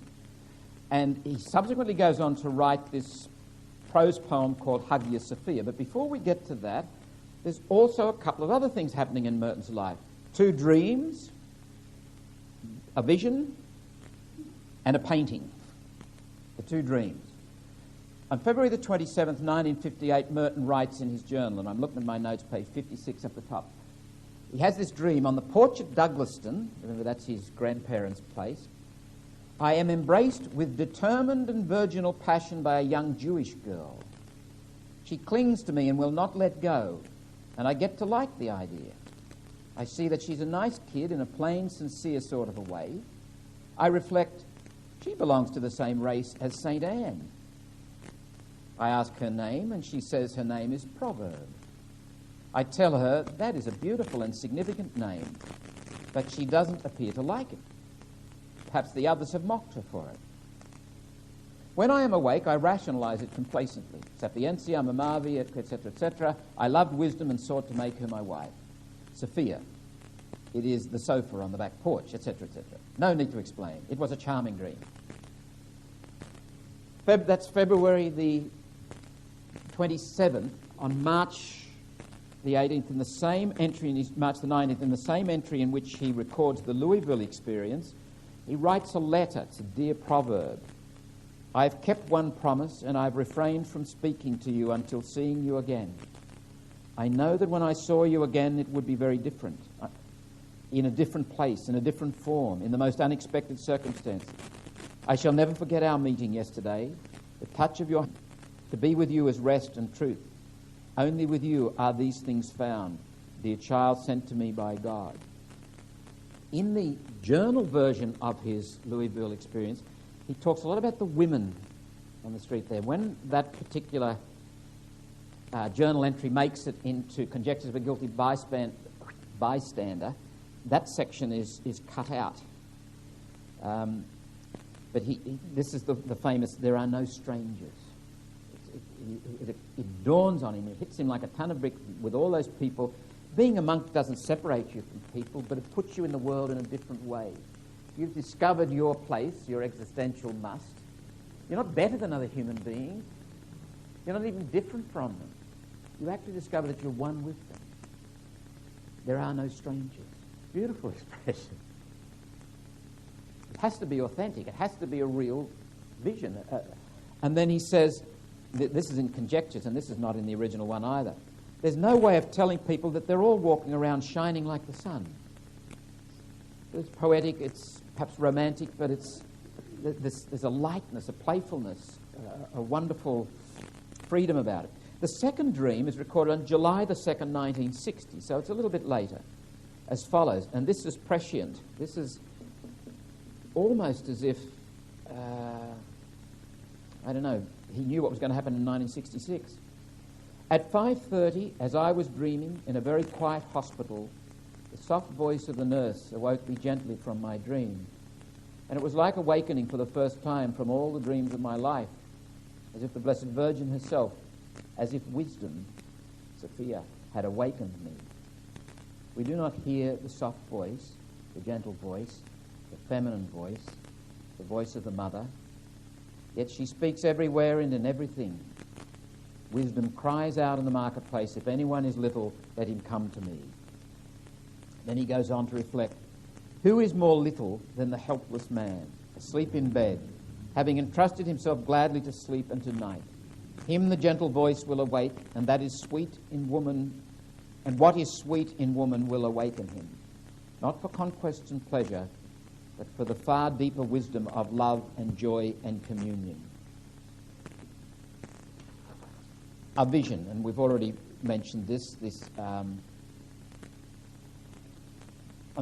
Fourth and Walnut, there are no strangers. And that happened, that's 1958. And then a painting, his friend Victor Hammer, not Kramer, but Victor Hammer, whom we quoted from in the first evening, has done a painting which is called Hagia Sophia, Holy Wisdom. And in it, the Blessed Virgin is putting a crown on her son's head. Apparently when Merton saw this for the first time, he made some reflections on it as if he had seen this before Hemmer painted it. And Hemmer wanted him to come over and bless it and also write down what he'd spoken about it. Now, in a letter to Victor Hemmer, Merton writes, "The first thing to be said, of course, is that Hagia Sophia is God himself. God is not only a father but a mother. He is both at the same time, and it is the feminine aspect or feminine principle in the divinity that is the Hagia Sophia. This is a very ancient intuition of reality which goes back to the oldest Oriental thought. For the masculine-feminine relationship is basic in all reality, simply because all reality mirrors the reality of God." 1959, May 1959. Merton went on to write his poem Hagia Sophia, and it's about 200 lines, and it's arranged according to the office of the hours. In it, it's only loosely speaking a poem. In it, he's incorporated some of his dreams and stuff from his dreams. I put a fair chunk of it in the notes if you wanted to read it. But the reason I focus on it is what I think is an example of Merton going out, not knowing what he's going to discover, but sort of wide-eyed like a child, and coming back to us to write about something which will allow us to discover what he has discovered in our own way. Merton is not saying this is what you should believe or this is how you should discover it, but you read something like Merton in this experience, Merton encountering this kind of insight. I don't know what it does to you, but it does something to me. And it's intangible, it is inexplicable, I can't put it into words. But there's a sense of being in the company of a very free spirit, a brave spirit, someone who's not afraid to explore anything, someone who really believes that wherever the truth comes from, no matter who speaks it, in whatever form it is given, it represents the truth himself. It is possible, therefore, that the truth may be revealed to us in the most strange ways. Is it possible, and here we translate into specifically Christian thought, is it possible that the revelation of Christ in a given moment might come to me through an atheist? Yes, I think it is. Is it possible that I, as a believer in Christ, may actually obfuscate the revelation of Christ by hiding the truth? Yes. Yes. Yves Congar made the comment that the people who will promote irreligion, materialism, anti-Christianity most effectively are those who proclaim the word but don't really believe it. And the better you are, the worse it is. The more articulate you are, the more clever you are in proclaiming this not believed message, the more destructive is your message, is your present. Now, have you got the microphone down there?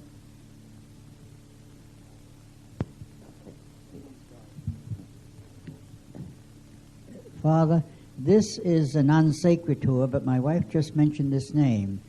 In our time, State Department overseas after World War II, we wound up close to Regensburg in Germany. And at that time, this is the late 60s, I'd say, there was a, what is the name Teresa Neumann? Yes. Oh, you know the name? Oh, yes. Whatever happened to, we've been out of touch. She was a stigmatic. She was many things. People would come from all over to see her at Christmas time when she went through the Passion of Christ. Yes. And all this stuff. Yes. Whatever happened to her, Father? I don't know. Oh, yeah. I don't know. Yeah. But it's interesting that you raised that example, and there are others. Just because someone has some manifestation physiologically, it may in fact be just an hysteria, symptom of hysteria. Or it may in fact be a psychological manifestation in the body of a particular focus in a certain way. They may be particularly passionate kinds of people. It doesn't say anything about the holiness of that person or the goodness of that person. And the Church, I think, is very wise in this. The Church, in its wisdom of the ages, says, by their fruits you shall know them. Just take it easy. Take it easy. Like Medjugorje and Lourdes and Fatima and so forth. And in time, it will become obvious. The ecclesia, the community of the baptized will speak. Were you going to? What I wanted to mention Can was you that at this put, time, put it parallel to the ground and speak? when, Pick up the bottom of it so that it's like an ice cream that you're going to eat. That's it. was that my father was a doctor, and he was with us when we toured the little house that Teresa Neumann lived in. And he's not a Catholic.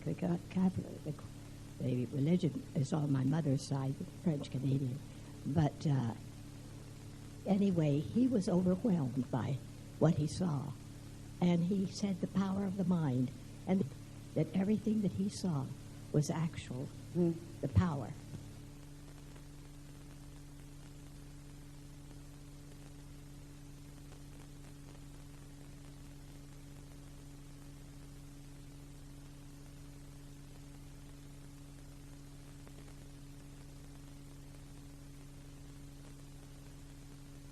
Aquinas Academy, 2005. Thomas Merton, Exploring His Thought and Spirit, by Michael Whelan. This is session 4, Identity. Second open question. What are the issues that are pressing for your attention at this time? Just let each one come and acknowledge it, listen to it, pay attention to it. Let yourself become aware of what it's like, how it's affecting you. Don't try and do anything about it. Don't try and even understand it or analyze it. Just get a sense of it.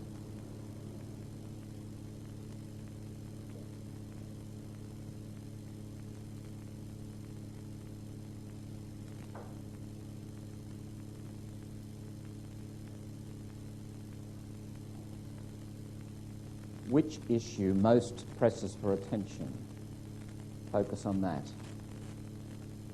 Be there, listen, pay attention, get a sense of it. It's like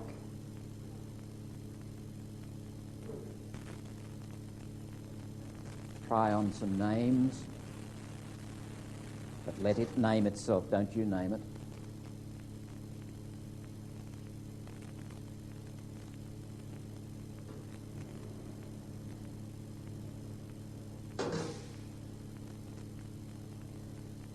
It reminds me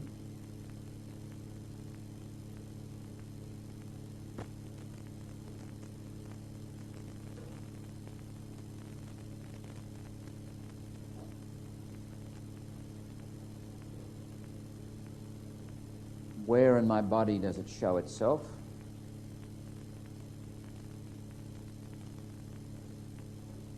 What's that like?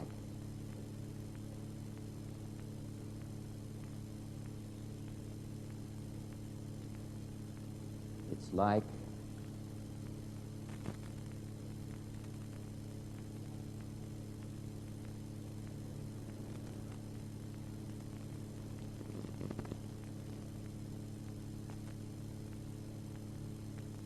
we remind ourselves of the presence of God, bring all these matters to God, all those we love, all our joys and our cares and our griefs, special people in our lives, and we hear the word of God, be still and know that I am God.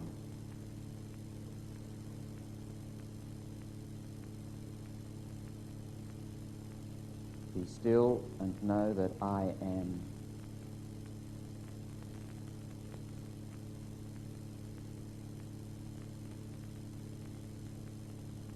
Be still and know.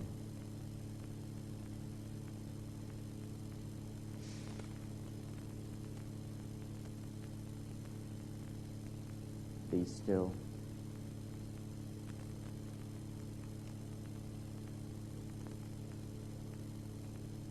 Be.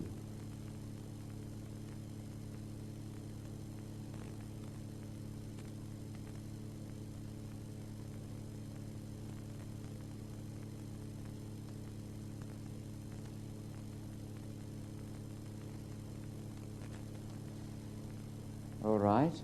Our topic tonight is identity. It is as complex as it is rich.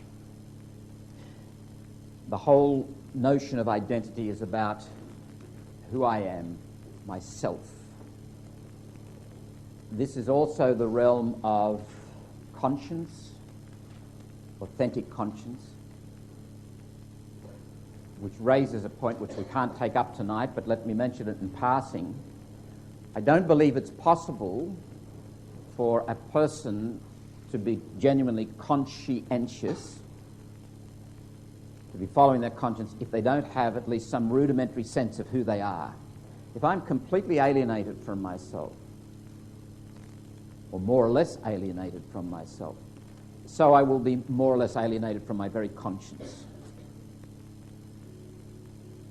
It is also the realm of vocation.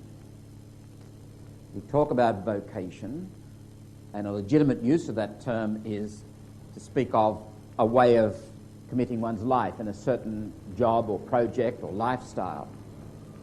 I would like to suggest to you that the fundamental notion of vocation is your very being, your very identity. You are your vocation. Your primary calling in life, and to even begin to think of being someone who is called, someone who is named, is to situate the human reality in a very particular way in the context of one who calls, in the context of one who knows my name. We can't pursue that concept of vocation either, but let me mention it as a subset of tonight's reflection.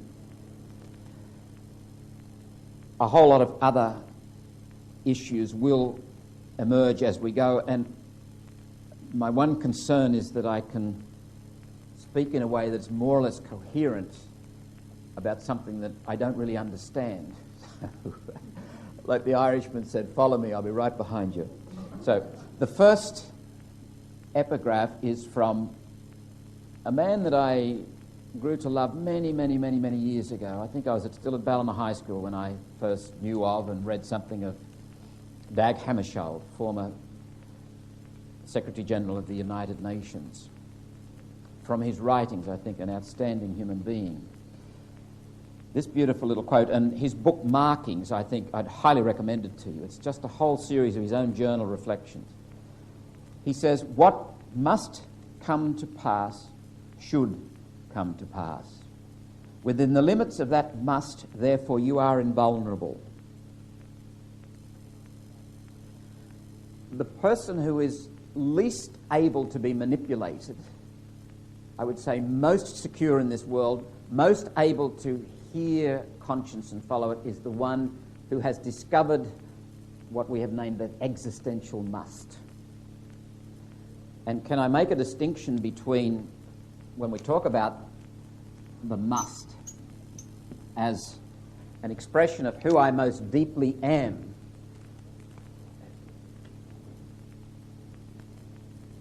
I am gives rise to that must. And it's not just I do what I feel like doing. And a distinction, I think, can be useful here between what I want and what I feel like.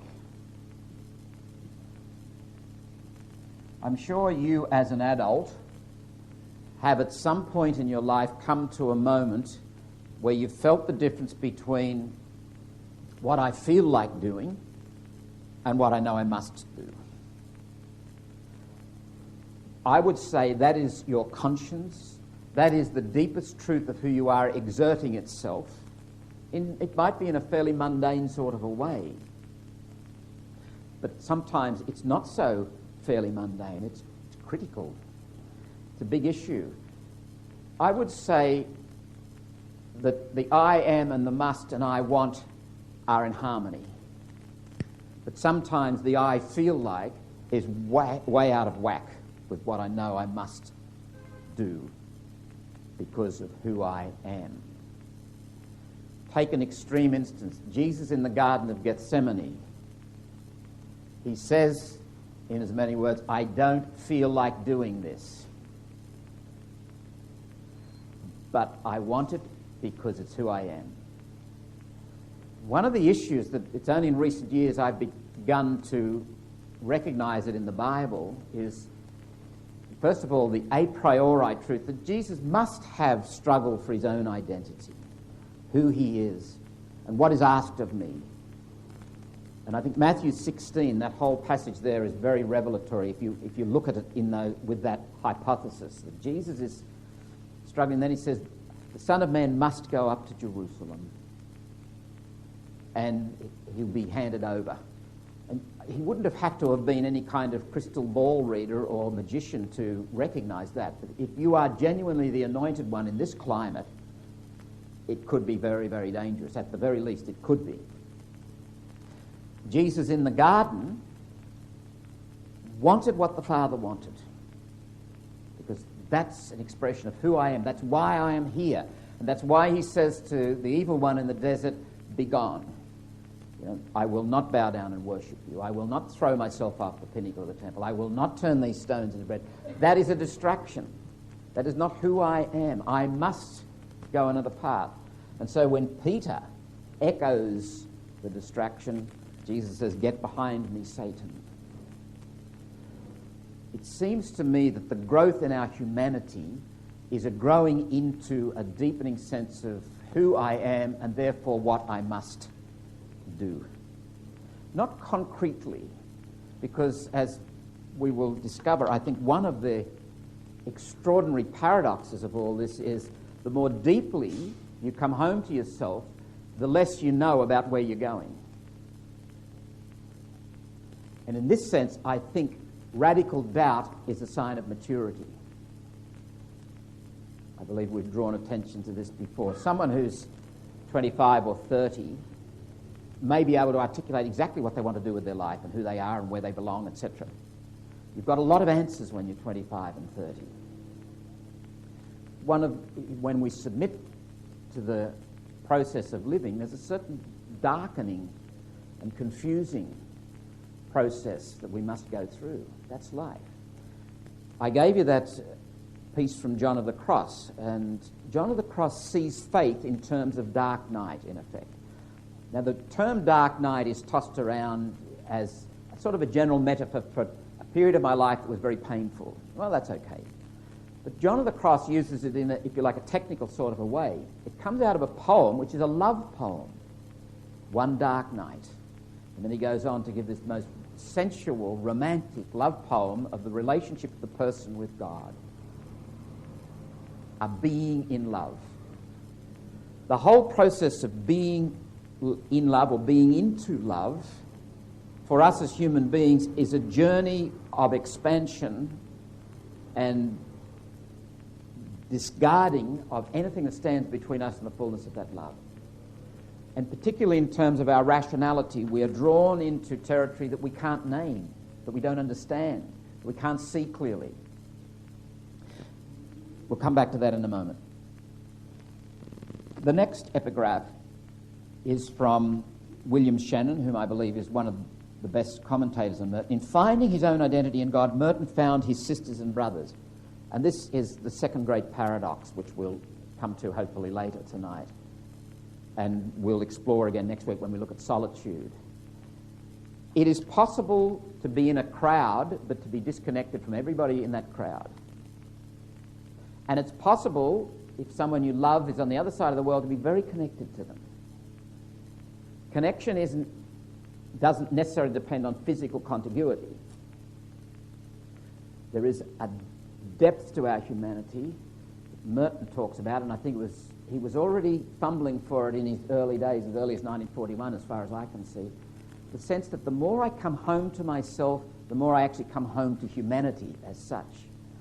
Remember the saying of the personal psychologists in the 60s, the more personal, the more universal. I think they were recognizing exactly the same thing. But the more I am at ease with myself, the less I feel inclined to impress you, the more chance there is of some kind of affinity and congeniality between us.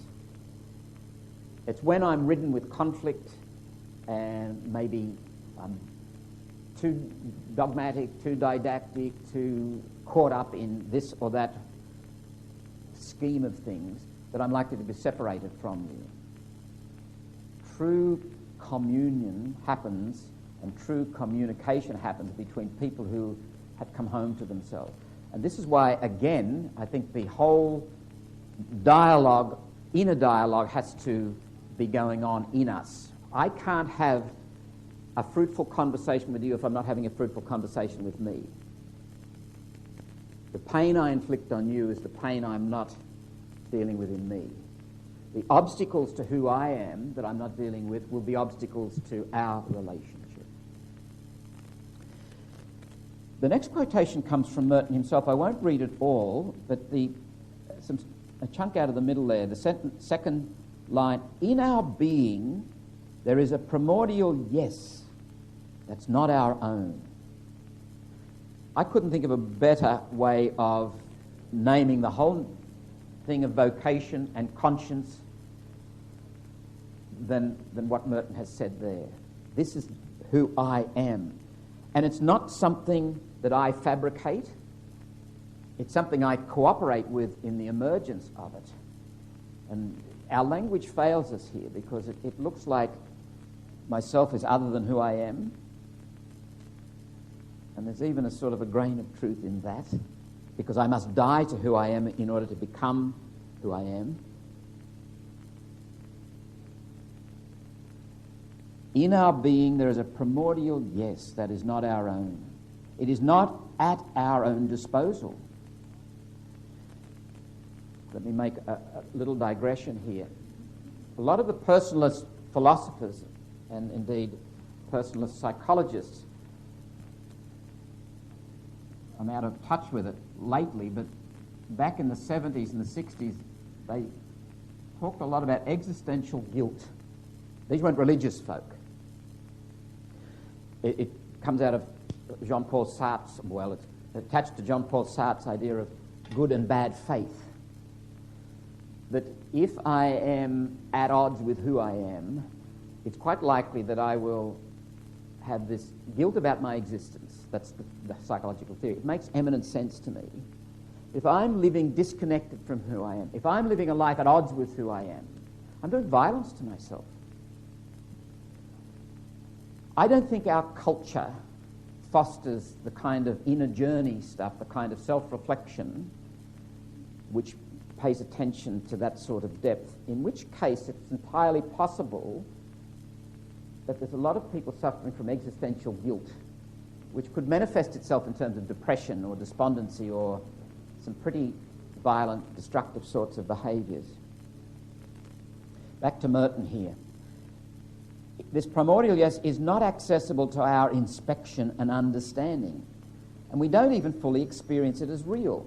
It's sort of beyond us, and it's easy to dismiss it.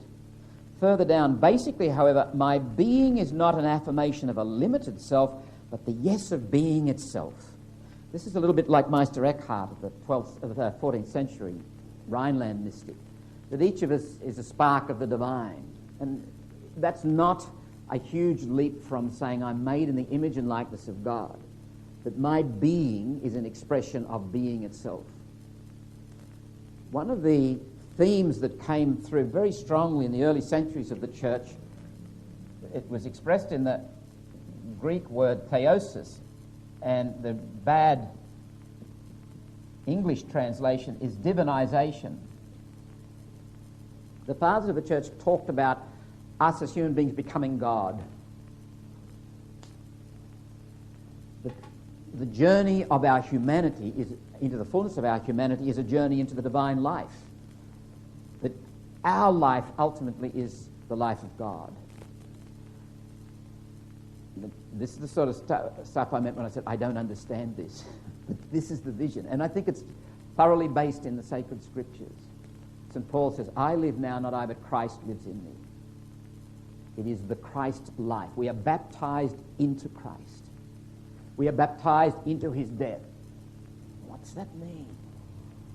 We don't have to understand it rationally in order to intuit that there's something here that we listen to, and we, as it were, sit at the feet of that truth, and we let it take hold of us and draw us into the true self.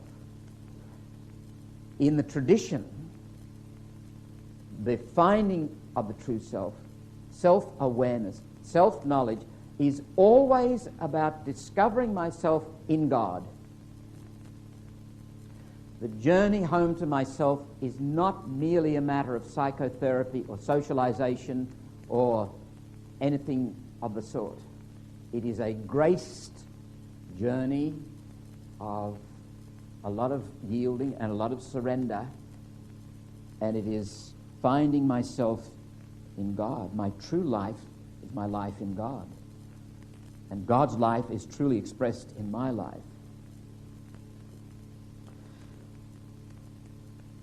Jesus says, as recorded in the Gospel of Matthew, chapter 16, and this chapter 16, again, it's worth reading. I think if you read it through the template or the hypothetical template of Jesus in search of himself, Jesus coming to terms with who he is, what his vocation is, what he must do, what then will anyone gain by winning the whole world and forfeiting their life? Or what can anyone offer in exchange for his or her life?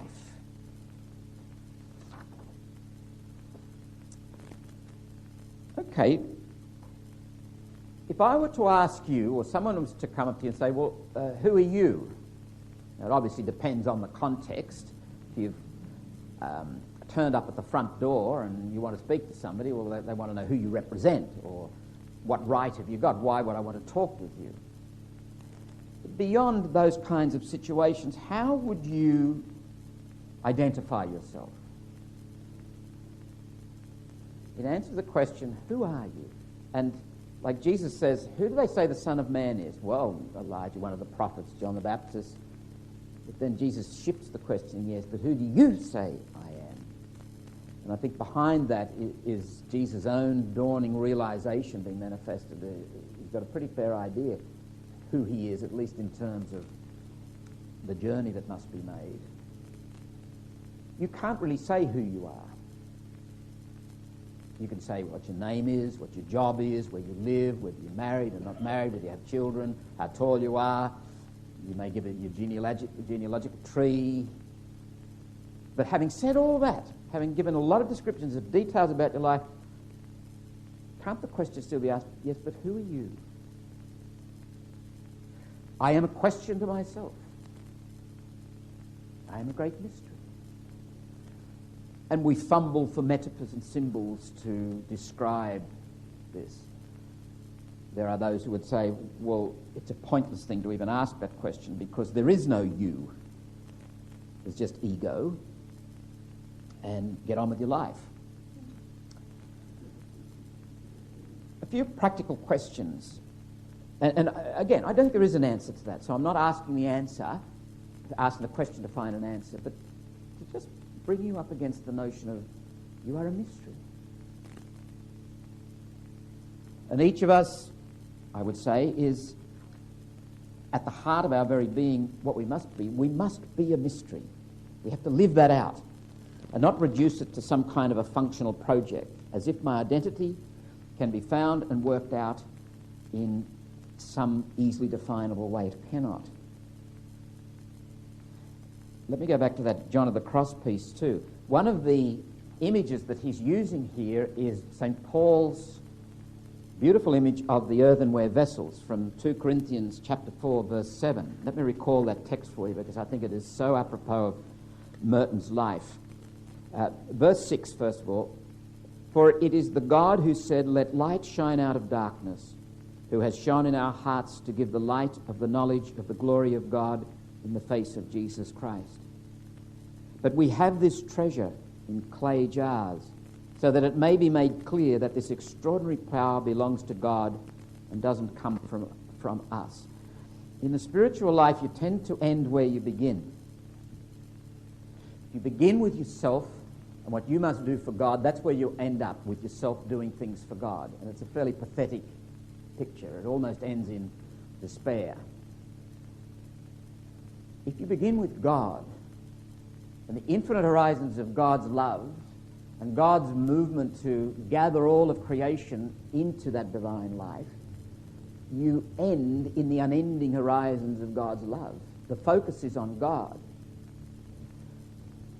let me say in passing, I think moralism has done untold damage to Christianity, organised Christianity. The emphasis on you and what you must do, on moral rules and dogmatic principles and laws. Do we need to state moral principles? Of course we do. And in fact, in the Gospels, there is a profound, a life-shattering and a life-transforming moral vision. But it comes out of being in love. It comes out of the experience of being loved into freedom. Again, and it doesn't hurt to keep asking this question, is there anything you can do that will make God love you less or more? Of course not. Of course not. Well, then why be good? You be good because that's how you'll thrive as a human being. Human beings don't thrive in hate and unkindness and selfishness and theft and murder. We don't thrive on that. We thrive on genuine love and on truth and on goodness. And that's why we give ourselves to that, not so that God will love us. A few practical questions then that may affect the clay pot that you are. Do you think you might tend to define yourself, and perhaps others, by what you do or have? I lived in community with a man who had multiple sclerosis. He died almost on his 70th birthday. And he was a constant reminder to me, when we talk about leadership in the Marist in Australia, that man was the best leader we've ever had. And in the end, he could do nothing. He was able to do nothing. And he had nothing when he died. For a while, he was our bursar because he could sit in his wheelchair and do things, but eventually, even his hands, he lost the use of his hands. Who am I when I can't do anything? Who am I when I don't have anything? It's a dangerous way to define yourself in terms of what you have or what you do, apart from simply being unreal. Second question, how much do you think you are influenced by what others may or may not think of you? Jean-Paul Sartre's marvellous image of the butler, the man in the hallway who hears something going on in the room. There's a party happening. And as you do, you get curious and you want to find out what's going on there. So you look through the keyhole and he bends down. And when he's looking through the keyhole to find out what's going on there, he realizes there's someone looking at him, looking at them. So what does he do? The look of the other straightens him up. The look of the other shapes his physical posture and then his whole demeanour from then on. I wasn't really looking in there. I was just happened to be picking something up off the floor. Jean-Paul Sartre, and it's very powerful, says that the look of the other can determine my identity. Thirdly, to what extent might you be influenced by a role that you developed within your family as a child? Many of us as adults go on fulfilling the role until something happens, someone draws attention to it, or we wake up to it in some way. Is there any sense in which you could say your life has been a performance, more or less? Now, the danger in our culture is, oh my God, I've just woken up, my life's a performance. Well, I better leave my wife and 10 kids and go and be real. So, and I'm not suggesting that at all. In 1949, February in fact, Arthur Miller's play The Death of a Salesman was first performed. Suitably enough, in terms of our own reflections here, that was just a few months after October 1948 when Merton published his autobiography, The Seven-Storey Mountain. Now, I don't know whether you've ever seen Arthur Miller's play, but it is very apropos our discussion here of identity. I'm just going to show a little piece of it here from the version that was produced by Dustin Hoffman and John Malkovich. It starts with the image of, I've forgotten the name now, the wife. She catches, Willie's getting more, and Willie lives in this crazy world of fictions and illusions, and everything's going to be fine, and he's visited this idealized world on his children, on his wife, and they're slowly asphyxiating for lack of the oxygen of reality. And Biff, the character played by John Malkovich, says, I've had enough. I can't take any more. I want to breathe. I'm going. And it's the conversation between Biff and his dad, Willie, that I want to examine, because breaking free naming the truth in a system that lives by a lie is a very dangerous thing. It takes a lot of courage. So, let's... Okay, Mary.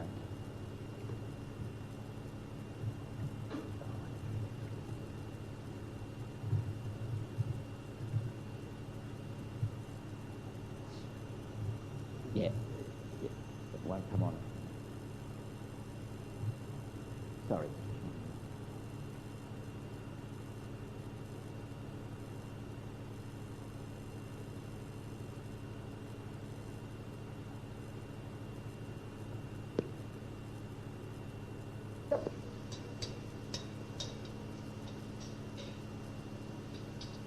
Please, leave him alone. What's he doing out there? He's planting the garden. No. Oh my God. Now don't let me carry the police is in the house and sounds nice. That little red car. Why? Why can't I give him something and not have him hate me? Remarkable proposition. But you gotta be sure you're not making a fool of yourself. Dad?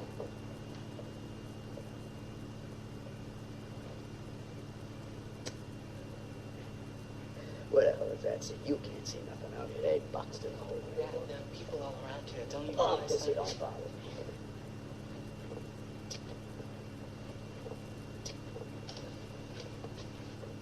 I'm saying goodbye to you, pal. I'm not coming back anymore. You're not gonna see Oliver. Dad, I've got no point. Put his arm around you. You can get this arm. Now, every time I've left, it's been a fight that's up out of you, Dad. Now, today, I realized something about myself. To me, and I think I'm just not smart enough to make sense out of it for you. To hell with whose fault it is, or anything like that. Let's just wrap it up. Come on in, we'll tell Mom. No, I don't want to see that. Come on. No, I don't want to see that. Don't bother me, will you? Dad, what do you mean? You don't want to see it? Pop, you don't want him calling you yellow, do you? Dad, it's not your fault. It's me, I'm a bum. Now come on inside. Dad, did you hear what I said to you?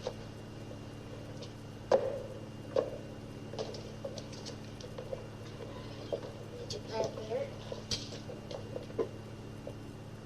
All right, Mom. We had it out. I'm going, and I'm not writing anymore. I think it's best, Willie. It's no use throwing it out. You two will just never get along. Now, people ask where I am, what I'm doing. You don't know, you don't care. That way it'll be off your mind, and you can start writing it up again. All right?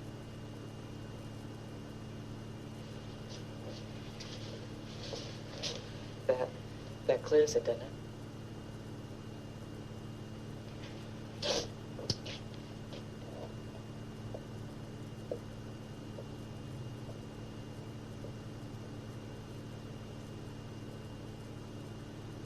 You gonna wish me luck, Scott? Shake his hand, Willie. What do you say? There's no necessity Dad, to mention I've it. got no- He put his arm around... Dad, you're never gonna see what I am, so what's the use of arguing? If I strike oil, I'll send you a check. Meantime, forget I'm alive. Spikes, eh? Shake hands, Dad. Not my hand.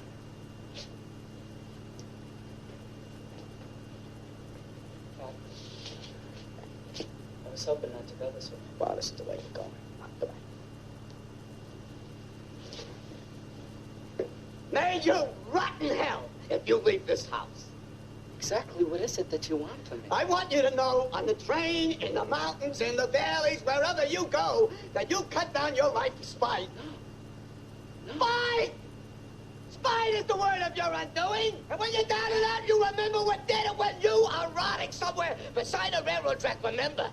And don't you dare blame it on me. Dad, I'm not blaming you. I'm not taking a rap for this, you hear? Dad, it's just what I'm telling you. You're trying to put a knife in me. Don't think I don't know what you're doing. All right, phone. There!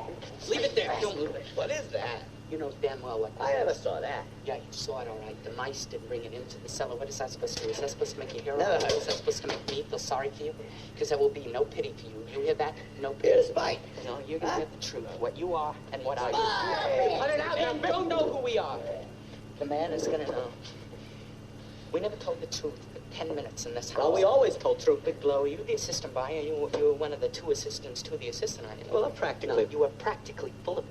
We all are, and I'm through it. Yeah. Now, hear this, Willie. This is me. Oh, I know you. Do you know I had no address for 3 months? I stole a suit in Kansas City, and I was in jail. I suppose that's why. Stop crying. I'm through it. I stole myself out of every good job since high school. And whose fault is that? I could never get anywhere because you blew me so full of hot air that I could never stand taking orders from anybody. That's whose fault. I hear that. It's about time. I had to boss Big Shot in 2 weeks, and I'm through it. Hey, hang yourself, Spike. No. Hang yourself. No. Nobody is hanging himself, Willie. I ran down 11 flights with a pen in my hand today, and suddenly I stopped. You hear me? And in the middle of that office building, did you hear this? I stopped in the middle of the building, and I saw the sky. And I saw the things that I love in this world, the work and the food and the time to sit and smoke. And I looked at the pen in my hand, and I said, what the hell am I grabbing this for? Why am I trying to become what I don't want to be? What am I doing in an office, making a contemptuous, begging fool of myself when all that I want is out there waiting for me the minute I say it? I know who I am. Now, why can't I say that, Willie? The door of your life is wide open. Pop, I am a dime a dozen, and so are you. I am not a dime a dozen. I am Willie Loman, and you are Pip Loman. I am not a leader of men, Willie, and neither are you. You were never anything but a hard-working drummer who landed in the ash can like all the rest of them. I am $1 an hour, Willie. I am not bringing home any prizes anymore, and you're gonna stop waiting for me to bring You them home. vengeful, spiteful mutt. You, Pop! Pop! I'm nothing! I'm nothing, Pop! Can't you understand that? There's no spite in it anymore. I'm just what I am, that's all. What are you doing? Oh, what are you doing? Why is he crying? Dad, will you let me go for God's sake? Will you take that phony dream and burn it before something happens?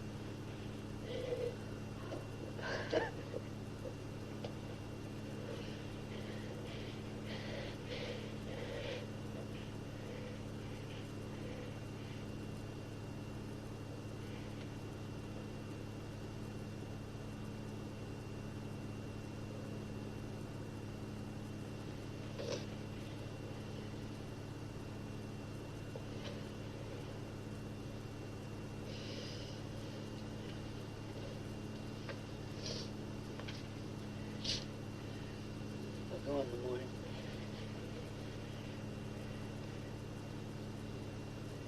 Put him to bed.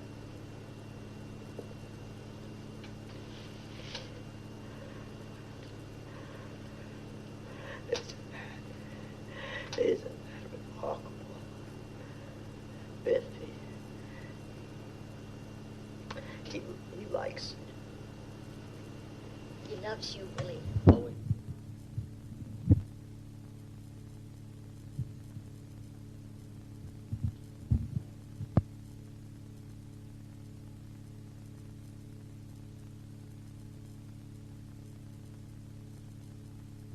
You wanted a more religious, if you like, Christian expression of that episode with Biff. I can't think of a better one than Francis of Assisi taking off his clothes and saying, I've had enough. It's the kind of realization and process that can be emotionally very draining and even lead to violence. But there does come a point when some people realize this is what I must do. And it's not just based on ideology or what I feel like. I think St. Paul knew it when he said, in writing to the community in Philippi, I struggle for the prize for which Christ Jesus took hold of me. And he talked about himself as a captive. And a beautiful passage from Job about feeling the word burning in his bones every time he tries to run away from it. And I think one of the authenticating marks of a vocation when you're in this territory is you, in fact, don't feel like doing it. We're not moving into... It's full of paradoxes. We're not moving into a territory that's going to feel nice, but we are moving into a territory where there is authentic and rich joy and genuine happiness and peace beyond what you could ever get with a superficial presentation or pursuit of life. In the fuller notes, I've actually put the full text of that little vignette from The Death of a Salesman, and this DVD is down there in the back if anyone wished to borrow it.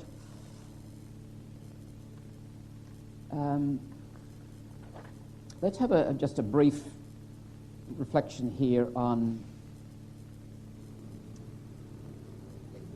what's practically involved for each of us in terms of seeking the true self. I think it's St. Augustine when he said at the beginning of the Confessions, our hearts are restless until they rest in thee. It manifests this recognition that, in a sense, my life is not my own, or my true life is not something that I can just control and do with what I want to do with.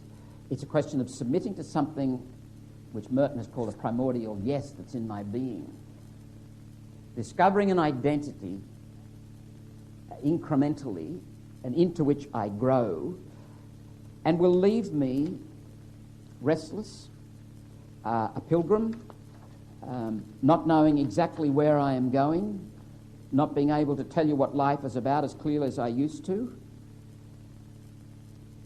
And it's also a journey that in which, and this is, I think, universal amongst our Christian guides, there's a profound sense of one's own, for want of a better word, sinfulness, one's own brokenness, one's need for liberation. That this journey is a journey of growing freedom. And we become acutely aware of our failures. And I'm hesitating here because I think a lot of I'm speaking within our Catholic tradition here, and I really can't speak for other traditions, but a lot of our Catholic teaching, I think, has been from within the framework of moralism. You start talking about sin and virtue in that context, and you're actually talking about something quite different than if you talk about sin and virtue in the context of being loved by God. The experience of people like Teresa of Avila, for example, Bernard of Clairvaux, Meister Eckhart, people who had a deep sense of this being one with the one. They were mystics in that sense, and that is my definition of mysticism. Knowing yourself to be one with the one.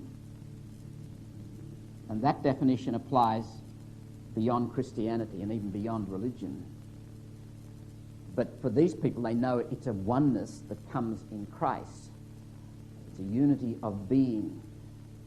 But in the John Leclerc, who's a great authority on medieval monastic literature, says it is a literature of compunction. And the great paradox is that what is at the heart of this experience of being liberated in love is, on the one hand, it's a constellation of feelings. On the one hand, there's a sense of remorse, a sense of one's own limitations, a sense of one's own sin, one's own brokenness, a deep longing, a sense of destiny, a sense of what is possible, a sense of what one is called to, and a sense of great joy and a great sense of God's mercy. If I know the mercy and love of God, a recognition of my sin is a moment of liberation. Within the moralizing framework, if I am told what I have to become, a recognition of tears of joy and tears of sadness, tears of remorse and tears of great relief. One of the prayers that is central to my own prayer life is the Jesus prayer. And I've got some sheets down there if you wanted to look at that. Lord Jesus Christ, Son of God, have mercy on me, a sinner. Now, I share that with a lot of people, and I mean, take it or leave it.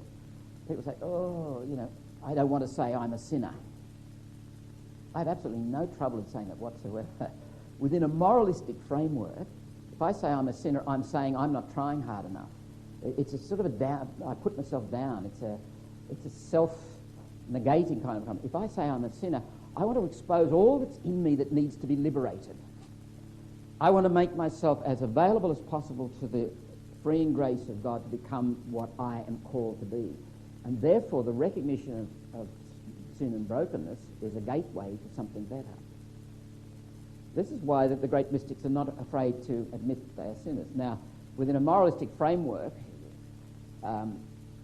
inept and rather often deformative teachers say, well, Teresa of Avila knew she was a sinner. How much more you? How much more you, Whelan? You know, and I'm going to show you. So, and in seminaries and novitiates were full of all kinds of strategies for showing people how much they were sinful and how humble they weren't and all the rest of it. And if it achieved anything, we were very fortunate out at Toongabbie because there was an element of sort of the farm boy realism about it all, and most of this stuff, we made a joke of it. There's a story told of the man who founded the Aquinas Academy, Doc Woodbury, and one of the strategies for making somebody humble was to have them kneel at the door of the refectory, and as all the confreres came in, you begged their merciful pardon. And Doc Woodbury, this was after prayers in the chapel, and this fellow was asked to do that, so he got to the door of the refectory first, and the doc turned up, and he says, "What the bloody hell are you doing in there?" He said, "Well, I was told to kneel here as a penance. Get up and go and have a meal." That was the end of that. In the novitiate, we had a thing that they used to call it the culp. That was Latin, part of the mea culpa, and it was a public manifestation of fault. You weren't supposed to confess sins, but if you'd broken a cup or you broke the grand silence or you snuck into the kitchen and took more food than you had to, you're starving to death. But it became so hilarious, this public cult, that the novice master abandoned it. It wasn't achieving anything but comedy, which was worth doing for that reason, the novitiate, I suppose. It certainly didn't achieve much humility. I'm perhaps being a bit fuzzy here, but it seems to me that the basic focus of our catechesis and our evangelization, all our Christian life, ought to be on the one, on God, God who is love, and God who is loving us into freedom. And the rule of thumb, as you have been loved into freedom, go into the world that God, not you, don't you try and love anybody into freedom. Go there and be with them in compassion and kindness and a gentle presence and a humble way, but your presence is the place where God will love them into freedom. And sometimes your sins provide the biggest opportunities for God to get into the world. That's one of the biggest paradoxes of it all. John Vanier has a beautiful statement here from his book, Man and Woman. I'm looking at my notes, page 72. Christian doctrine on the wounded heart, or original sin, appears to me, and isn't that a beautiful way, the wounded heart, rather than talk about it as original sin, which in the moralistic framework has a certain connotation to it. Christian doctrine on the wounded heart appears to me the one reality which is easily verified. It would be an error to believe that if there were no oppressive parents, if there was no oppressive society, then we would have only beautiful children, loving, happy, integrated within themselves.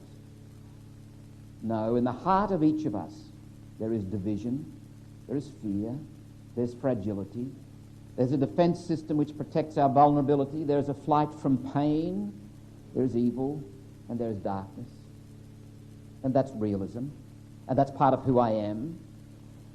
A lot of the movement towards self-esteem in the last, fostering self-esteem, in some instances at least that I'm aware of, bypassed that.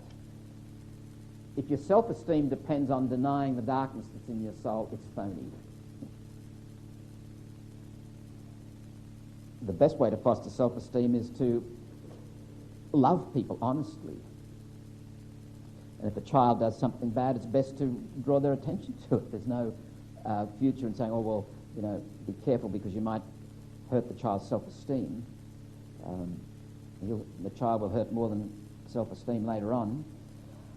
There's a passage, and I've got it in full on page 73 and 74 of my notes, from Thomas Merton's, it's on page 73 actually, New Seeds of Contemplation, the 1962 version of that work, in which he has his famous passage, and I'll just read a few lines of it here. Every one of us is shadowed by an illusory person, a false self. And I think this is another metaphorical way of saying what Jean Vanier has just said in his particular metaphorical way. There's a false self waiting to exert itself there. It may be the expression of my pain, so I become aggressive or domineering or grabbing or possessive. That's, in Merton's language, the false self. In John Vanier's language, that's the wounded heart manifesting itself. But if I happen to be a very strong character, very articulate and intellectually gifted, and I come out there being aggressive, people might say, oh, well, Whelan knows what he's doing. You know, Whelan knows who he is, and he's going to get what he wants in life. And Merton has a beautiful description of Whelan under those circumstances. My false and private self, he says, is the one who wants to exist outside the reach of God's will. And one of the great, most nefarious things that can happen is I can do all that under the guise of being religious. I can follow this false self, this phony life, and call it following Jesus, and persecute people and impose myself on the world. But in fact, and I think Merton is spot on here, he says, this person is out of the reach of God's will and God's love, outside the reality and outside of life, and such a self cannot help but be an illusion. In the paragraph before, to be unknown of God is altogether too much privacy. It's a disconnected life. Without any doubt, I would say that much of my life, when I was first ordained, was a disconnected life, where I was trying to be the good priest, trying to live up to the image of, and you can name the qualities of the good priest. And there's the good housewife, and there's the good Christian man, and the good Christian woman, and there's the good, which becomes a millstone around your neck. And the best thing that can happen is that you don't succeed. The best thing that can happen is that you start to ask, what's going on here? Like Biff in that little piece from Arthur Miller's play. I don't want to live this way. Richard Rohr asks the question, why are so many Catholics so sad? I think one of the reasons why sadness and despondency, or just too much earnestness and too much sternness overcomes religious people is they take themselves too seriously. I am the focus. Religious life becomes a performance. I may not say it, but the implicit assumption there is if I don't impress God, God won't love me and I won't go to heaven. So I better impress God. Am I encouraging people to be destructive? No, I'm not. My experience of people is when they feel loved, they don't need to be pulled into line or whatever. People tend to be other-centered when they have been loved into freedom. And it goes to the heart of it. You leave yourself behind. You're not all the time protecting yourself. You're not all the time behaving in ways that are trying to shore up a false self, because a false self is very, very vulnerable.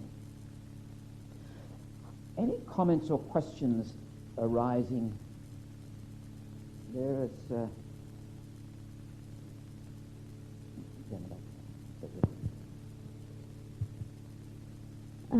Just when you said before about people can meet God through your own sins, what do you mean by that?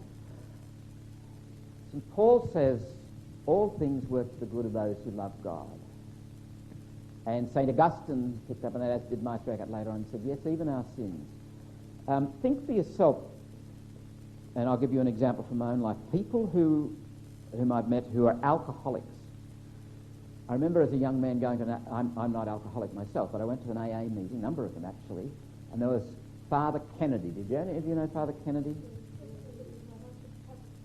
Not Ted Kennedy, Nick Kennedy. Was the alcoholic? One of the most remarkable human beings I've ever met in my life.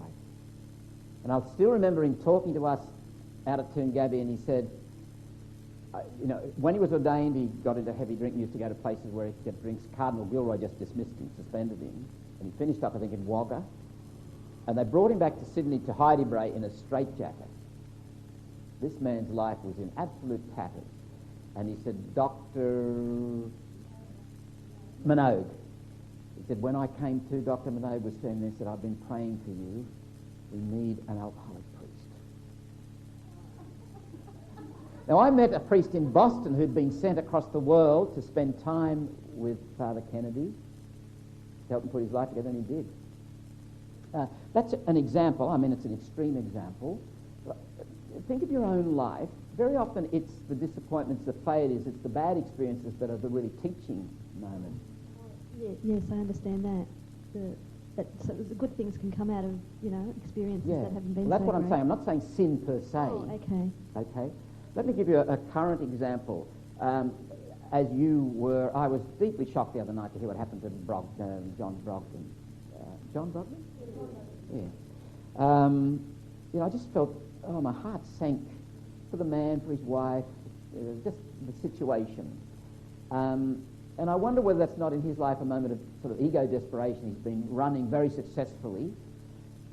I have a suspicion that given his childhood, there's a lot of demons chasing John Brogden, and ironically making him very successful, but in the end has brought him to this situation. But now, this may be a most blessed moment for John Brogden. I can well imagine that man, if he gets good advice and assistance, doing a power of good. Perhaps not as a politician, maybe that career has ended, but not despite what he's done, but because of it. I hope and pray that he's got the humility and the guidance to stand up again and walk out and face the world. We are a cruel society when it comes to this stuff. I mean, it's very interesting to watch the way we and I say we, don't blame the media. The media is us, in effect. We hounded him and hounded him and hounded him, and then, oh my God, we've gone too far. One of the things that attracts me about Merton is someone who's, if you like, at home with his sinfulness, at home with his brokenness. And he doesn't boast about it. It's an embarrassment to him. But had he been a more solid, sort of mainstream type person, I don't think he'd have had anywhere near the impact or the insight or the wisdom. Is that making sense to you? Yes. And so he's, in the thing that about Merton, I guess he was very open about that. So, yeah.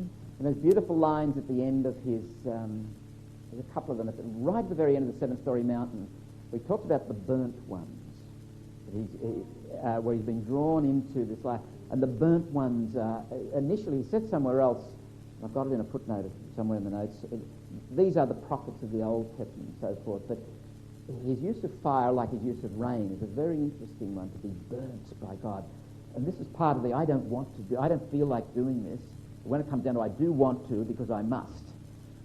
There's the fire, the crucible, is a very powerful metaphor for such things. But then he goes on and he has this beautiful lyrical brief phrase, mercy within mercy within mercy. Doesn't matter what Thomas Merton does or doesn't do in the end. It's God's mercy. To yield to God's mercy. To give full rein to God's mercy and put it in the hands of God. That's the huge lesson of Merton. Let's break for a cup of coffee. We'll come back in 5 or 10 minutes. I'm going to go briefly over 4 particular points that arise out of Merton's reflection on the true identity. And let me preface my remarks by saying that, or repeating something that I have already said, Merton is not like a scholarly thinker who takes up a theme and does footnoting and researching and compares one author with the other and stays with it. He's more inclined to go from one to the other, and he's not, in that sense, a theologian. He's more of a sort of a popular person who just expresses what happens to be on his mind at the time, but I think there's great depth in him all the same. The 4 themes that he does express in this way, or the 4 that I've brought out here are, first of all, that with regard to the true and false self, we have a choice. Secondly, if you use the concept, and I think it's best understood as a metaphor of the true self, it is a good way to think about what it means to be a follower of Jesus Christ, what vocation means. Thirdly, if you use false self as a metaphor, it's a good way to think about the life of sin, to understand what the sinful life is. And fourthly, in this whole area, he offers some useful thoughts about grace and salvation. But again, I stress, he's not a theologian. This is more popular thinking. It lacks precision, but I think it puts us in the direction of the unnameable and the indefinable, the great truths of our faith. First of all, the choice about being true or not. A marvellous reflection from his, I think it's New Seeds of Contemplation. Yes, it is, page 31 and 32. And this was actually quoted in the film, you may recall it. It's on the centre of page 74 of my main set of notes, if you have them. He says, "We are at liberty to be real or to be unreal. We may be true or false. The choice is ours. We may wear now one mask and now another, and never, if we so desire, appear with our own true face. But we cannot make these choices with impunity. Causes have effects, and if we lie to ourselves and to others, then we cannot expect to find truth and reality whenever we happen to want them. If we have chosen the way of falsity, we must not be surprised that truth eludes us when we finally come to need it." I find that a very powerful statement. It is also very autobiographical. You can almost hear Merton's own learning and him, as it were, encouraging himself in saying that. I don't think Merton is under any illusions about how, in fact, if you look at his writings, he's definitely not under any illusions about making a simple choice. Oh, well, I'm going to be a true self, and then that's the end of it. I'm going to reject the false self. Merton is aware that we're talking here about a journey, a process. We're not talking about arriving. We're talking about a direction, faith as a direction and a pilgrimage. And like the parable of the tares and the wheat, that movement into the truth of who I am, moving in that direction, is shot through with who I'm not, with falsehood. And again, going back to what we were talking about before the break, it is so important to be at home with sin. In the context of God's mercy, I'm not talking about flaunting God's laws, but to be able to face yourself. Within that moralistic vision, the danger was when I caught myself sinning, that's not right, nobody will love me if I do it this way, so I go and sort of discharge my obligations by going to confession, and that's that. My encouragement is celebrate the sacrament of reconciliation and celebrate reconciliation. You are reconciled in Christ. The subject of the sacrament is not your sins, it's you. You, the pilgrim who is receiving the reconciling grace and mercy of God, and you're there to celebrate it. And you know you're prompted to want that because you're aware of your brokenness. And in that context, those moments of brokenness are reminders, are mnemonics of God's goodness and God's grace. So Merton is very aware of our need for mercy, that the true is shot through with the false. So in a sense, when I say be at home with sin, I don't mean that literally, I mean it metaphorically, or there's a bit of poetic license in that, in the sense that don't run away from your sin. Be as ruthlessly honest as you possibly can, to stand and face what must be faced. That kind of listening stance, that kind of attentiveness that is honest, actually unmasks the false, and it disappears. You've got to ask, why would anybody want to be false? What's actually going on with me when I'm in denial? Richard Rohr asks the question about human pain. He says, religion, I'll just say it baldly like he said it and then qualify it. Religion is how we handle our pain. Now, I think what Richard meant was not that religion is just a Freudian projection, that we need to be consoled, therefore we invent this one called God. But if we don't bring our pain into the context of God's mercy and the immensity of God's healing love, that great mysterious reconciling grace in the world, if we don't bring it there, what are we going to do with it? What do I do with my fears, my sense of my inadequacy, my memories of failures and so forth? How do I handle them? And this is why in the Christian community we need structures of mercy, places where we can go and celebrate the truth that I am being reconciled, that God's mercy is available to me. My own experience is the demons I face become angels. They may threaten as devils of darkness, but when I turn and face them, they are in fact bearing a wisdom for me, and they become liberating. The demons I flee are the ones that really get to me and tackle me from behind. To the extent that I'm running from my anxiety, my fears, my embarrassment, my sense of failure, instead of turning around and saying, so what's going on, Michael? In the Benedictine tradition in which Merton is living, the first word of the Benedictine rule, St. Benedict said, is listen. Pay attention. I would say the first rule of the spiritual life is listen.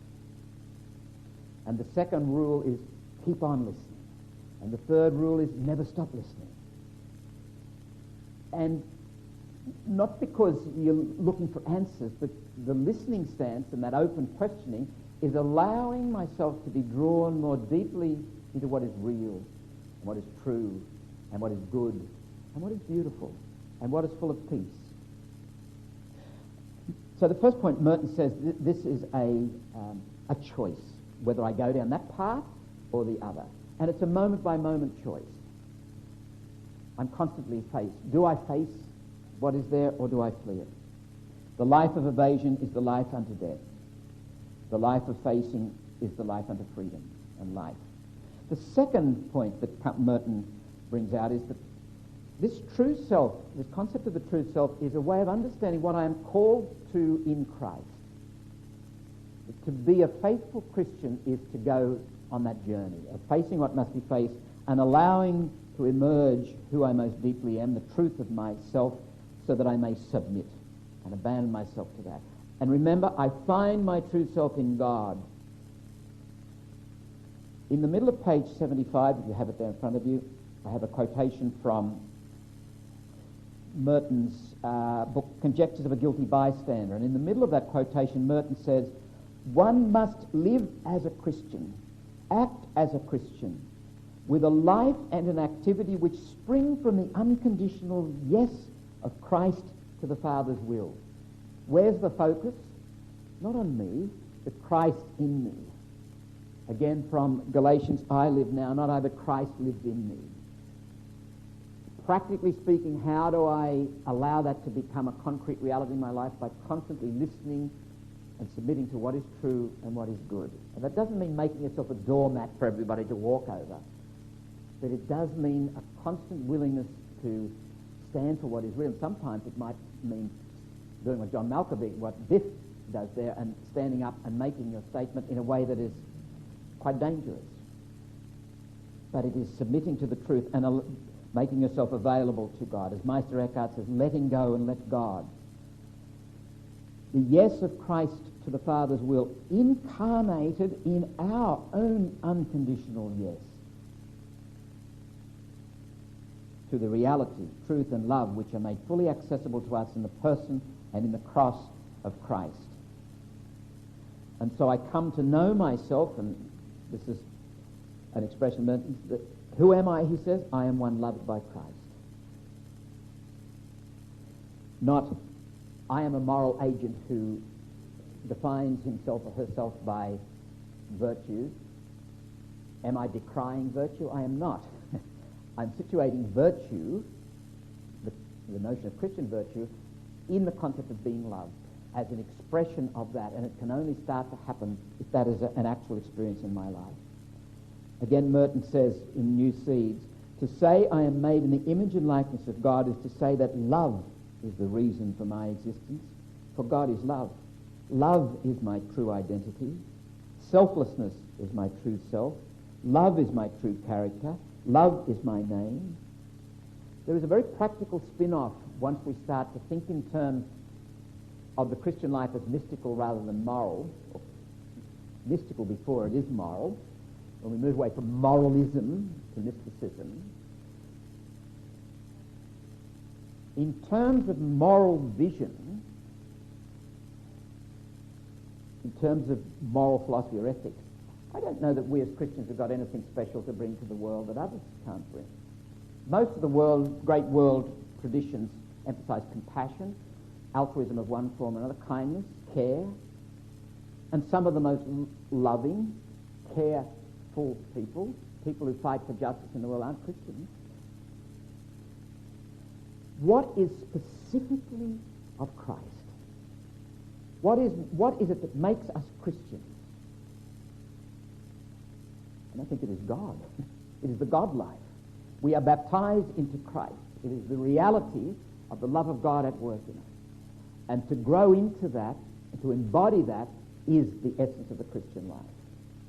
Will it give rise to fighting for justice, being compassionate, being kind? Of course it will, in some way, and each of us will manifest in different ways. But we ought not go out into the world with the sense that we as Christians somehow or other are more charitable than other people, because I don't think we are, in fact. And if we realize this, it might make us a little bit more humble, a little bit less inclined to tell the world how it should behave, a little bit more inclined just to turn up with a smile on our faces and say, let's get together here and see if we can't do something as a human family. But you're a Christian, won't you want us to do it in a Christian way? Well, let's do it in a human way. Are you a Buddhist? Are you a Hindu? Are you an atheist? I don't care. And to trust that the Christ who has taken hold of me will move in that circle in ways that I will never know or understand.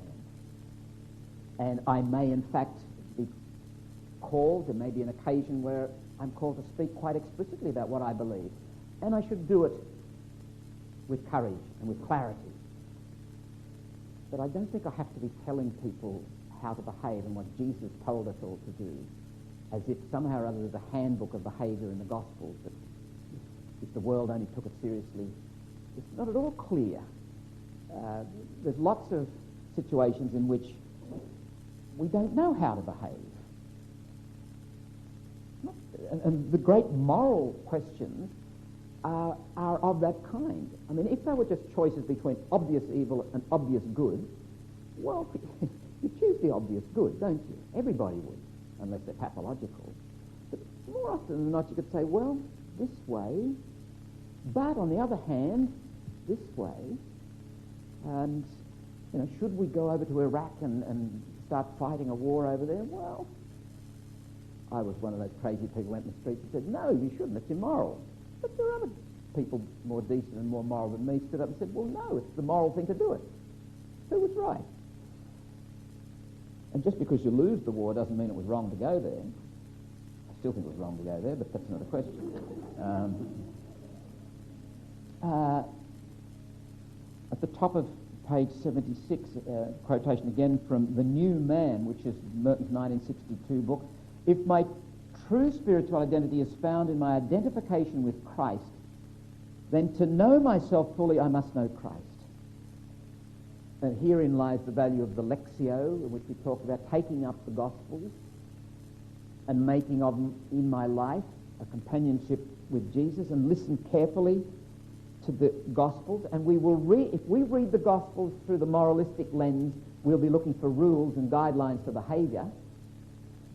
We read them through the mystical lens, through the lens of covenant and relationship, of being one with the one and being drawn into being in love. We will find a whole other world opening up. We will be drawn into a different way of behaving, as a matter of fact, a different way of being in the world. I'm moving fairly quickly through this because I'm conscious that there's far too much to cover in an evening, and one of the reasons I've done extensive notes, for those of you who want to, there's a lot more. Merton wrote a wonderful little book called The Wisdom of the Desert. In 1960 that was published, and he talks about the whole issue of solitude and the value of the desert and so forth. And we're actually going to take up the issue of solitude next week, because it's very closely related in Merton's writings with identity. But one of the comments he makes is that with the Desert Fathers, it was very, very unwise for those people to go into the desert based on some kind of a romantic idea of what they were going to be, based on some kind of false self. He said they came unstuck badly, typically, and they did strange and sometimes horrible things. You only went there grounded in the truth, because what the desert does to you, it strips you back, and when you're stripped back, there's nothing there, you evaporate. But if it strips you back to what you sensed was there, where you're grounded anyway, it's liberating. Based on that fact, I would say in doing retreats and so forth, you don't go to a retreat for a rest, you go for a wrestle. And you may in fact find that it's typically the case for me, and I'm about to go on a retreat next week, at least the first 2 days I'm very discontented and agitated and out of sorts. And one of the reasons is, if I can use an image, I think I travel with a comet's tail of concerns behind me, and if I stop long enough, I get swallowed up and knocked this way and that. And it's only when I start to fight my way through those, and it does take a couple of days. And it exposes so many glaring, vulnerabilities and wounds in your personality. And on that score, let me just... Did I tell you about my experience of food when I was over there at Gethsemane? It's very it's a very simple story. There's nothing dramatic about this, but it wasn't when I was actually living at Gethsemane. When I was staying at Bonaventure University in Louisville, and they put me up in one of the halls, but it was summertime, so there was no eating facilities available much. There was a place where you could get chips and hamburgers and stuff, but they were a bit thin after the second day. And it was about a 35-minute walk into Louisville where the shops were. So, and I had no microwave, no place to cook anything. So, I mean, what am I going to eat? And so what I found myself doing is buying fruit and dried nuts and fruit and stuff. And I was sitting there in my room one day, feeling terribly sorry for myself, eating an apple, And it made me think, why do I eat? What do I expect an apple to do for me? What do I expect from food? And there are 3 obvious answers to that question, and none of them is right in this instance, let me tell you. I eat for nutrition, I eat for company, and that's got something to do with it, and I eat for delight. Are there any other reasons why... Let's focus on me, because I don't want to embarrass you. I don't mind being embarrassed. Why I might eat? Oh, well, that's nutrition, yeah. Habit, yeah. I used to smoke. Pleasure, delight, I think that's... I used to smoke, and I loved smoking a pipe until Australia Day 1996, and then I stopped. But one of the reasons I stopped was the sense of embarrassment at the lack of freedom, because you'd light up the next smoke because it was time to light up the next smoke, not because you really... However, that's another issue. One of the reasons, and I'm not the only one that seems to do this, one of the reasons we eat is consolation. It's closely related to the delight. Compensation, yep. Because I'm in pain. That sounds odd. The presenting symptom is hunger for food. In Alcoholics Anonymous, they have a saying, if you feel like the next drink, ask yourself, are you angry, are you lonely, are you afraid? We human beings are peculiar. No, I'm thirsty. No, you're not. You're afraid, aren't you? Or you're lonely. I wonder how much of our behaviour is in fact disguising something, allowing the false self to have its way. It is not for nothing that throughout not only the Christian tradition but many traditions, fasting is a way of promoting the emergence of the true self. For the simple reason that eating is a mode of escape. And you block off that mode and people start to get agitated, but I'm hungry. Well, just sit there and see if hunger is really the issue. Because in fact, we don't need much food in order to survive pretty well. In our culture, and we're talking a lot about it now, it's interesting, nobody ever talks about fasting. We talk about eating different kinds of food, but everybody has to eat food. And we Australians never did this, and when I first went to the United States, I was amazed at how quickly people, you go to the movies, you've got to be eating something, or everywhere you went, you have to eat something. And We do it now. We're starting to show the effects of it. We could say a lot more about that, but asceticism, in the best sense of the word, it comes from the Greek word ascesis, meaning exercise. It's choosing to do things to set yourself free. It's not about punishing yourself. It's not about being heroic. Take, for example, the ballet dancer. You go to the ballet and you see somebody glide across the stage, they seem not to touch the boards. And you think, oh my God, wouldn't I love to do that? So I'll go around and I'll ask her afterwards how she did it. She'll say, Michael, I've been doing it for 15 years. My feet are almost broken. I endure enormous pain. I go through great discipline. That's how I do it. Oh, I was hoping I could do it next Saturday. No. She does it to set herself free. And part of asceticism also, it seems to me, is it's acquiring what I would call a body knowledge. A body knowledge of what is true and what is good. If my physical appetite is out of control, so I eat every time I feel hungry, it's false knowledge. I've got to teach my body what is right about hunger and what is eating. I've got to teach my body what true feelings are.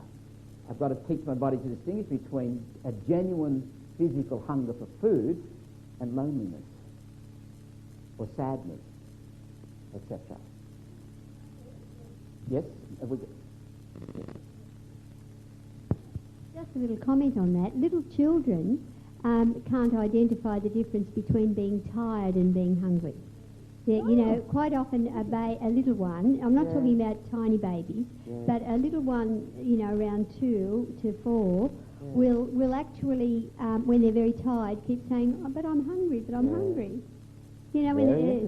Tiredness and hunger relate in the same way in a little one. It's mysterious. It's all part of, the mystery of who I am, but it's all part of this journey to the true self, to sort through this, to know what it is you actually want, as distinct from what you feel like. Here's a little exercise that you might do, and understand me correctly in the total context of what I'm saying. Is give yourself permission to do whatever you feel like doing. I'll tell you now what will happen. As soon as you give yourself permission, probably there'll be confusion as the first thing, but the next thing will be, well, no, I don't want to just operate. I'm made for something more than just acting on what I feel like doing. And you start to get a sense of the difference between feel like and want. A human being who just acts on feeling and impulse is a pathetic creature. Someone who's able to say, well, yeah, that might be nice, but this is what I want to do, and this is what I'm going to do. There's a sense of maturity and integrity about such a person. Raises the whole issue of the false self as a metaphor for sin, the way of understanding sin, because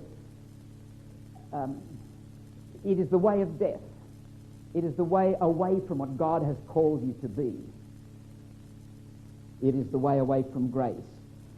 And Merton writes in The Wisdom of the Desert, to say I was born in sin, and we really have to rethink this in our Christian tradition. The old understanding of original sin, strongly influenced by Augustine and the atonement theory of the cross and so forth, which gave birth to limbo and some pretty harem-scarum kind of theology, needs to be rethought. But let's not throw the baby out with the bathwater. We need to be redeemed, however you describe that need. We need to be set free. We need Jesus who saves. If you look at one of the central themes of the Bible, why is God promising to be with us? And that's the golden thread that runs through the whole of Revelation. Why would we need God to be with us? To set us free. The covenant is a covenant of liberating love. However you name the bondage, Merton says, to say I was born in sin, bondage, is to say I came into the world with a false self. I was born in a mask.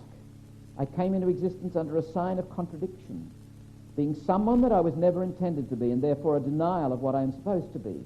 And thus I came into existence and non-existence at the same time, because from the very start I was something that I was not. Now that's typical Merton, and I think he writes that way when he's in a playful sort of a mood.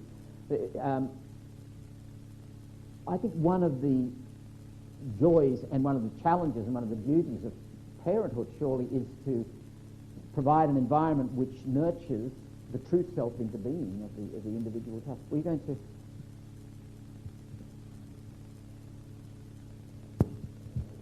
When I first read that, when I read it in some of his writings, I really questioned it really strongly, because my belief is that we are actually born in the image and likeness of God, but in our early childhood something has happened that has created that woundedness, and we have developed that false self.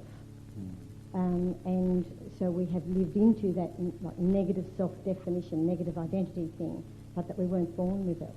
So you're saying it's a psychological rather than an existential thing? That it is something that we acquired between the age of 0 and 3 or 4.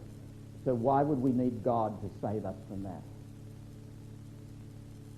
Why wouldn't we, like a psychologist might be able to save us from that? I think only God could give us that grace to realise that we are born in the image and likeness of God, and that we need to go back to that. And no psychologist can convince us of that. That has to be of God. That is of grace. To understand, or to even get your head around that mystery of who we are divine. So that salvation is basically enlightenment, becoming aware. Yeah. Interesting theory. I think, can you think of any solid theologian in the tradition that would agree with you?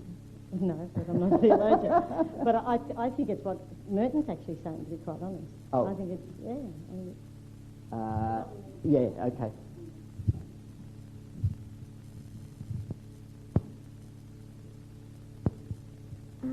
I'd disagree with that, because if that were the case, then you could safely say that there'd be some people in this world who are born into it and they're not affected by that, and they sail right through and there's no problem. Yeah. If I was hearing what you were saying correctly. See, it raises the question, for example, of how does evil happen in the world? Dostoevsky pursues this in his book Crime and Punishment. There's a wonderful passage there where this young fellow commits a murder just to see what it's like and how it'll all play out. It's a horrible story in a way. But where does the evil come from? Is it from social structures? Is it from lack of parental care? Or does it go with the territory of human nature? Now, the enduring Christian tradition would say it goes with the territory of human nature. To be human is to be subject in some way to the propensity to fall over. So that would be you got the, yeah.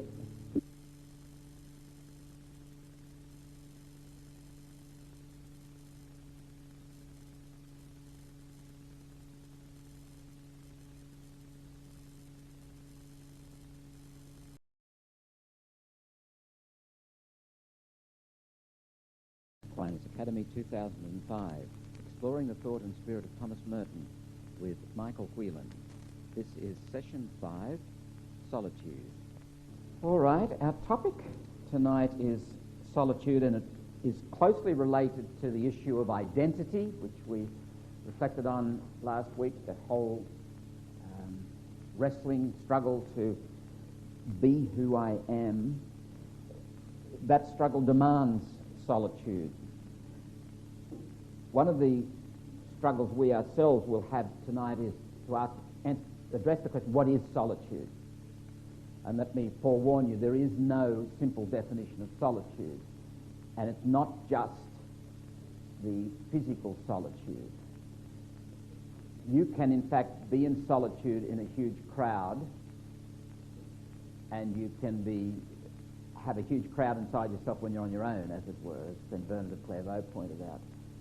So it's more a question of what's going on inside you. We'll come to that in a moment. And there is a line here, a development, when we start to reflect on the whole issue of identity, finding myself in God. It raises the very practical issue of the journey, the inner journey, which we will explore tonight under the heading of solitude, which takes you into community, into the marketplace, which is the whole issue of social concern, which we will look at next week. This dichotomy between spirituality and social concern is a false one. If spirituality takes you away from social concern, suspect the spirituality. I don't believe it's the real thing. And then finally, our last session will be on contemplation. The first epigraph comes from this little book by Doris Grumbach, who was a novelist. The epigraph's the best part of this book, I must say. I wasn't too impressed with the rest of it, but I loved this piece. In a letter sent to me from Hereford, England, the writer, D.M. Thomas, explained why he had left his academic appointment at American University in Washington, D.C. so precipitously. It was a dreadful thing to do, my flight, but I had a sense of being in peril as a person and as a writer, the same thing. I knew that if I spent 3 months being the successful author of The White Hotel, I'd quite likely become that and that only. I had to be the unsuccessful writer of the blank page before me. You can see the struggle there for integrity and honesty of life. And you can also see the seduction of public imagery and celebrity status that can actually destroy a person's integrity, seduce one into becoming what they want you to be. One of the most wonderful revelations of my life was the realization that I was a misfit. With regard to the Marist fathers, I didn't fit, but I do belong. And when I thought more about it, I think that's the human reality. None of us fits. We're all misfits, but we all belong. And we spend too much of our life and our energy trying to fit. What does it mean to fit? It means to be, in the sense in which I'm speaking, it means to be what they want me to be. It means to take on an identity that is defined by the look of the other. Now, in fact, as we reflected last week, and as will be emphasised again this week, my identity is worked out in dialogue, in conversation, in interaction. To be me is to be with you, hence the need for social concern. But the social identity that my culture gives me may in fact be very much at odds with who I really am. This is why some people have to leave a certain environment, leave a family, and go and set up life somewhere else in order to discover themselves. It is a very real thing. I think it's part of the intuition that a lot of our young people experience in putting the knapsack on and travelling around the world, searching, knowing that if I stay here, I may be very comfortable, I may be very secure, but I may be not who I am. And going in that direction of integrity and truthfulness, what we termed the existential must last week, may cost us a lot. Maybe the path of denigration. You might lose your friends. It may be a path of insecurity, but it may be where you need to go. The second quotation comes from... Just a moment. Yep. In your notes to that first quotation, you quote the epigraph from Conrad, "We live as we dream, alone." Now, can I ask you what you think Conrad meant by that, and why you were drawn to that? And what do you take from it? It's ambivalent, isn't it? And Kierkegaard is often criticised for this, but I think Kierkegaard was very well aware of the place of relationship. I'm going to say in a moment that there is a domain of experience that no one else can access in me and in you. It's a place of aloneness. Ineradicable, irretrievably, I am alone there. And even I have trouble accessing that. And this is part of the struggle of the inner journey and why it can't be forced. It's not a matter of control. There's a pace to that. So what draws me to that is, I think, and I choose to interpret Conrad as implying that my integrity is grounded in fidelity to that place of aloneness. That if I'm in flight from that, and it's a very tempting thing to flee that because there's There's a lot of darkness involved in that, approaching that. If I move away from that, I move away from myself. So there is a sense in which, at root, there's an aloneness to my very being, my very identity. One of the reasons why I've spent so much time reflecting on this is because there's something in me doesn't want to go there. And it's not good. I have to go there. It's tempting to... I'm inclined to be a workaholic. I'm inclined to just keep active, and I know it's escape. Remember last week I told you the story, and I don't want to focus on me. It's supposed to be about, well, it's not about Merton either, it's about God and you. But it's sitting on my bed in the room at Bonaventure and sort of feeling all agitated. What that raised in me was the experience of loneliness. We're going to talk about that. I do not like to feel lonely. I don't know about you, but I find loneliness a very painful thing.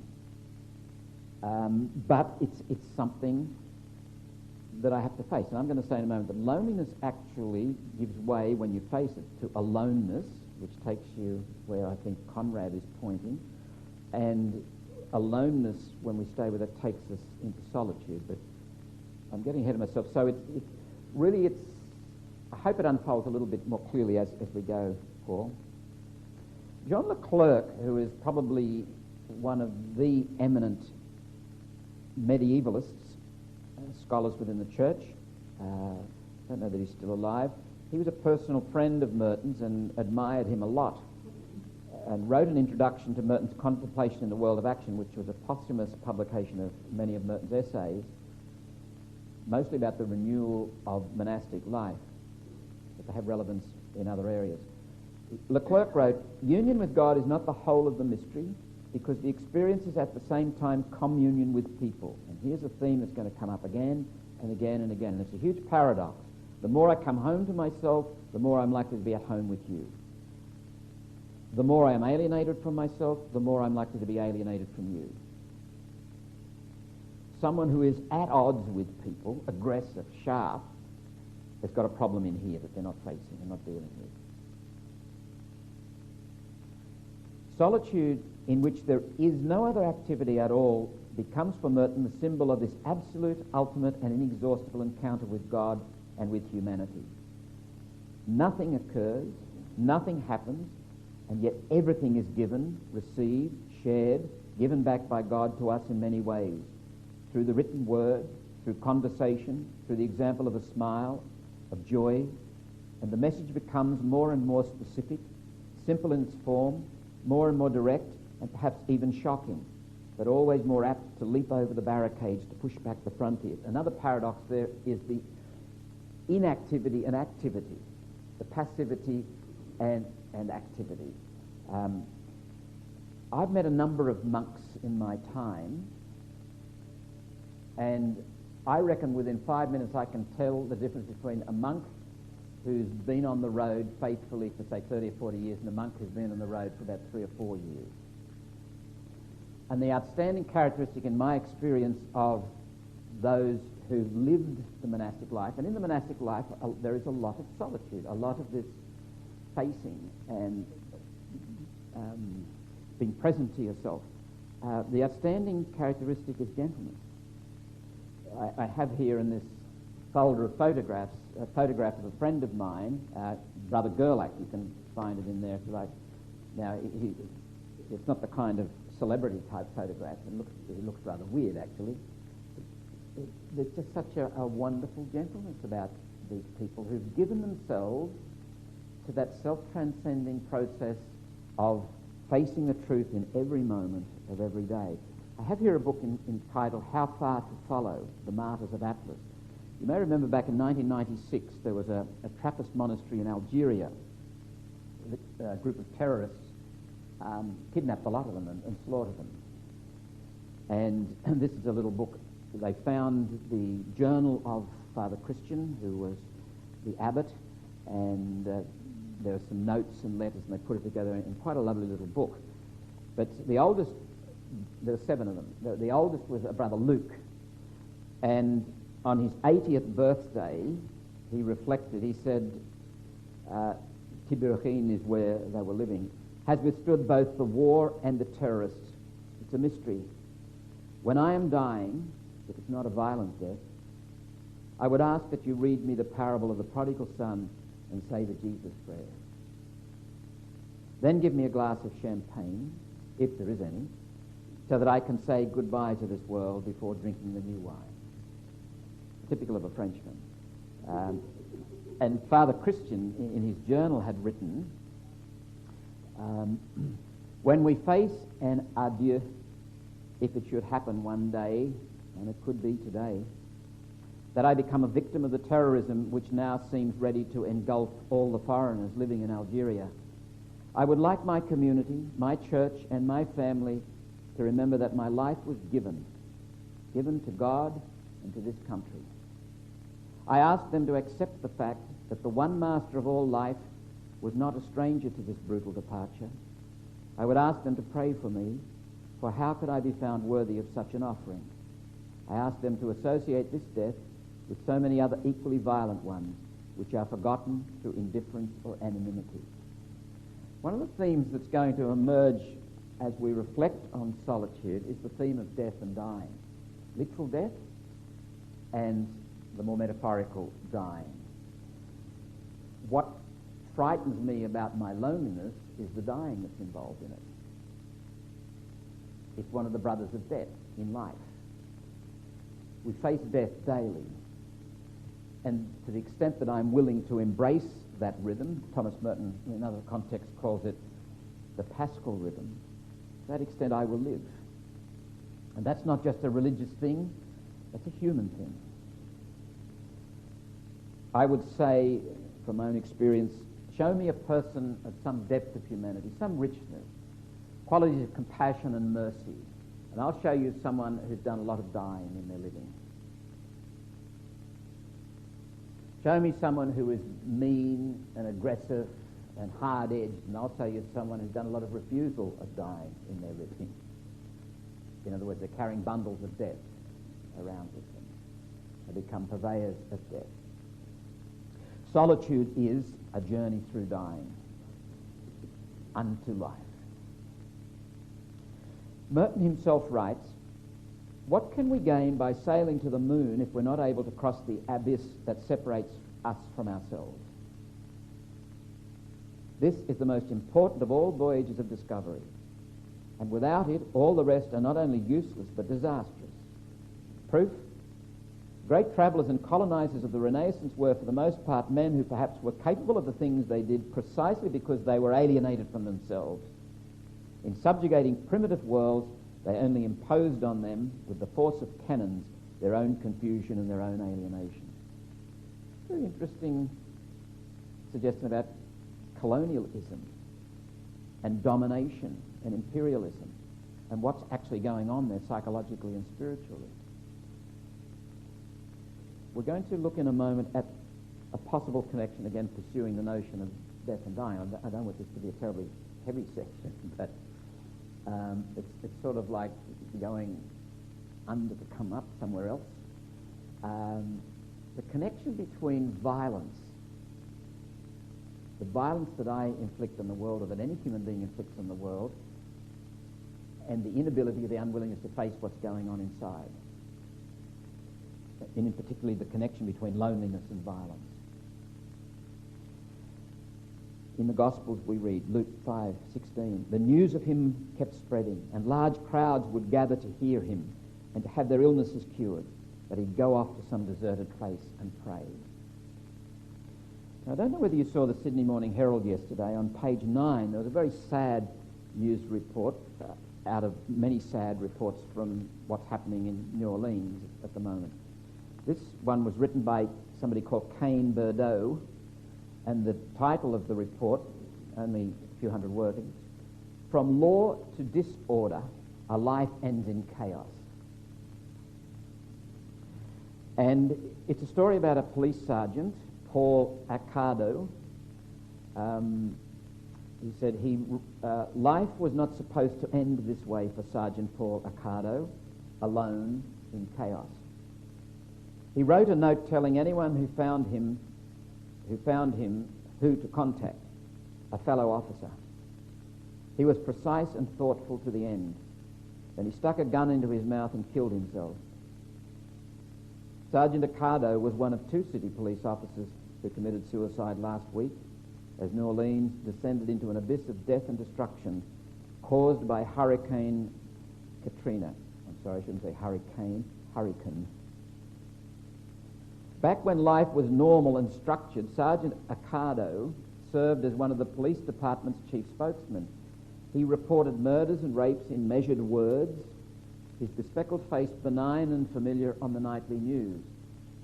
Paul was a stellar guy, a perfectionist, said Sergeant Joe Narcisse, who went to police academy with him and worked with him in the public affairs office. Uniform pressed, office in order, everything just right on his desk. Reminiscent of Victor Hugo's description of Javert in Les Miserables. Now, let me say one thing immediately. I am in no way going to pass judgment on that man, moral judgment on that man. I don't think any of us should pass moral judgment on someone who commits suicide. God alone knows why somebody does that. But I think it's within the realm of sensitivity and possibility to ask, why did he do it? What might have been happening? Is there anything in this tidy desk and his perfectionism which may suggest something? I rather suspect there might be. Karen Horney, who was a most insightful psychiatrist in the Freudian tradition, but made a quantum leap from Freud and introduced the whole place of relationships in human neurosis and so forth. She said one of the most outstanding characteristics of the neurotic is externalization. You put it all out there and you fashion it and control it. And it's a classic, Freud picked it up with the notion of projection. The chaos inside is, in an illusory way, controlled by making order out there. So my desk is clean and everything is in order, and I make lists of things, and everything's done according to a timetable. The so-called anal retentive, an extreme, according to Freud, these are the kind of people who are supposed to get constipated. Freud himself was constantly constipated, incidentally. He's caused not a few other people to be constipated over the years, but Horney's point is a good one. Just putting out there what we need to deal with in here. My demons are not your demons. And if I don't deal with them in here, I'll find myself in all kinds of evasive, manipulative, dishonest, underhanded, indirect sorts of ways, trying to put them out there and slay them. I wonder about this poor man and others like him. Remember the snippet we had last week from Arthur Miller's play, The Death of a Salesman, a very poignant part where Biff is pleading with his father, let me go. And he says, will you let me go for Christ's sake? Will you take that phony dream and burn it before something happens? And of course, something does happen. Willie commits suicide. There are 2 quotations which are put in the notes, and they're on page 93, recalling these from previous notes. Merton writes, man cannot assent to a spiritual message as long as his mind and heart are enslaved by automatism. There's no freedom there. Where freedom is so important, such a central part of our Christian tradition, such a central part of anthropology. Bernard of Clairvaux, who was someone that Merton greatly admired, made a lot of freedom. And in the tradition of the fathers, he said, the preeminent sign that you are made in the image and likeness of God is that you are free. I wish in our Catholic tradition we'd adhered to that more. I was just about to say, when did you last hear a sermon on freedom? I don't think I've ever heard one. I'm not talking about freedom from this or that. I'm talking about freedom that you are. Which carries with it the whole issue of choice and vocation and conscience and integrity. And therefore, those things, those forces, those compulsions that I allow in my life that rob me of my freedom, rob me of who I am, must be struggled against, must be dealt with, must be named as enemies. They do violence to my very being. Merton goes on, he will always remain so enslaved as long as he is submerged in a mass of other automations without individually and without without individuality and without their rightful integrity as persons. And again, we make ourselves real by telling the truth. Man can hardly forget that he needs to know the truth, for the instinct to know is too strong in us to be destroyed, but he can forget how badly he also needs to tell the truth. We cannot know truth unless we ourselves are conformed to it. In our Christian tradition, ultimately truth is a person. And wherever we discover truth, we discover manifestations, revelations of Jesus Christ. No matter who is saying it, no matter where it is, no matter how dark and embarrassing, no matter how frightening it is revelation. It's well to remember that when you are facing the truth of what's going on with you. It is revelation. It is potentially light. And this is essentially the business of solitude. And here I'm going to make a summary statement to indicate the way I'm going to understand solitude as we talk about it tonight, and I'll repeat this later. It is about facing in myself what must be faced and what can only be faced by me. And look at the top of the notes, page 94. In that inner world and what it asks of me, there is a radical aloneness, which gets back to the point you raised, Paul. Not even the presence of loving others or even the presence of God saves me from that fact. God doesn't say, look, do as you're told, and I'll love you and you'll have a trouble-free life, and all those that I love will, have a royal road. There's absolutely no evidence of that at all. God's promise is, I'll be with you. Does that mean that, when people are taking my name or putting me down or I'm destroying my own life, you'll come and rescue me? No, I'll just be with you. When you're in the gutter, I'll be there too. And when you're pompous and arrogant and sleek and secure in your success, don't forget that I'm there too. I shall be there as who I am, shall I be there. I'll be with you. There is a journey I must make. No one can make it for me. And again, the experience of death and dying epitomizes this. We live between worlds, an inner world and an outer world, if you like. They interpenetrate, they shape each other, these worlds. The inner world is made up of rational, emotional, and spiritual soul. And this world of the soul doesn't allow mastery or imposed perfection. One of the things, if you haven't already discovered it yet, when you turn and engage in that inner journey and start to ask what's going on with me and face the inner reality, you can't control it. The first and most obvious experience of facing is, I'm not in charge here. I must wait. My job is to be brave, to be attentive, to keep watch, and to submit to the truth and trust that I will be set free. The illusions of perfection we conjure, generally by arranging our external worlds in some kind of order, tend to do violence to our lives and the lives of those we touch. In a lot of Catholic spirituality over the years, we use the word perfection. It was a very bad word to use. And we emphasize willpower, we emphasize self-discipline and achievement and mastery. And the very worst eventuation there was success. you failed when you succeeded in that project. It was organised despair. And the sooner you realise it, the better. Because the Christian life is grace. It is gift. It is God saying, welcome. Welcome into my world. You are my companions. And I shall be with you. I shall walk with you all the days of your life because you are mine. Nor does the world of the soul submit to easy definitions and categories. It is a world in which we journey by both freedom and grace.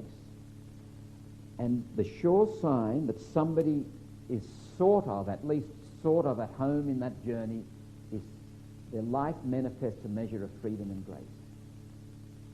The sure sign that a person is still on that willpower, mastery, moralistic mode is that there's not much graciousness about them. Beware the sight of white knuckles and the sound of grinding teeth. And when you are becoming conscientious about being religious, just keep an eye on that. Am I becoming more gracious, more graceful? Is grace manifest in my muscle tone, my way of dealing with people? Is there more freedom? Or am I becoming tight, too earnest and too unctuous,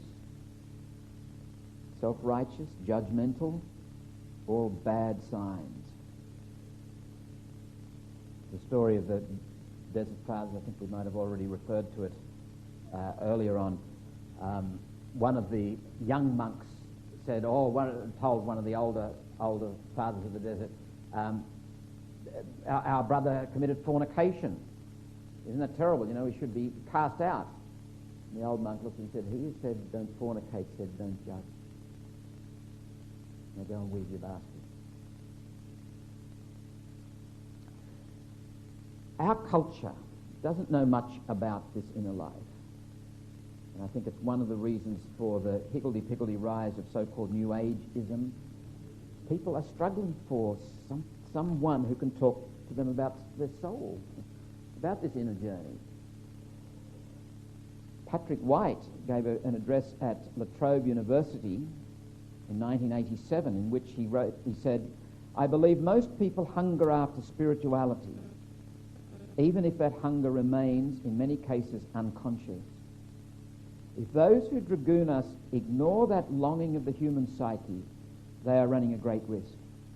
The sense of real purpose, the life force, could be expelled from a society whose leaders are obsessed by money, muscle and machinery. The society could quite simply die. As we progress tonight, I would ask you to have a few floating questions in the back of your mind about your own inner journey and just what is your experience of facing your own, I'm going to call them demons, your own compulsions, your own automations, those forces that don't let you be free. And very often they're just so utterly trivial.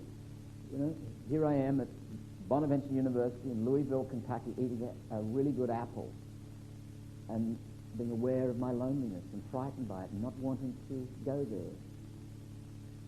The eating of the apple in that room in Louisville, Kentucky made me aware of my lack of freedom. Now I can say, oh, yeah, that's trivial. Get on with your life, Michael. Get a life. Not trivial. Every moment like that is important. And it is important to proceed after the manner of grace. Grace has its pace. Again, one of the Desert Fathers says, if you see one of the brothers floating above the earth, grab him and pull him back down to the ground.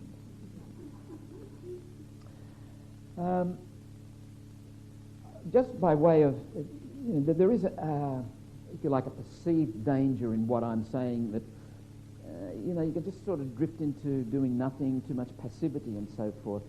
Let me suggest a rule of thumb to you, 3 points.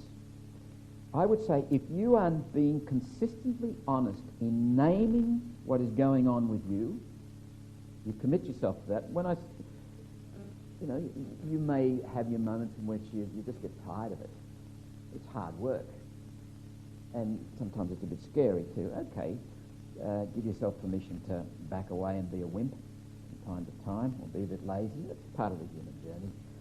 But generally, if you are being consistently honest in naming what is going on with you, and secondly, you are, to the best of your knowledge and ability, committed to surrendering to God's will, what you want in life is God's will. As Jesus said, not my will, but thine be done. We pray the Our Father constantly, hopefully every day. Our Father who art in heaven, hallowed be your name. Your kingdom come. Your will be done. And thirdly, you are living and acting within a commitment to the community. You're not just isolating yourself, drifting off into some alienated existence. All right. I've chosen an example here to introduce us a little bit more to the whole notion of facing what's going on and what happens when we don't. Walker Percy is an American writer, a novelist who died about 15 years ago, I think 10 years ago. Wrote a number of books, very reflective books, and also some serious essays.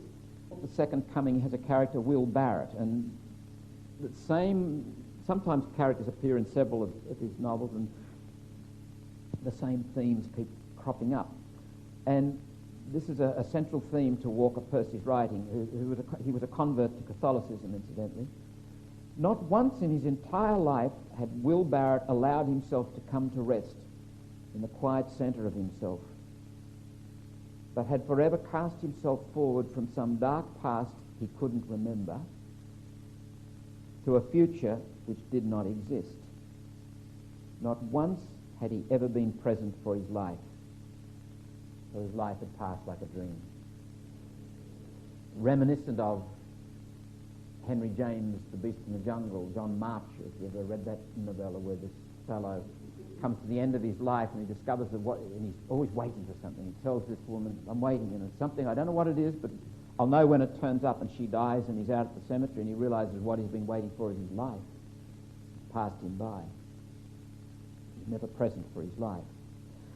Then Will Barrett is a very, very successful man. He's retired now, and he's got alongside his Mercedes-Benz in the garage, he's got a Rolls-Royce parked.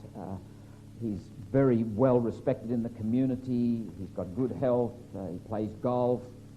Got everything going for him. But he's not entirely content with his lot and who he is. And he looks at a cat sunning itself and he says, look at that cat, that's 100% cat. He said, most people are only about 2% themselves.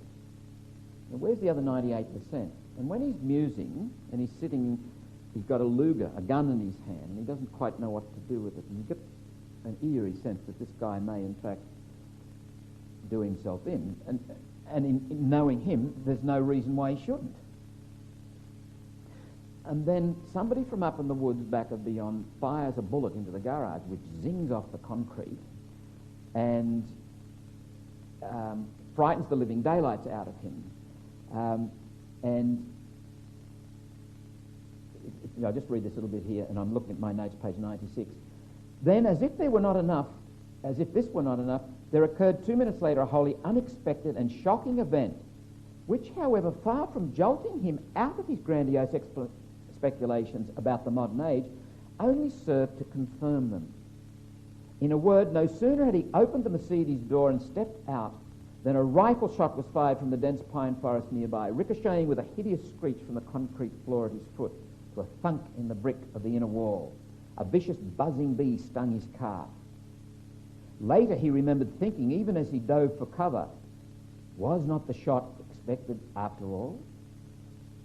Is this not in fact the very nature of the times, a kind of penultimate quiet, a minatory ordinariness of mid-afternoon, a concealed dread and expectation, which only after the shot is fired we knew had been there all along?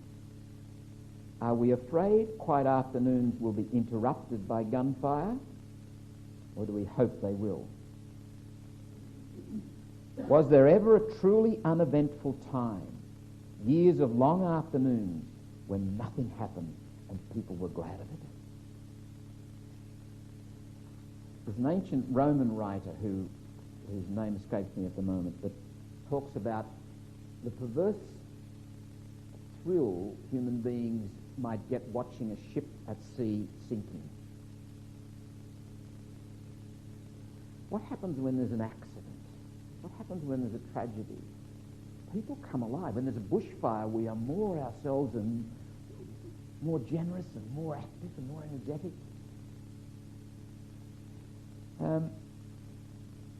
I'll leave you to read more about Will Barrett if you like.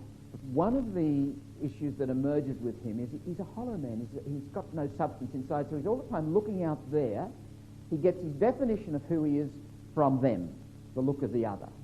He's an utterly externalized man. According to Karen Horney's definition, a neurotic, a pathological person.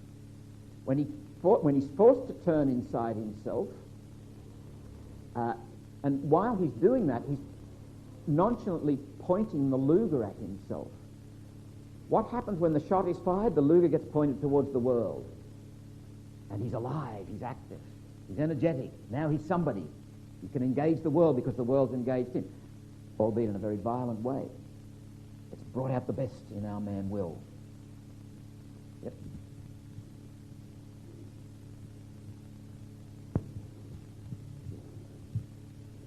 Thank you. That same concept with facing ourselves, I've been doing that for a few years, and I got to a point recently, or I'm not sure, a few months ago, where I've wondered, can that become a habit, even facing yourself? Like with that concept you're just saying about the bushfire, you're looking for something that you can work on. So I'm just curious about that. Yeah, it's a very good question, and a very practical one, because it can be a sort of disguised form of narcissism. It can be very self-absorbing. And I would say, in those three rule of thumbs there, one of them I said was being involved in community. The facing is waiting and listening. Get about the business of living. Submit to the ordinary, rudimentary, unspectacular stuff of living. Making cups of coffee, dealing with boring people, being frustrated, doing up your shoelaces, buying a pair of shoelaces to replace. Exactly. And when life triggers these things, you simply pay attention. The most fundamental question I can ask at any moment is, what's happening? And I listen. I don't go digging. I listen, and I pay attention, a la the focusing kind of process, open questions. That's how, in practical terms, that's how you face. What's it like? And you can be riding the bus, you can be doing work at your desk, whatever. Let the world engage you. Let that be your focus, particularly relationships in the world. And as that triggers things, you accompany yourself and listen. We're not about sorting ourselves out. We're not even about understanding ourselves. We're about establishing an environment of hospitality whereby living itself becomes a deepening process of growing into, in effect, love, being more in love, more in relationship. And you only know this after it's happened. Can I ask you, like you say you've been doing this, for some years? Okay. Are you different now from what you were 5 years ago? For the better? Yeah. And that, you look over your shoulder and you say, 5 years ago, if somebody had trodden on my toe, I'd have thumped them. But I said, you trod on my toe. John of the Cross is very interesting in this one in terms of detachment. And solitude actually detaches you from a lot of stuff that just clings to you. It's like, what's it like? Dross, barnacles on a boat, and stops you moving through the water. But when you're really detached, the feeling is not triggered. When I'm very, very immature, I'm a little baby in the spiritual life, so physically, and you say something nasty, and I cry, because immediately that feeling is so close. Now, if you say something nasty to me when I'm a 40-year-old and I go, cry, you're going to say, whoa, lock this guy up. But I might say, that's an interesting thing. Actually be deeply hurt, in which case I've got to listen to that because I'm not free. If you can trigger that kind of reaction in me, that shows a lack of freedom. in me. And what I'm going to say is, and I think what the lesson of history and what Merton is saying, the way to deal with that, and it's incremental, it is slow, and it is graced, it is always given, it's not a mastery process, the way of solitude. And you just keep turning up. As Woody Allen says, success in life is 90% turning up. And he's just about right. Keep turning up, do what must be done. Think of really good people in your life. Older people, people who've been on the journey for a while, people who've had their illusions knocked around badly and they've been bruised a bit and kicked and battered by life, but they still smile and get on with the business. They keep turning up. Get someone like that in mind, and just what sort of person do you think they are? Are they the mastery type? Are they the white knuckle type? Do you admire white knuckle people, grinding teeth types? Or I don't. One of the things I don't like about me, I tend to be a white knuckle person. I'm growing out of it all. Slowly.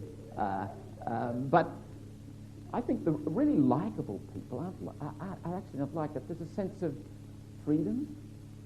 White knuckle people aren't free themselves, and they don't invite an atmosphere of freedom. They don't let you... honest, facing and submitting to what is true, and in that way we become free. But you do well to be alert to the narcissistic possibilities. Mari? Given the onslaught of the real world and the day-to-day community, and drawing on a concept that I've heard, and I don't know who to attribute it to, the notion of structural sins, that in a world that is so malformed, some of us can't help but pick up the residue. Like, I'm a teacher, and I find that day-to-day thing, sometimes I get very angry. I'd hate to think I'm that horribly stereotypical white knuckle person, but I know I get fired up. Yeah. And it is a reaction, and it's a day-to-day constancy of dealing with, a lot of very tough, mixed-up kids sometimes, and therefore, to the extent to which you are living on an ordinary way and trying to respond graciously, because they are aspirations, they are ideals, they're things I seek and value incredibly. But I sometimes feel that I'm almost part of this bigger something that also needs a major redirection. And it is, what is the personal is political, what is political is the personal. And we seem to be so trapped in the 21st century that I believe that I would like more time to go away. But if you're a single parent with 4 or 5 kids and you've got as many for 20 years, feed those children. And that can be any number of stories that we could offer to the world and in our community. We need solitude more than ever, but our realities and our necessities don't always afford the luxury of that. Mm. And You're not identifying solitude with going away somewhere, are you? No, but being... but the dialogue, that's the purity of it, the quiet self that can manifest in regular quiet moments, whether it be, walking away from a kitchen sink. I don't know, I don't want to, again, stereotype, but for me it is part, a lot of what you're saying is very much part of trying to get the balance in a very chaotic world. Yep. And we do what we can. And let me add to what I've observed as someone who's not a parent. Once you have children, you've always got them, and they're children. I don't think there's any escape. We do whatever we can to foster this, what I would call a contemplative approach to life. And it may, in fact, give rise to a lot of energy and a lot of engagement and a lot of activity, but it's with a certain disposition, and it's a listening disposition. That's the key to it. Let me give you a little strategy that I have found most helpful on a day-to-day basis as a sort of a trigger mechanism to break the spiral into not being able to listen. Very quickly, I call it the ANS technique. A for acknowledge, and there is actually a sheet over there about it. I'll just go through it briefly here. Be non-judgmental and stay with it. Now, the S might also stand for strategic withdrawal, but let's do the stay with it tonight. So, supposing you're in front of a class and the kids are It's a windy day. The kids still get stroppy on windy days? Yeah, okay, it's a windy day. Never forget at Ballina High School, Mr. McMillan, the deputy, came out, I don't know what it is about you kids, with windy day you go mad. And we did. We were crazy. All right, so and you got out, you sort of were behind yourself when you got out, and so you bring a certain amount of impatience, and the kids are dry. Name it. The very act of saying, I'm feeling stroppy, gives you a certain distance from it, puts you in a position where you can have some kind of a realistic conversation with it, even as you're going about helping this kid with maths or whatever it is. You simply say, now, this is a kid that's most likely to make me stroppy, and I am feeling stroppy, impatient, whatever. Be non-judgmental. Say to yourself, and train yourself to do this as it were in difficulty. It's okay. It's okay to feel impatient. It's okay to feel depressed. You're saying be non-judgmental of myself or of the... No, of you. Of you. Kid is poor. So supposing you're feeling, I would just love to run out of this building and scream and never come back. Let's euphemistically call that impatient. So, you might even like to cut a few throats or something. Okay, there's something gets into us, and I think it's the moralism that most of us have been brought up on. It's like ring up and there's an answering machine. You've reached Michael's phone. Sorry, I can't take the call at the moment. But, you've reached Michael's phone and you're feeling impatient. You're a bad person for feeling impatient. Don't do that. What does that do? Psychologically, that makes you deny it. That puts you in a hostile relationship with yourself, and you're fighting yourself. So what I'm saying is put another message on the answering machine. It's okay to feel impatient.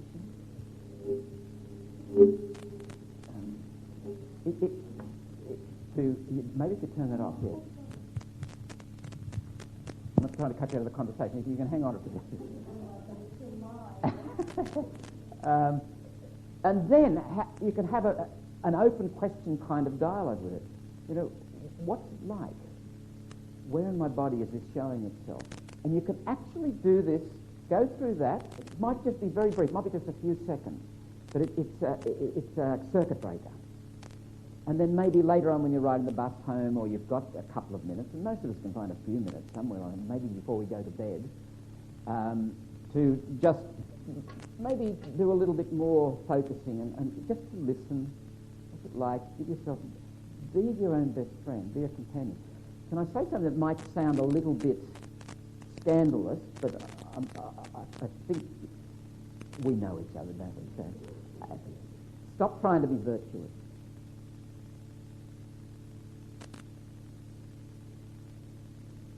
Spare us your virtue. Am I encouraging bad behaviour? No. I tell you what you'll find. Just if you set aside struggling to be patient, struggling, if you adopt this process, this listening, and you think in perspective that ultimately life's about being in love, and that's what's on offer. That is actually on offer. I'm baptized into Christ. It's not, okay, you've got to perform. If you don't perform, you won't get loved, and if you're not, all that sort of really crippling stuff is floating around in the attic, I think, a bit in most of us. The listening attitude, the sense that God is the starting point, God is the end point. If you start with God, you go into the infinite horizons of God's love. If you start with yourself, you come up against a very finite horizon of your own limited capacity, and that fills you with despair, whether you realise it or not, and it's very heavily burdened. And I think a lot of our impatience and our frustration and our anger and our lack of charity and all this stuff is actually generated by that. So the irony is that if we set aside virtue, we'll actually become more virtuous. In the best sense of that word, virtue is the gift. Here's a little test to run on yourself. Next time you catch yourself being virtuous, maybe next time you catch yourself being patient or kind or whatever, come in there at that moment and say, does that make me feel satisfied or grateful?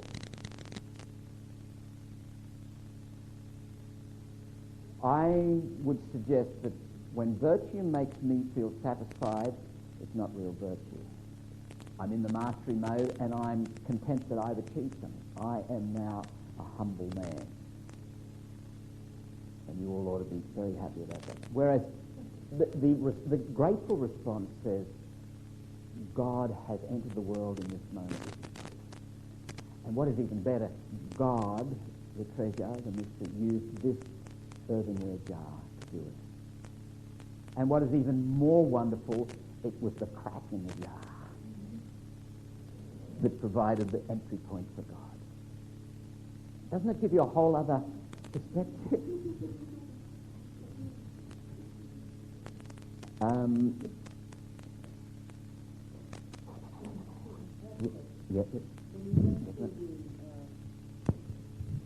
I had a situation like this today where acknowledged there was a very difficult meeting, tried to remain non-judgmental with myself, wanted to cut and run and get out of there because it was a very difficult, not nice people. So you didn't finish this last bit. How do you stay with it and stay true to yourself but not, get either crushed or at the same time give into whatever form of bad thing that's happening at that point? There are times when the strategic thing to do is to get out of there.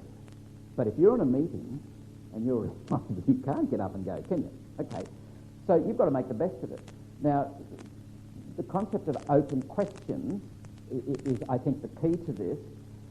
I find, my experience is, if I'm very angry, very distressed, very annoyed with what's being said and what's going on, to take the focus off what's going on there for a moment, at least, and put the focus on what's going on in here, to bring a little bit of sanity into my own disposition so that I can then return to there or be part of that without being swamped.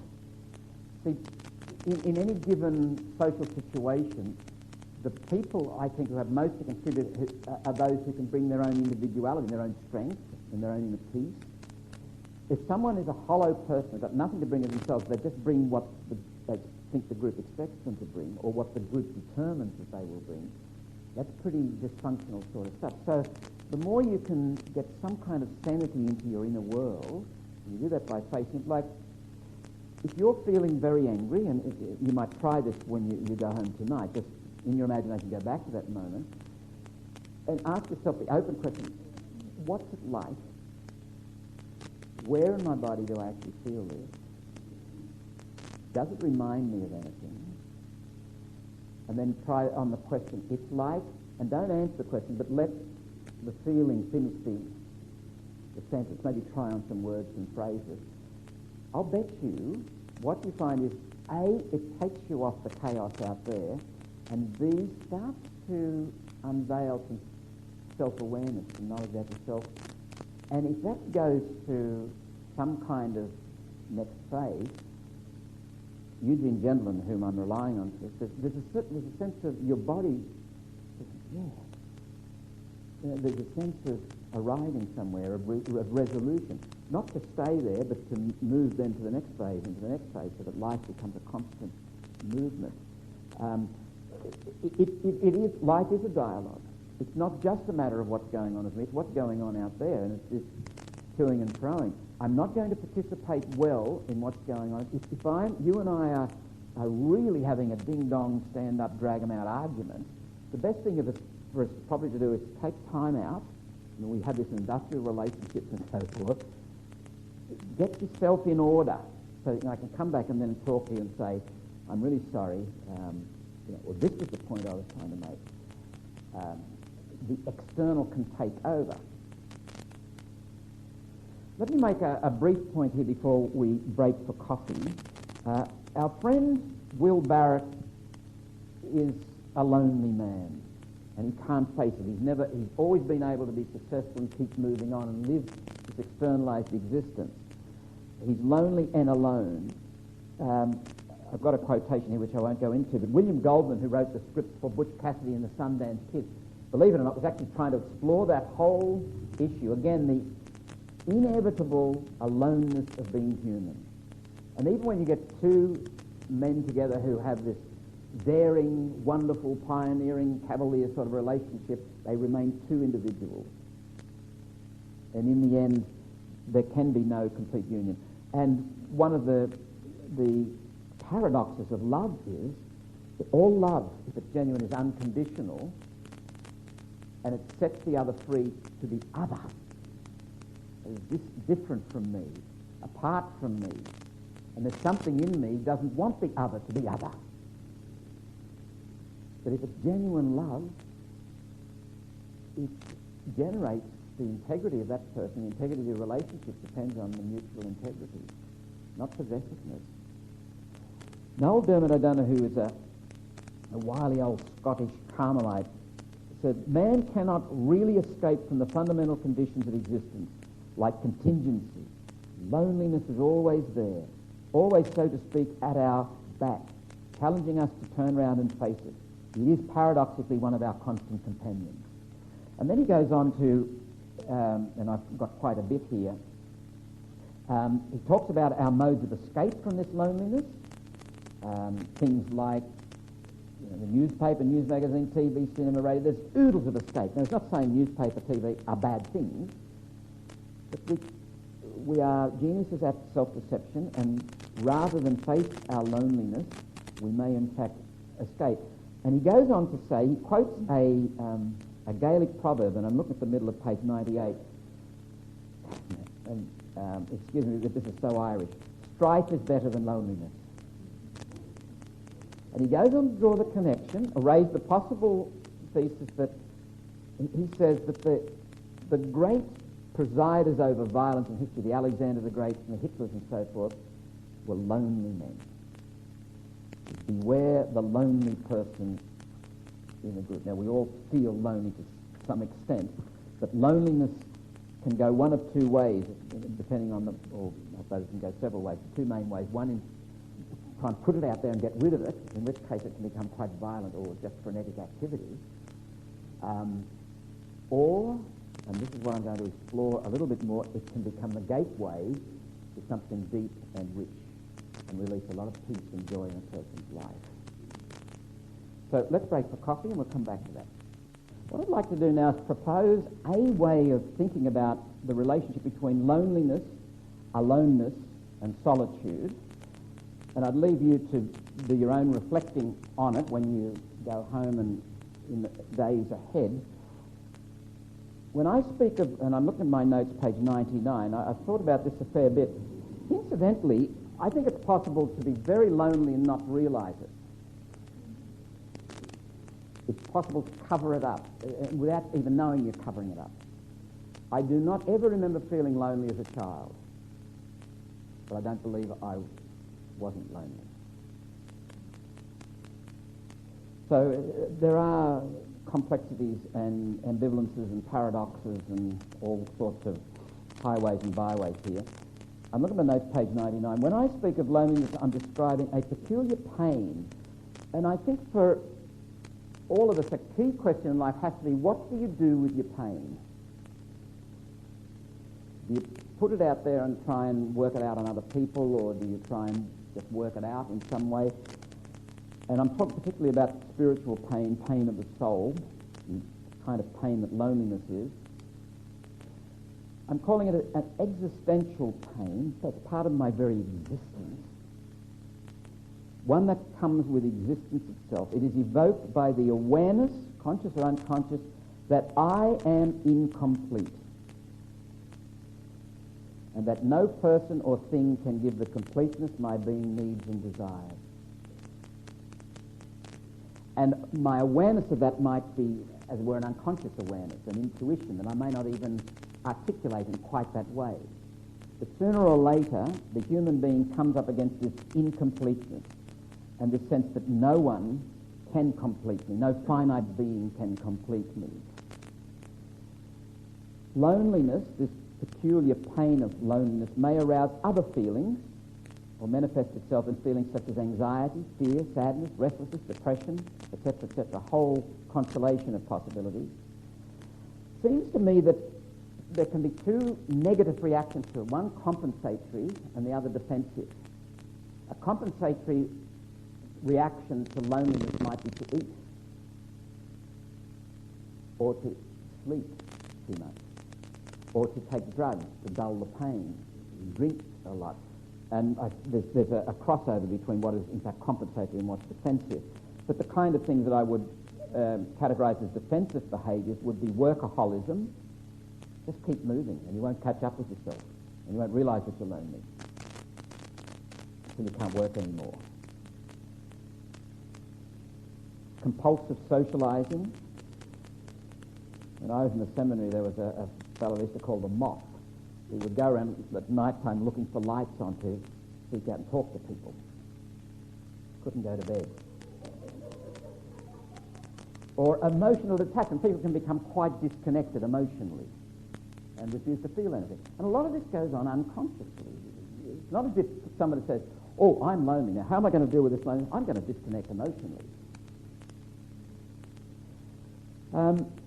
What I'm suggesting is that if I face that loneliness humbly, bravely, honestly, it actually leads me to the place of incompleteness, the place of my uniqueness, the place of aloneness. And I'm saying that that aloneness may be thought of as loneliness transformed from threat to promise, simply by our willingness to stand and face it. Loneliness faced and lived honestly and compassionately draws us into the deeper reality of our radical aloneness. We will still experience the same primordial incompleteness that no person, thing or event can remove, but we do so with the confidence and conviction that it is life-giving and not death-dealing. But if I go there, if I stay with that, I'm not going to disintegrate or evaporate. In fact, I'm going to be enhanced. I think the difficulty is that we flee. And where do you flee? Into those compensatory or defensive behaviours. The facing of it may in fact be very unspectacular, very slow, but what I'm suggesting is it can take us in a direction that is also most profoundly life-giving. It is in this direction and in this way I will and only in this way that I will discover my uniqueness, the existential must that I am, the freedom that I am, the individual that I am. This is a journey that is one of transformation. In turn, I think that leads to what I am calling solitude. You could call this whole journey, this whole process of facing, one of solitude. And let me say, I'm not mystifying loneliness and saying, isn't it great to be lonely? I hate feeling lonely. It's a terrible thing. What I am saying is, rather than try and get rid of it, treat it as a doorway, as an invitation, as a promise. Yes, it is painful to stand and face the fact that you're lonely, especially when you've got friends. You shouldn't be lonely. But let me suggest to you, even in the most loving marriage, there are times of loneliness.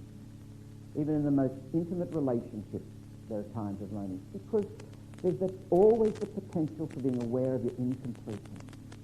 Even the most wonderful person in the world cannot complete your being. Solitude, then, is when you get into the reality of being in that place of aloneness, that place of uniqueness, that place of freedom, place where you are who you are. Solus, the Latin word for alone. And in solitude, I come up against being with a capital B. Here there is no doing or having.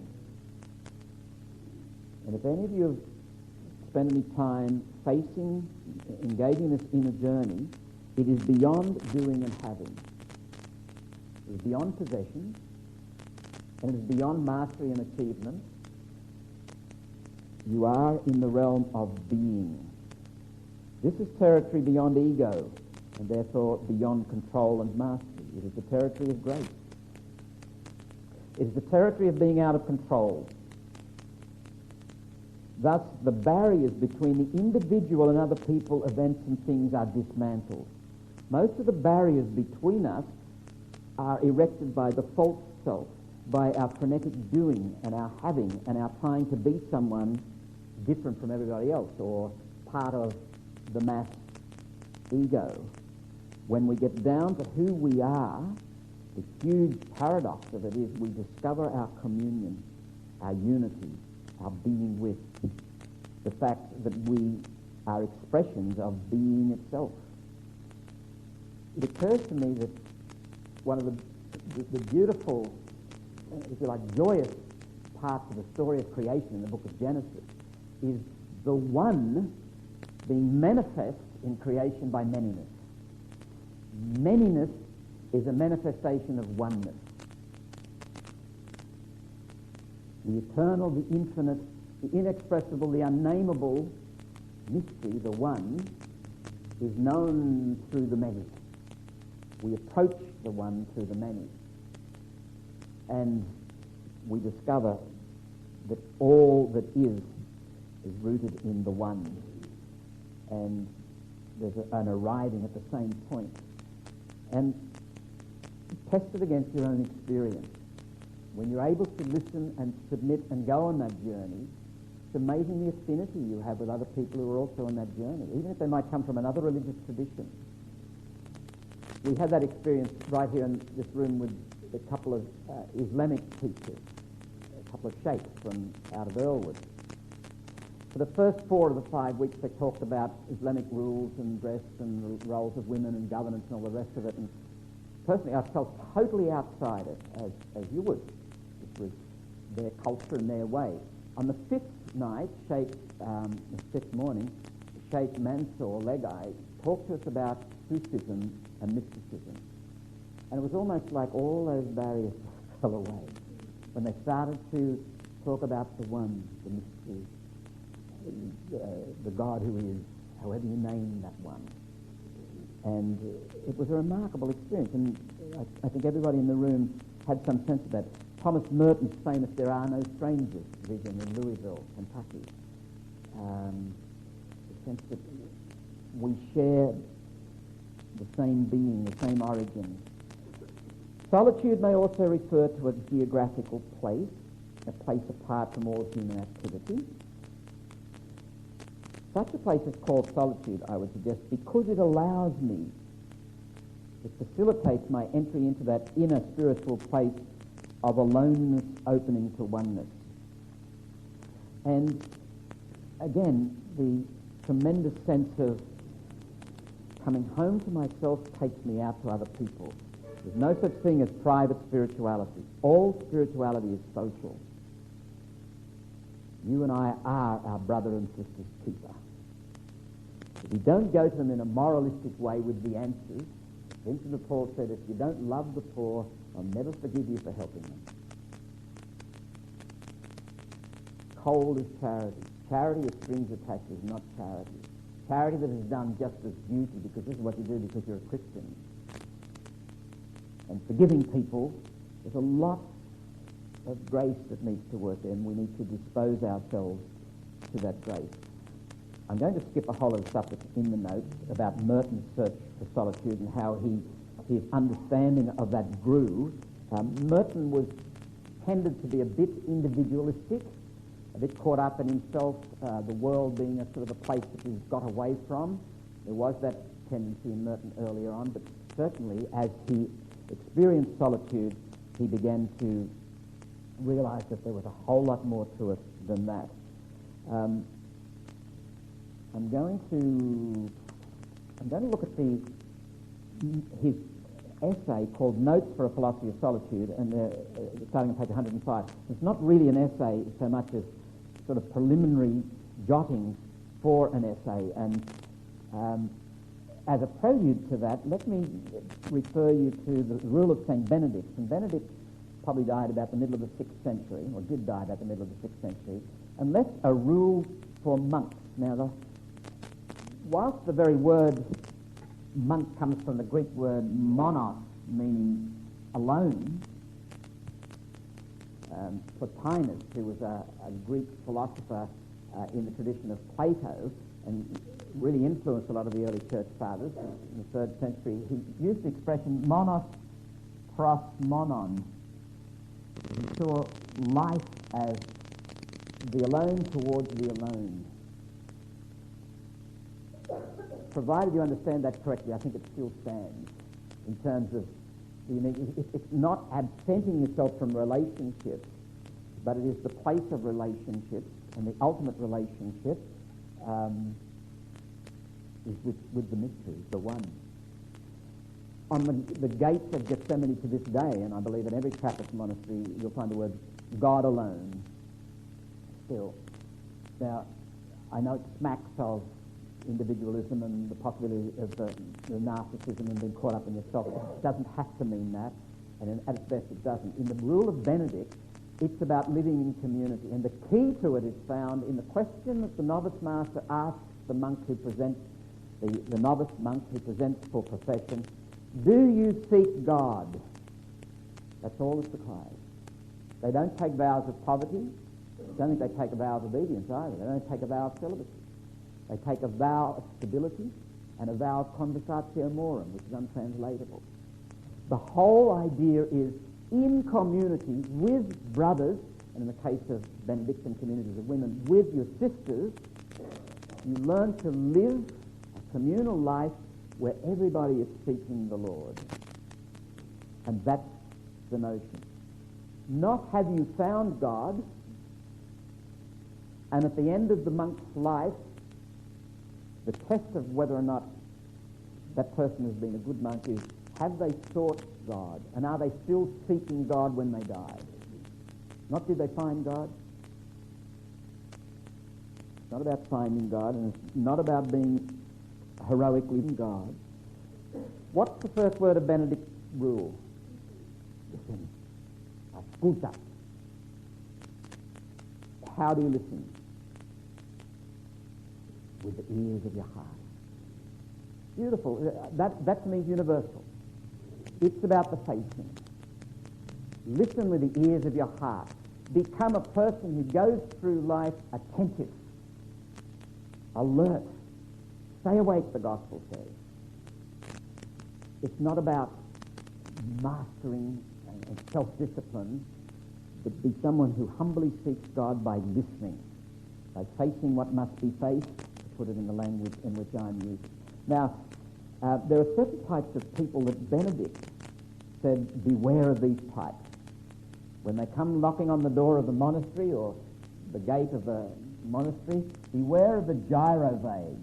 Now, you'd all recognize a gyrovade from miles away, wouldn't you? These are the wanderers. These are the people who can't settle down anywhere.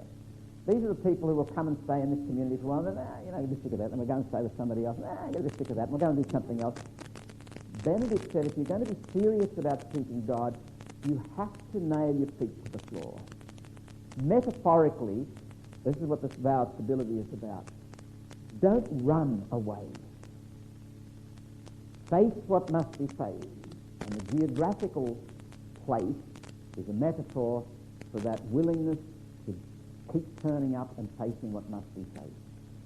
It's the same that applies in any commitment: steadfastness, fidelity, loyalty, the duties of state, and we all have them. There are three main themes that Merton has started to open up in these notes. First of all, the tyranny of diversion. Secondly, he talked about the sea of perils. And thirdly, he talked about spiritual poverty. And we'll look at each of those very, very briefly. First of all, the tyranny of diversion. Merton was influenced by Blaise Pascal. And Pascal writes in his Pensées, the only thing that consoles us in our misery is distraction. And yet this is the greatest of our misfortunes. For it is distraction that chiefly hinders us from thinking about ourselves and imperceptibly brings about our ruin. Without it, we should be in a state of boredom, which would drive us to seek a surer means of escaping therefrom. But distraction diverts us and leads us, all unwitting, to death. And again, I have often said that all men's unhappiness is due to the single fact that they cannot stay quietly in a room. Again, strife is better than loneliness. In the Desert Fathers, one of the great temptations they called the noonday devil. The noonday devil was acedia. A sort of a lassitude, a sense of, really don't want to go to work today. I'm tired of this fidelity stuff. This keeping on turning up is really getting me down. I'm going to do something a bit more exciting. And Evagrius of Pontus describes this brilliantly because the rationalization to skip off and in fact distract yourself is all done under the guise of goodwill and virtue. I'm going to go to another monastery where they'll appreciate me more, where I'll be able to do more good, where I'll be able to be more disciplined and seek God better. And the monk suffering from the noonday devil gets up and paces around his cell. You can imagine pacing around the cell, it's about 6 metres square, and looking out the window to see if the sun's moved since last time he checked, and then he goes and sits down. It's a marvellous psychological insight, the sense of getting tired of one's life, one's spouse, oneself. There is a natural sort of bringing us to heel that life does if we submit to it. Now, I'm not talking about just, all these terrible things that are happening, just accepting, Father Whelan says in the Christian teaching. There are some things you stand up and you rebel against. And there are some marriages that the Christian thing to do is to walk out of them. They're finished. That's real. That's true. That takes a certain discernment, and I'm not promoting anything that's silly, stupid, unchristian in that sense. But life, any life, contains boredom, a sense of loneliness, a sense of the noonday devil can overtake us, where a sense of duty, a sense of steadfastness, a sense of fidelity is required. And again, you might be in a job where you actually need a change for creativity's sake. Well, have a change if you can get another job that suits you. But I think beyond those common sense things, there is, if you're going to ever get deep in life, you have to persevere with something. There has to be commitment. There has to be repetition. There has to be steadfastness. If I'm all the time on the move, if I'm a gyrivade, and I never focus on anything, I will never get deep. The endurance. He goes on to talk a lot about that whole issue of the danger of diversion, and it can be done, as he suggests, under the guise of goodwill.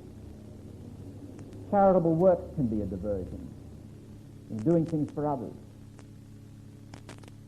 One of the things I catch myself doing when I'm agitated, and I think it's probably, again, the loneliness, solitude call happening, I think of all the things that I need to do, and they're all good. And they're things that I've been postponing, so they really need to be done. It's amazing how we can convince ourselves. We are born geniuses at self-deception. Every last one of you. Me too.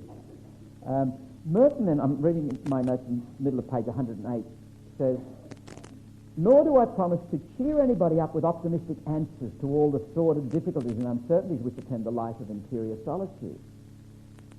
Perhaps in the course of these reflections, some of the difficulties will be mentioned. The first of them has to be taken note of from the very start, the disconcerting task of facing and accepting one's own absurdity." Isn't that wonderful? A sense of humour is a great antidote to all sorts of, missing the mark. That's a clumsy way of saying it. All sorts of distractions and diversions. Have a good sense of humour. And when I was saying about, stop trying to be virtuous, there's a sense in which accepting yourself as someone who's not perfect, never will be, always a pilgrim, that doesn't matter. What matters is I am loved infinitely and unconditionally by God. Am I still a rotter? Yeah. Do I try to do something? Of course I do. I try and face that to the best of my ability. What matters is I am loved unconditionally by God. And the more that I can actually open up to that through facing the truth, the more I will in fact move away from behaving like a rotter. When you've tasted God's love, you don't want to go out and rob banks and murder people and take people's name and do nasty things. In fact, my experience, and this is came upon me very gently, and it's a very subtle, ordinary sort of a thing. The more I find myself facing what's going on in me, the more I get a sense of my life as a story that is a tragic comedy. You know, it's a barrel of laughs, really. Once you start to realise how absurd it all is, our struggling for virtue and trying to perform and looking into the one eye to best. And it really is absurd. It's funny. And there's a tragedy. There's a tragic side to the human life. My life is a tragic comic story. When you go out there tonight and you walk along George Street, have an eye for all those tragic comic stories coming the other way. And I tell you what it evokes in you. Compassion. Compassion. Not judgment. To say of someone else their life is a tragic comic story is not to pass judgment on them, to realise that you and that person share something radical. And of course you also share the companionship of God, that unconditional, infinite love of God. In the Sea of Perils, and under this heading, Merton picks up what he's already intimated there, that this is not a straightforward sort of path down which you skip with increasing alacrity and shedding troubles as you go and come into this wonderfully peaceful, trouble-free life. You start to face the real burdens, the real brokenness, not the manufactured ones, and not the ones that are a result of flight and escapism and evasion. But you start to face what you need to face. And there is a most peculiar but very definite paradoxical movement here. And it happens, it manifests itself in different ways. In terms of your knowledge, your intellect, you become increasingly darkened in the mind, less sure, less confident, less knowing, more doubtful. But at the same time, somewhere is a growing conviction and a confidence. I would say what is happening is the false securities, the false answers are being stripped away, and there is a trans-rational, very deep conviction, a knowledge, what St. Paul called gnosis, is growing, and it's beyond rationality. And that relates to faith. The faith that was a childish, maybe clinging to a father figure or whatever, or a very impure faith, gets purified. The love that had strings attached and was somewhat conditional and therefore not pure love gets purified. And you lose the ability to love as you used to love. You lose the ability to believe as you used to believe. And there's a whole sense of launching out into... Do you remember when you learnt to swim? Did you have somebody, an adult... My father taught me to swim in the Clarence River, which is probably fairly dangerous, actually, when I think back on it. There's sharks in that river and that sort of thing. But Dad would plunge in, we'd go down through the Lantana opposite, across the Pacific Highway. This is 1952, 53. So Dad would swim out 10 minutes. Okay, jump in, kid. Swim out to me. And in we'd go, one at a time, and we'd thrash our way out. And the sense of actually finding your ability to float, to move through the water and to be held up by someone when you're sinking, you start to change. It transforms you. There's something happens inside you. And there's a whole new way of living starts to emerge as you embark on this listening, contemplative kind of approach. You move away from the more mastery, I really have to be a good person. I really have to be virtuous. I really must perform, otherwise God won't love me. I really have to do things. I've got to forgive people, and there's that uncle, or my father, or whatever. I really should forgive. Just put it to one side. Stop trying to forgive. Stop trying to love people. Just pay attention and let God get into your life, and let God love through you. As you have been loved into freedom, then go into the world that in such a way that God may love others into freedom through you. In a very real sense, I can't forgive anybody. I can't love anybody. It's God, I can participate in God's love for everybody. I can be caught up.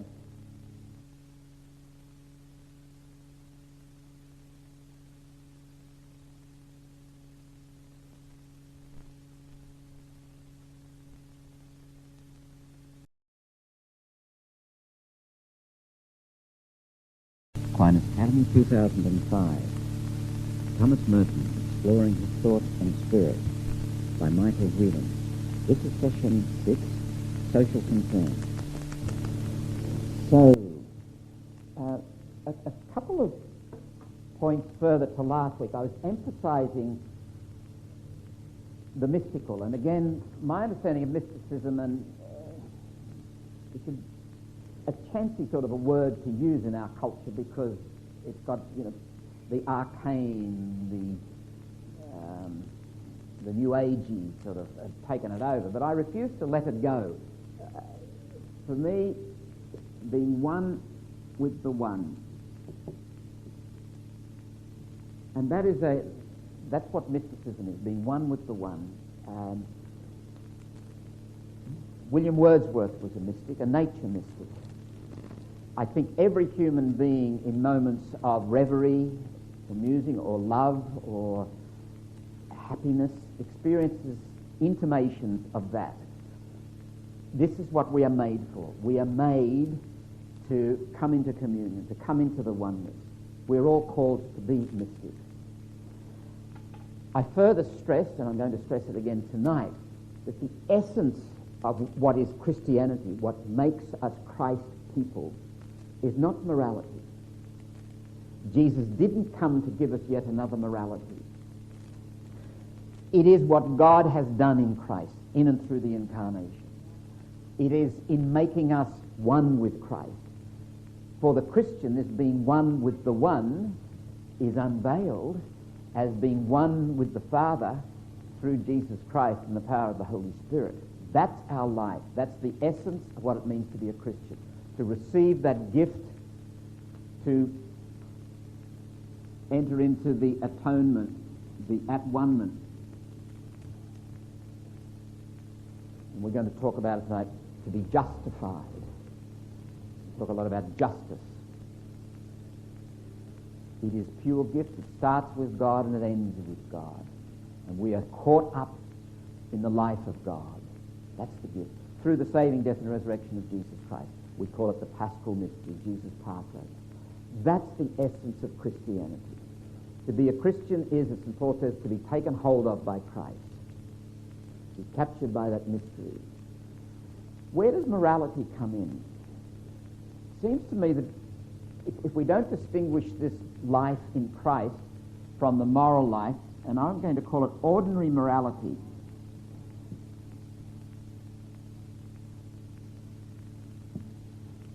I've made the observation that God loves us infinitely and unconditionally.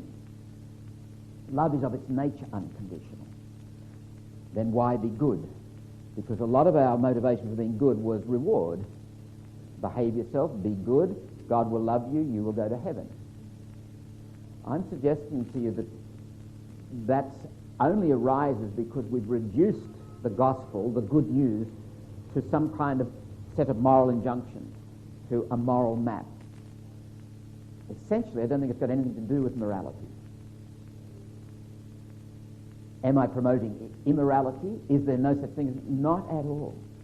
In fact, when this being one with the one, the life in Christ, when it takes hold, then morality means something.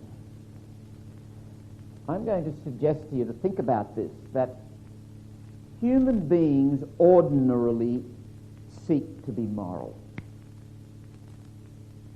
Seek love, compassion, truth, goodness. Now, there are different cultural takes on that, and sometimes we block it out, and some people are incapable of it. I think there are sociopathic types for whom that simply doesn't happen. I can't think of a single person that I know, and they're not all Christians, and they're not all religious people. Can't think of a single person I know that doesn't in some way seek to be honest, seek to be good, seek to be faithful, seek to be compassionate. And I'm confronted by the fact that some of the most compassionate people I know aren't religious at all. In fact, they are anti-religious. I think we get into problems when we start locking religion and morality together as if that's what makes us religious. What about if we were to have some kind of a spiraling of life between ordinary morality and our life in Christ? And in that sense, when someone who has been taken hold of by the mystery, someone who has been moved by Jesus Christ, the reality of the person, the second person of the Blessed Trinity in the world, and I come back into the world, and I'm led into the world, my compassion, my kindness, my mercy will be imbued with the reality of Jesus Christ. And in that sense, I think you can speak of a Christian morality, a Christ-centered morality. We do not have any corner on morality, we religious folk, especially we Christians. What is unique to Christianity is Jesus Christ and the Paschal mystery and our being baptized into him and the grace of being embraced by God. I also, in emphasizing solitude, and that I use as my focus for solitude, that facing what must be faced within yourself. Going on that inner journey by listening, by being attentive to what's going on in your life and submitting to the truth of who and what you are. And this is where I think that Israeli Defense Force group of refuseniks was so impressive. Once they were young kids, they went into the army and they were going to do great things. They had Ben Gurion's words ringing in their ear about Israel founded on the military.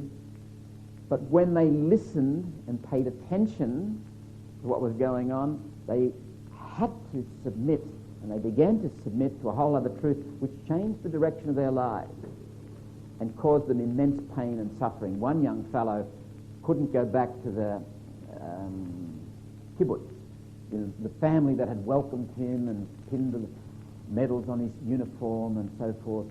When he became a refusenik, he didn't exist. Fascinating parable of identity. When you lose the false identity, maybe you lose mother, father, brother, sister. And that is a journey that may demand huge courage, a huge amount of courage. In that facing, in that solitude, I don't know what your experience is, but my experience is I need some kind of focus. I need something to anchor me. And this is where I find the Jesus prayer a useful anchorage. In the tradition, there is a whole custom of so-called monologistic prayer, which is a fancy way of talking about prayers of one word, brief statement. And the purpose of the statement is not the statement itself. It's not an end in itself. It's a mnemonic. It's a prophetic utterance. And the purpose of prophecy is to remind or to keep me focused. The Jesus prayer, and I have a sheet on it down there if you wanted to follow it up. Lord Jesus Christ, Son of God, have mercy on me, a sinner. It is presented as a condensation of the good news. Some people find it a little bit objectionable to say, have mercy on me, a sinner. It emphasizes some bad memories from childhood. Well, don't say it. I have no trouble in saying that whatsoever. John Mayne's style of prayer, Maranatha and so forth. Anything that will put you in mind, make you conscious, make you aware of the presence of the present. I think that's what prayer is, being present to the present. In those darker moments, such as Abraham Lincoln's experience of depression, which I mentioned a moment ago, sometimes you just need, as it were, to call out in the dark and trust that you are being heard, even if there's no response. And you are anchored. I suggest that you do not pray to be delivered from the darkness or the pain, but to be delivered in it. And there's a world of difference. There's a world of existence. Transcendence comes by going through, not by going around. Whatever your peculiar pain is, whatever your peculiar darkness is, that is part of your journey. And the whole thrust of tonight's reflection is, in accord with Merton's teaching, and it's something I agree with very strongly, that when a human being engages in that sort of process, the solitude, facing what must be faced, and doing it with commitment and persistence and never letting up, and submitting to the truth and letting the truth transform you, doing that, keeping a sense of the presence of God by uttering, and repetition is important in this, calling to mind the name, and keeping the context that it is God who is calling me, who's drawing me into the life of God, the life of the Trinity. The morality will tend to look after itself. That's my own experience. By focusing on morality, we tend to distract from the essence. We tend to lose sight of what really matters, and we get into rules and regulations and nitpicking and judging and measuring and quantifying and all that sort of stuff. So when you move down that path, as St. Bernard of Clairvaux in the middle of the 12th century, with brilliant insightfulness, that it's a movement towards truth in itself, that you can't engage, you can't identify with the truth in itself unless you identify with the truth in others. And you cannot appreciate the truth in others unless you appreciate the truth in yourself. And to know the truth in yourself is the way you know is the way of compassion. You're most welcome, Lady Yvonne. So that, and then in engaging in that submitting to the truth of yourself, Bernard says, how can you weep for your brother or your sister if you've never wept for yourself? If you've never known compassion for yourself, how on earth can you be compassionate for others? If you start focusing, if the morality becomes the primary focus of Christianity, the tendency will be to go out there and try to be compassionate and do kind things for others, and it'll be sort of Velcro love, you know, it'll have that sense of attachment, strings attached to it. It won't be unconditional. In the end, you love for nothing. You love for nothing, if it's real love. And the only way, psychologically, you can allow that can emerge in you is to know that you are loved for nothing, infinitely. You are held. You are held. If it's just a moral sort of striving to perform, you don't know that you're held. In fact, there's this despairing quality to it. If I let up, if I fail, I won't be held. I will fall through the cracks. The first epigraph I have here is from one of the truly great people of the 20th century, Dorothy Day. Extraordinary woman. Started with Peter Morin, the Catholic worker movement in the United States in the 30s during the Depression. It's still going in New York to this day. During the Second World War, she wrote a piece which wouldn't have been at all popular. In fact, she was put in jail on more than one occasion.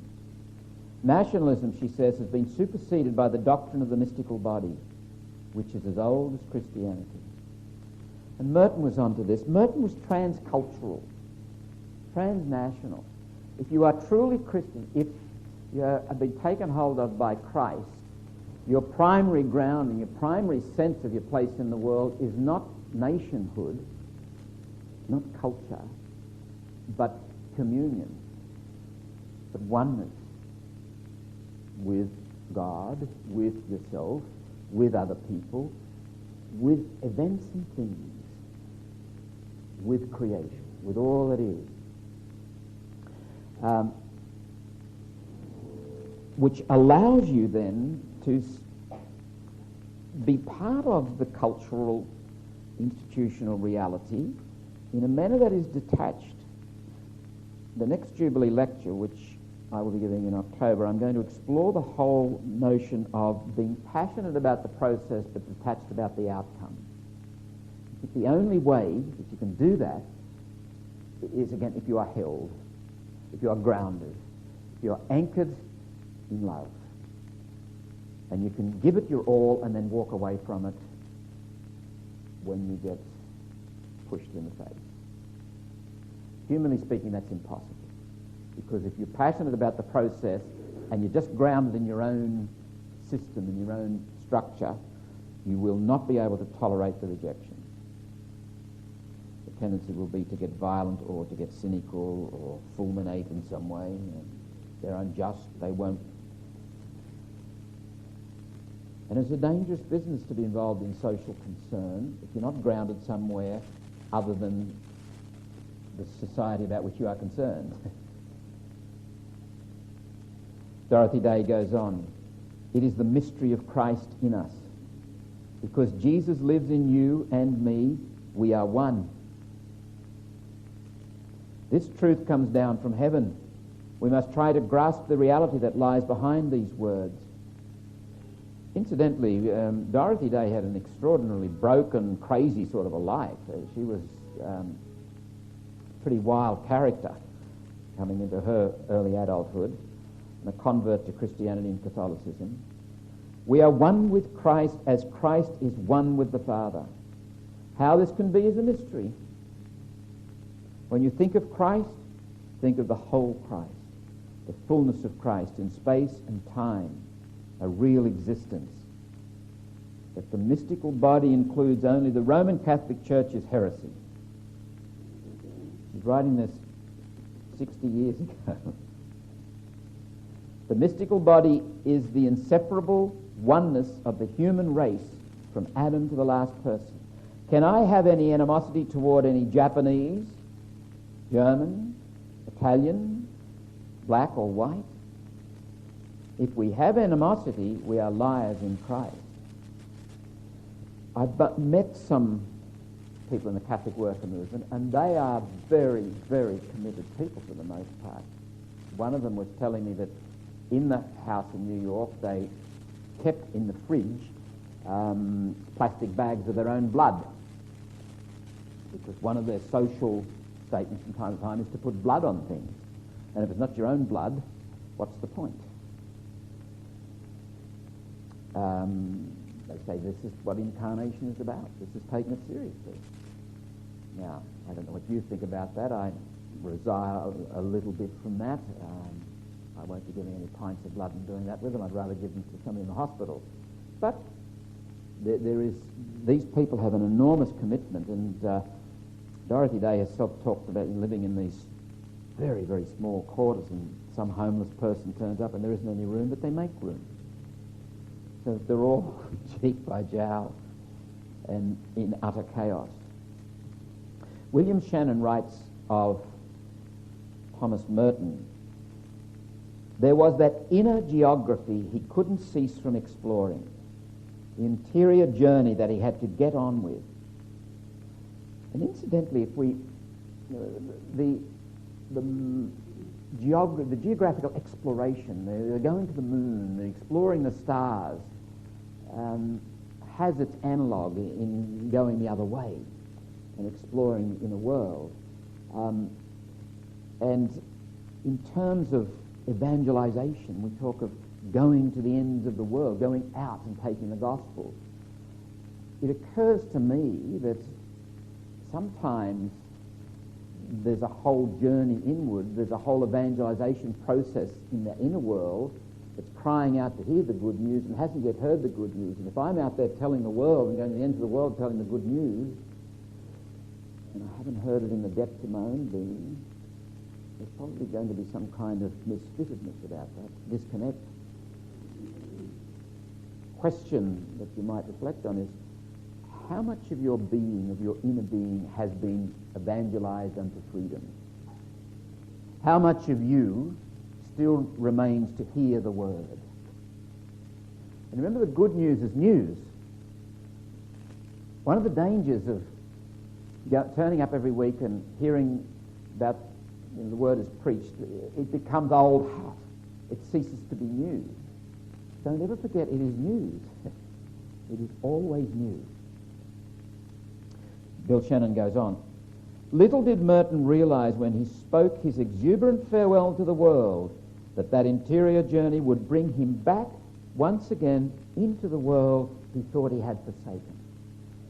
For his solitude had issued into what all true solitude must become, compassion. And I think that sums it up. All true solitude leads to compassion. All true solitude, facing what must be faced, submitting to the truth of who I am, leads me home to who I am. And who am I? I am one in Christ with you and the world. True solitude leads to communion. Merton writes, and this connects that facing what must be faced with the journey into the world. It goes via your own heart. Certainly, writes Merton, and this is 1962, a very significant year for Merton, certainly the old order is changing, but we do not know what is to come. The enemy is in all of us. We have got to arm not against Russia, but against war.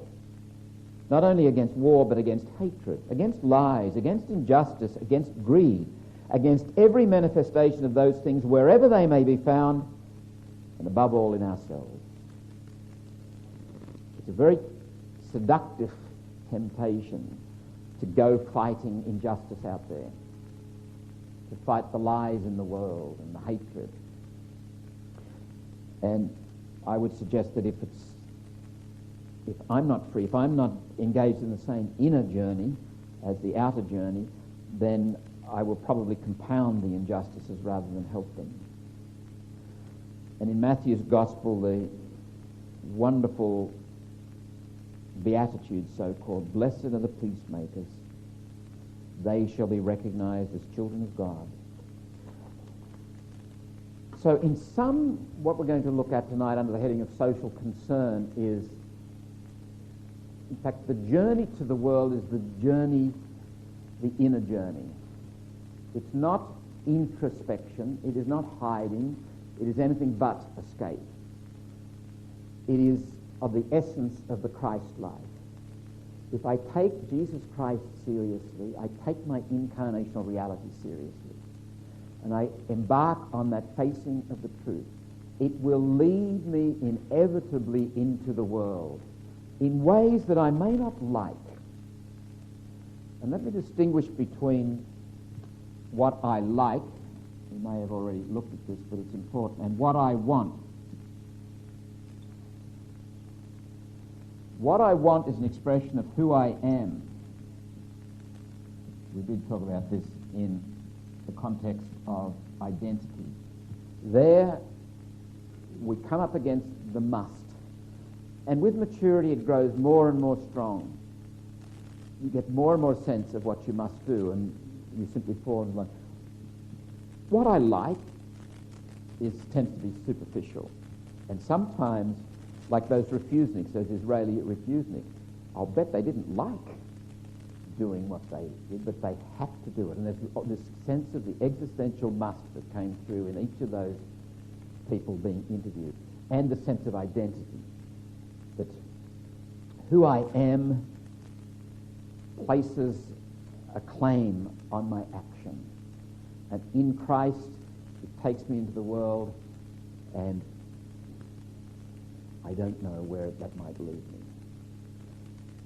me. A very brief schematic understanding of spirituality, and I think spirituality is at the heart of being human. I define spirituality as living relationships.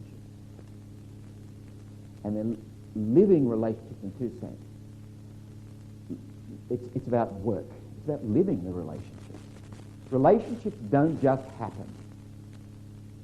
We've got relationships, you don't see somebody for 6 years or something and you pick it up and you say, well, just like yesterday. That's true. But if a relationship is to grow and be deep, you've got to work at it. You've got to take decisions. You've got to think. You've got to face certain issues. So it's about living the relationship. And it's also about living relationships, not dead relationships, not death-dealing relationships. And some relationships are death-dealing. We need to walk away from some relationships. We're not ready for some relationships. So we're talking about relationships with God, however we name God, the one, the mystery, with ourselves, with other people, events and things. To live is to be in relationship. To live is to be in living relationship. The central relationship, the one that gives context and grounding to all the relationships, is our relationship with God, the great mystery. Our sense of being part of something that is actually eternal. It's an enormous revelation, and Aylred Squire, the wonderful spiritual guide who died about 10 years ago, said, there's a sense when you read the Fathers that the revelation that we are made in the image and likeness of God, when they heard that, it came as a sort of like they were made aware of something that they knew, but they'd forgotten. So it was like recovering a memory. You are made in the image and likeness of the infinitely loving, the infinitely wise, the infinitely good. You are an expression of that one. And so that the relationship is part of my very being. Our understanding of God as relationship is fascinating too. We don't typically avert to this. To say God is Trinitarian is to say God is a communion. God is relationship. You and I are made in the image and likeness of eternal communion. It's not surprising that we seek out relationships. It's not surprising that we want to respect other people and like and be liked and enter into intimacy and relationship. That's who we are. That's an expression of God. That's a divine attribute. And our relationship with ourselves is part of spirituality, our relationship with others. There is no such thing as private spirituality, though all spirituality will be intensely personal. The notion of private spirituality is incoherent. If relationships, living relationships, are what makes spirituality, well, it's going to lead me to other people, and it leads me into mess and incompleteness, and makes me aware of my hunger for a relationship that can't be satisfied by anything finite. That's a hard pill for our culture to swallow. We look at government and we complain about privatisation, and it's rampant, I think. But it's not. It's in our psyche. It's in the Western psyche, privatisation. We demand our private world.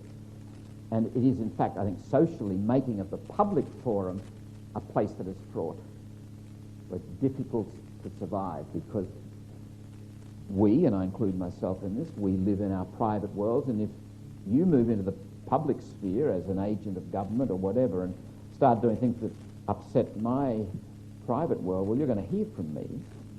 But I don't want my private world upset, thank you. Just you get on with your life, I'll get on with my life. Which I think attacks the very roots of what it means to be human. Sociologists say we are herd animals.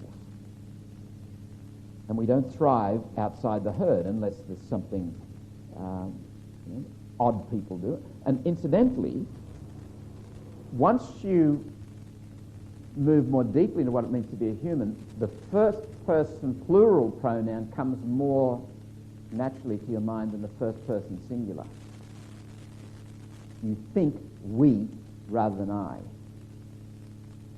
You think us rather than me.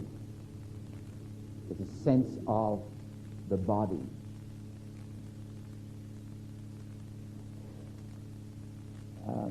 Religion is the concretization of spirituality.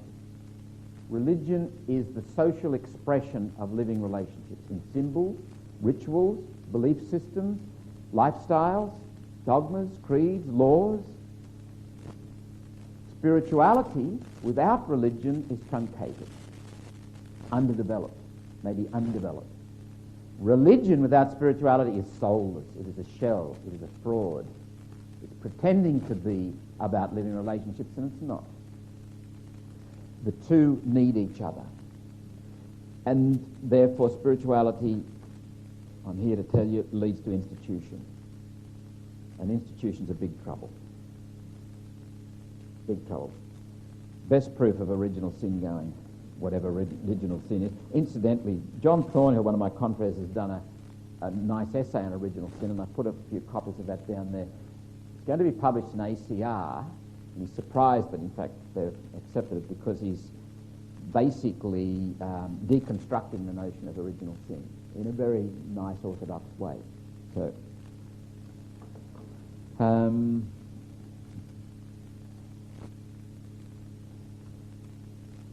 all right.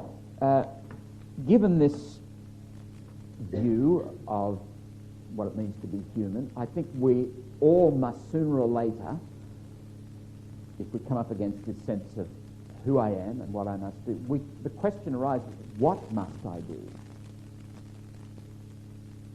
How am I going to be involved in the world? How shall I be present in society?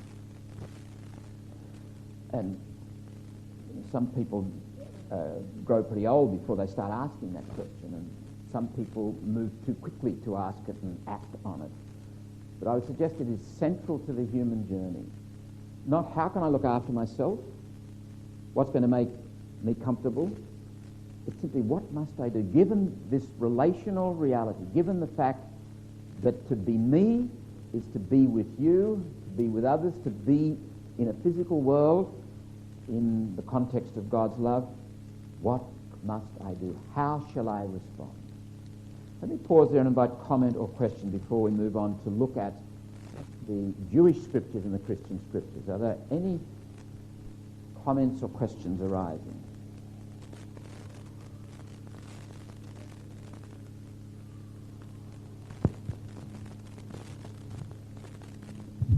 Just the point that you actually made about spirituality and, our Western tradition and the way in which Eastern spirituality, I think, was distorted with a Western construct. People felt, well, institutions are old-fashioned. You don't go to a church. You must develop your spirituality. And I think that was a part of the problem with some of the good stuff of the 60s but in fact it's the baby in the bathwater, because people sort of thought you were so uncool, or how can you reconcile being a boring ordinary churchgoer with really authentic spirituality. And it's something that I think still exists now and has taken on what you were referring to last week about that whole fangle-dangle new age. Without being too cynical, that's probably to me one of the fallouts without putting it in. Absolutely. And practically speaking, the question how, part of this question, what must I do? How do I live within institutions? And it's not only church institutions, religious institutions. It's banks. It's the social institutions all around the place. How do I engage and be positive and generative and remain sane? And I asked that question quite advisedly on my own experience of being a priest in the church. How do you continue to engage? Why not walk away from it all? Well, one good reason, let me give you a simple sort of syllogism, if you like. I believe in God. I can't be anything but religious. Of course. I believe in the incarnation. I can't be anything but Christian. I believe in the great sacramental tradition of that Catholicism keeps alive in the world, the sense of mystery, the sense of forgiveness, the place of mercy, and that community is of the essence. So, hey, I'm stuck. I can't be anything else but a Catholic. And in parallel to that, Frank Brennan and his comments about workplace legislation and the whole idea of institutions, which are indeed human functions, and that they do require political attention, so that we can't separate the personal and political. And I think I said this last time, and it is a struggle between keeping an integrity, keeping a kind of separateness to maintain clarity, but nonetheless they correlate and they coexist, and it's necessarily, when it's a selective thing by a politician to espouse views that suit them from church spokesmen and then to delete some others that are not expedient, we must necessarily get our political backs up, and I do, and I don't apologise for it.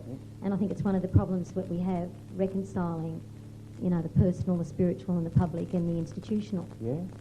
Keep that mic down there. Just turn off the battery. Oh, Eulalie? Eulalie, what? It's okay. Leave it on. Michael, I'm wondering inside these institutional constructs, when there's a group of people who are doing the inner work and relating to others from that space, and how do you reconcile and how do you cope with being with people who are not doing that work and who are living only in the outer world with the whole outer construct and vision? The mismatch is so destructive to relationships. Yes. How do you cope? How do you bridge that? Having lived in community, having worked in collaborative ministry, where do you build that bridge? The $64,000 question.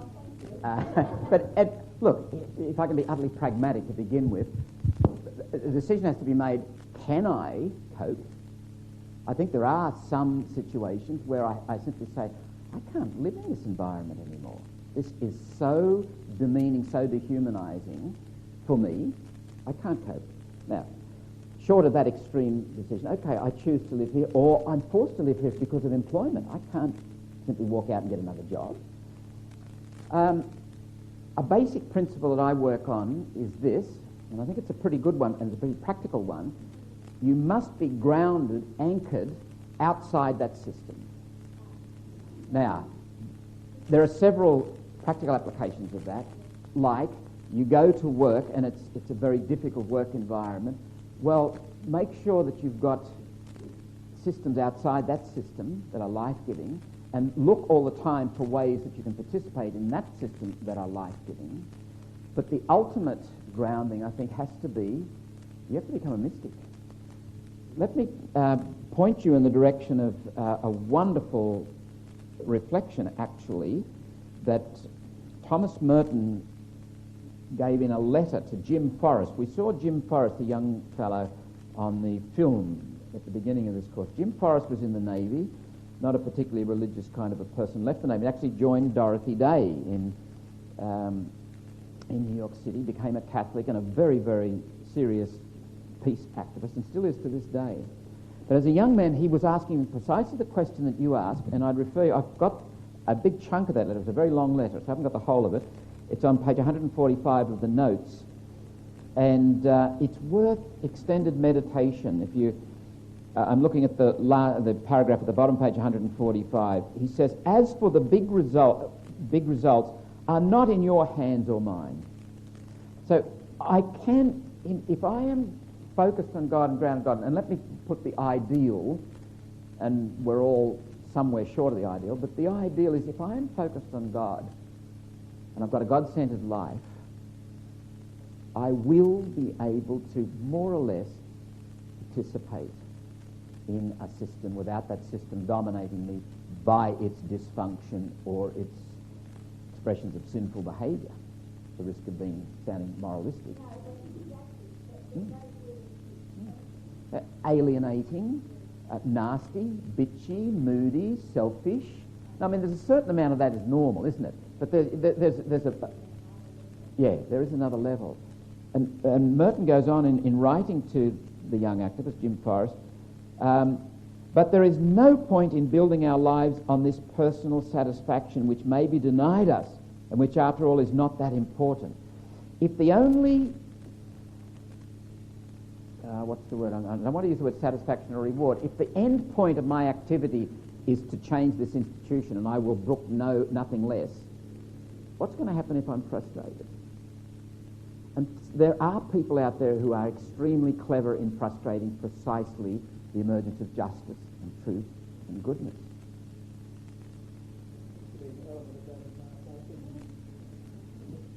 Well, I haven't read Mark Latham's book, obviously, but it made me sad when I saw that a human being would vent his spleen and give so much energy. And of course, the media, and we all love it. We sort of hang around like vultures on the corpse and pick up the bones and chew them. And in a year's time, where's he going to be? And what will he think of what he's written? It's sad, that sort of us and them. And it goes right to the heart of our humanity. It's a violence. to what it means to be a human being. Now, he would have a very difficult task, but one that if I was advising him, and I'm not, I'd say, Mark, look, for the time being, just get the hell out of here. Take a holiday, go right away, maybe go somewhere else, but one day you've got to make some kind of reconciliation, even if it's only in yourself. And don't think, and this happens with parents and their children, don't think it'll all work out when they die, when the parents die. It doesn't. That there is something in us. We need to seek out communion. And we're at our best when we do it. Now, sometimes you seek out communion and the other person says, go to buggery. I don't want communion with you. Okay. There is freedom even in that, if it's fair dinkum. There's pain, there's disappointment. But the focus is not on my achieving, my winning, the focus is on relationship. And the primary relationship on which I focus is my relationship with God. And this doesn't separate me from the world, it plunges me into the world. And there I am, as vulnerable as Jesus Christ on the cross, before this person who says, get stuffed. I'm not interested in you and your phony charity, Whelan. That's reality. I would say that's the sin of the world. And I'm not passing moral judgment on that person, but that's what St. Paul called sin, the world of alienation and disconnection and fragmentation and violence. And if you go to that world, as you will surely be led to go to that world if you come home to yourself, don't expect a trouble-free life. Don't expect no crucifixion, no Passover. So that this communion is in the blood of Jesus Christ. It's a communion in Christ. Paul says you are baptized into his death. We miss the words. You're made in the image and likeness of God. You're made in the image and likeness of God. You are baptized in him and baptized in his death. What else do I need to learn? Think about those words. They are weighty. And we escape them when we say, well, no. It's all about behaving yourself. It's not all about behaving yourself. In a very real sense, that's got nothing to do with being a Christian, per se, the heart of Christianity. If you are a Christian, you'll come back into the world and you will want dearly to behave yourself in the sense of loving people and being compassionate. Am I out of my tree, off the wall? Okay. All right. Some of the themes that we've already looked at, and I've indicated some of them here on page 123. To be me is to know myself as one with all other people, events and things, and with God. Secondly, in particular, we know as Christians we are one in Christ. It is Christ that enables the atonement, the reconciliation. He is our reconciliation, through him, with him, and in him.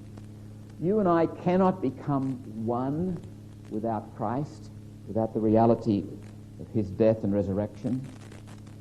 Thirdly, the hurt and pain of the world is the hurt and pain of my own being in Christ. To deal with the hurt and pain of the world, I must deal with the hurt and pain of my own being in Christ. And finally, the kingdom of God begins here and now. All right, the Jewish scriptures. I was absolutely gobsmacked when I read this just a few years ago. I was never taught this in the seminary. I hope it gobsmacks you lot. Gerhard von Rad is a very, very famous, outstanding Old Testament scholar. And he looked at the issue of justice. And I'm going to highlight three particular points very briefly here in the Jewish scriptures. That justice is about relationships, right relationships. And when we're in right relationships, we begin to grow into freedom. And that's the basis of freedom, right relationships. You can't have freedom without justice, that is, right relationships. And thirdly, justice, right relationships, because of the world in which we live, because we are what we are, justice and mercy are one. You cannot have right relationships without mercy. You cannot love Michael Whelan unless you are prepared to be merciful, because you will discover that Michael is not very likable. I can tell you now. I know him better than you do, probably. And if it weren't for compassion and mercy and pity, you wouldn't be able to stand it, yourself or anyone else. So those three go hand in hand. Let's look for a moment at the issue of justice as relationships. I'm looking at my notes, page 124, if you happen to have them before, at the top of the page. There's absolutely no concept in the Old Testament with so central a significance. Not love, justice, he says. For all the relationships of human life is that of tzedakah, the Hebrew word. It is the standard not only of our relationships to God, but also for our relationships to our fellows, reaching right down to the most petty wranglings. Indeed, it is even the standard for our relationship to the animals and to our natural environment. Tzedakah can be described, without more ado, as the highest value in life, that upon which all life rests when it is properly ordered. The monks in the early centuries, the Desert Fathers and the Benedictines when they got underway in the 6th century, there was a concept that fits in with this tzedakah. First of all, I'll put the three words on the board. Apatheia is a Greek word. Puritas cordis, which is Latin, and ordinis, which is also Latin. The reason I'm writing them in the original language is because they are technical terms and they have no easy English equivalent. Apatheia was a word borrowed from the Stoics, actually.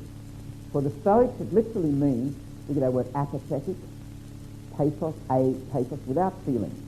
For the Stoic, reason governs everything. The true Stoic is someone who is not moved by emotion, therefore they've got no passion. They are only moved by reason, a reason in accord with the cosmic reason. So, the real Stoic, and this, you can see the spin-off in terms of the popular colloquial use of it. Supposing somebody near and dear to you grows old and dies. The Stoic says, you don't get moved by excessive emotion, and that's the way it is, surely. Stiff upper lip. Why would you cry? Why would you weep? Because this is all in accord with reason. You too will die one day, and this is just the way it happens. For the early monks in the Christian tradition, apatheia had a very, very different concept. It was more like deep peace. In other words, a coming into a harmony, coming into a right order. And this is the word that Augustine used for the same thing. And Augustine defines peace as the tranquility of order, where you are living in accord with who and what you are. There's a sense of resonance. I'm sure you've all had that experience, even moments of it where in sport they have that being in the zone and all this sort of stuff. But it's an analogy of the same sort of thing in human relationships, or just a relationship with yourself. Sometimes, you're out of sorts, you're out of kilter, physiologically, psychologically, but more importantly, spiritually. And there is a sense of being in order. That's one of the functions of conscience, to call us the deepest must of who I am. The Puritas Cordis was John Cassian in the 4th, 5th century. Purity of heart. A heart that is not cluttered with selfishness, egotistical designs, greedy expectations, lust, whatever. There's a purity of heart there. They all mean roughly the same thing, and they all, I suggest, are very much in accord with this notion of tzedakah, where you experience yourself as being part of, a participator in an eternal force and process. There is a dangerous but strange thing happens when you start to move into this territory. There's a sense in which things do fall into place. Now, you've got to be careful of claiming that, like meeting people or a sense of, people are meant to be. You say some word. There's a sense in which it's the right word. It fits the right timing. There's a sense of a graciousness about life that comes over one, and it's because you are in harmony with what is. And the more that you are in disharmony, the more likely you are to mess things up. I'm not saying that very well, but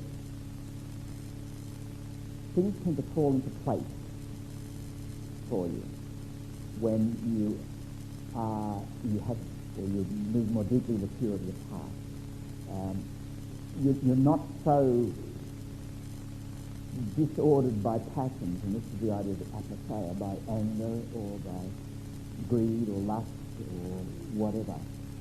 There is a right order there. Am I saying it's so bad it's incomprehensible? Have you ever had the experience of a sense of harmony? That there is an order, and I tap into it. And really the invitation, I think, in Christ is to tap into that eternal order and more, which is a letting go of all the other stuff that we might seem to make us comfortable, might satisfy us momentarily, but actually gets in the way of the order and the harmony. And the struggle between what St. Paul calls sin, what he also calls sarx, it's translated clumsily as flesh, but it's that order of moving away from, it's a disorder. There is a reality. There is reality. And the more real we become, the more we tap into that, and the more we can see what is real, and the more we can let go of what is unreal, and the less controlled and manipulated we are. I'll give you an example. Have you ever met a really vain person?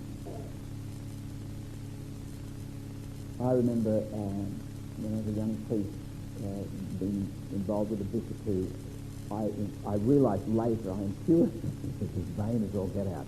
I loved the man dearly. He was just a wonderful character. But I reckon I could swing that man around my little finger if I tapped into his vanity. Now, that's disordered behaviour. That leads to bad things. That leads to dysfunction. You can get your own way and you can feel very good about it, and you can be very successful in inverted commas. The whole notion of humility comes from a humus, meaning ground, earth, is that you are grounded, you are earth, you are real. Humble people can't be manipulated. Vain people can. Arrogant people can. All you've got to do is find the button. And this is why I think in a culture like ours, it behoves us to be as real as possible, as humble as possible, as grounded as possible. Less expensive, for one thing. Consumerism depends on people playing on your guilt and your compulsions, your automatisms, as Merton says. If we could be less anxious, more in order, the whole... If the critical mass of Australians were living in this, out of this spirit of purity of heart and so forth, the economy would crash. All that compulsive buying would stop. There'd be less consumerism. I'll just go on and complete this because this is so critical to what Von Rad's comments here. He points out that Western commentators read back into the Jewish notion of tzedakah a more modern philosophical understanding. And he said that it wasn't about philosophy. It was about relationship. Its content seems to be given by the translation of the vulgar justitia, the Latin translation, justice. A man's proper conduct over against an absolute ethical norm. Are you measuring up to the ethical norm? Are you living by these principles? That was the philosophical notion of justice. A legality which derives its norm from the absolute idea of justice. From its absolute norm, it was supposed to issue absolute demands and absolute claims. In social respect, justice, so understood, watches with complete impartiality over these claims and takes care that each man gets his own, justitia distributiva, distributive justice. Thus, the only remaining question was, what is the norm that the Old Testament presupposes? And Gerhard von Rad goes on and says, nobody could come up with the norm. It's a fiction. Then he goes on, as we now see, the mistake lay in seeking and presupposing an absolute ideal ethical norm. Since ancient Israel didn't in fact measure a line of conduct or an act by an ideal norm, but by the specific relationship in which the partner had at the time to prove himself true. Every relationship brings with it certain claims upon conduct, and the satisfaction of these claims, which issue from the relationship and in which alone the relationship can persist, is described by our term tzedakah. The way in which it is used shows that tzedakah is out and out a term denoting relationship, and that it does this by referring to a real relationship between two parties, not the relationship as an object under consideration to an idea. That is very alien to us, very foreign, and very difficult for us to grasp because we want it written down and quantified and be measured. It raises the question in terms of our own justice in our society. Is justice done by the application of law? I don't think you go, and Paul might correct me on this, but I don't think you go to the law courts to get justice. You go to the law courts to get the application of law. And you've got some of the brightest minds in Australia working that out. Now, hopefully, it's in service of some kind of fairness, some kind of equity, but it's not per se about justice in the sense in which we're talking, which is an extension of everything that we talked about before, that whole sense of being one has been called into communion. Let's break for coffee and come back in 5 minutes.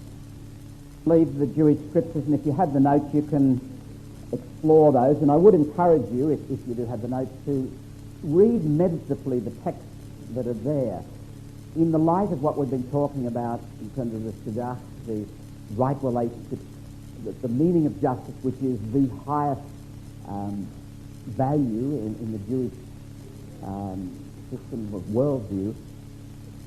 The prophets, read the prophets in that line. You think about the Exodus event. What is it about? Here these people are in a disordered relationship, oppressor to oppressed. God intervenes, and it sets the model for God's activity in the world, to be a liberating God, a God of the Exodus, God who always seeks out those who are oppressed. If you look at the Gospels, it is quite remarkable how the poor and the needy, the outcast, the sick, the halt and the lame get the attention of Jesus. And there's a marvellous passage which I won't read, but it's taken from Isaiah, and I've got it on, I've quoted it in full, page 125. The Spirit of the Lord has taken control of me. The Lord has chosen and sent me to tell the oppressed the good news, etc. And Jesus himself uses that prophecy of Isaiah, or those words of Isaiah himself. A few words about the Christian scriptures. First of all, St. John, and then a few words about the Synoptics, and then St. Paul. You cannot read St. John without coming up against his constant reiteration of the place of love. Now, if you read Christianity through the lens of morality only, you may be tempted to think, oh, well, what is being said here is go out and love people.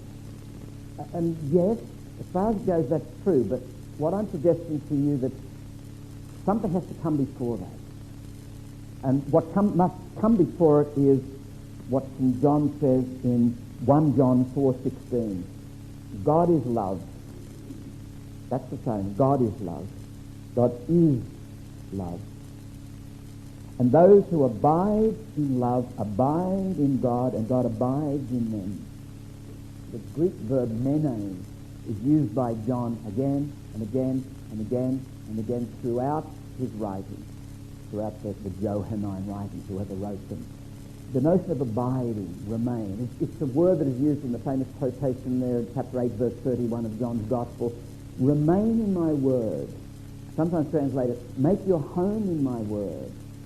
You will know the truth, and the truth will set you free. The sense of communion, the sense of intimacy permeates John's Gospel. I've indicated a whole lot of text there from John, and they're all about love. They're all about being in love, literally being in love. That is the call of the Christian vocation, to be in love. To know that you are loved infinitely and unconditionally, and knowing that, I'm not talking about an intellectual knowledge of details, I'm talking about something that's in your gut. Something that you don't even question, you just know it. In the marrow of your bones, I am loved by God.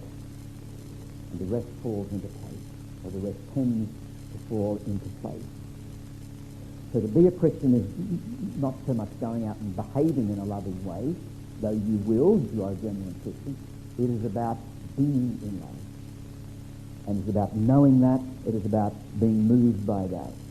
And throughout the John's Gospel, there's a code word there that keeps cropping up, the Jews. And it's generally used in a pejorative way. And sadly, subsequent generations took that over, or the Jews are the baddies. It wasn't the Jews. What John is referring to are religious authorities who missed the point of the invitation to be in love, and as it were, capture, take hold of the message and say, all right, if you want to be part of the covenant tradition, you've got to come over here and obey these rules. You've got to do as we tell you. We'll be in charge of you. Thomas Merton has an essay called Promethean Theology. It's in his book, The New Man, I think. And he uses the Greek myth of Prometheus, who goes and steals fire from the gods and is forced to pay for it the rest of his life. So he uses it in a way that I think is very inventive and imaginative. Promethean theology in this sense is when our approach to Christianity becomes moralistic, focuses primarily on morality, that you have to behave yourself. What we're trying to do is the equivalent of what Prometheus did, stealing the fire. We've got to steal God's love by good behavior. We've got to, as it were, go to the heavens in this awful striving and steal the fire of God's love and bring it back to the earth, implying that it's not given freely, implying that it's not a totally unmerited gift. In the Synoptic Gospels, there are magnificent examples of, and I'm looking. Oh, did you get a blank page like I did? 131? No, okay. That's the Synoptic there. If you read the parables and the stories and look at the way Jesus dealt with people, and think of it through the template of tzedakah, of justice, of right relationships. Constantly Jesus is coming up against wrong relationships and critiquing them and trying by his own behaviour and his own teaching to promote the notion the whole notion of being in communion. If you read the Ten Commandments through the template of tzedakah, think of those commandments as all about fostering relationships and recognizing the role of mercy, because relationships can be fragile. You know, you can actually ruin a relationship. You can hurt people. And when you act well, you can actually build people up and they begin to thrive as human beings and start to be what they were made to be. I suggest to you that's what the Ten Commandments is all about. Right relationships with God, yourself, other people, and the world. Through the moralistic lens, they look like an owner's manual. God made you, here's the manual, read it and behave accordingly, which violates those commandments, because what is the opening, in Exodus 20, what is the opening line before the Decalogue is given? And it's a constant refrain throughout the Jewish scriptures. I am the Lord your God, who brought you out of Egypt. Remember when Jesus is asked by someone, what's the great commandment? What's the prayer that he quotes? You know? The Jewish prayer, the Shema, which begins, Hear, O Israel, I am the Lord your God. That's in the mnemonic. I am the Lord of the Exodus. I am the great mystery who has intervened. I am the one who promised to be with you. I am the one known by the tetragrammaton, those 4 letters.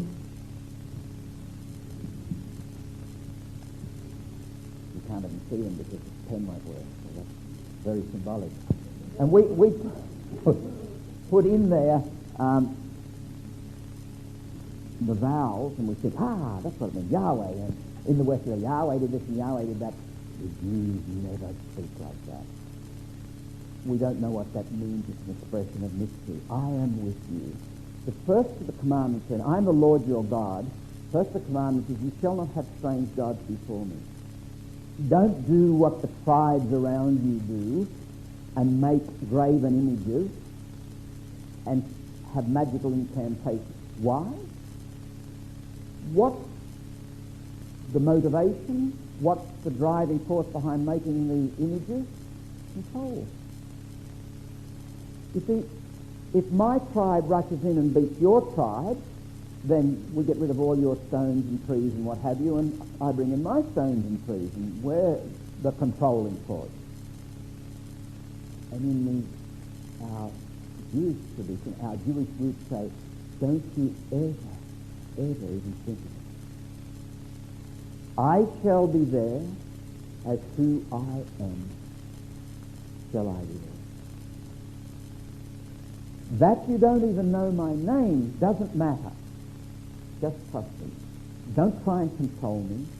I will be there as mystery presence. And there'll be times where you'll know it as absent. Trust me. I shall be there. I am with you. Throughout Jesus' own teaching, you can read between the lines, a sort of subtext is this ancient Jewish sense of the mysterious presence. Cloud by day, fire by night. What are they? Literal terms? Well, Cecil B. DeMille would have thought so. No, these are metaphors of the unnamable. And you and I are made in the image and likeness of the unnamable, the incomprehensible, the infinitely loving. And when we are true to our nature, we too participate in that infinitely loving. Okay, related. Turn the top one to your right and the bottom one up towards the ice cream. Good. Is that perhaps what when James, in the letter of St. James, there's a line that says, remember, you're going to be judged by the law of freedom.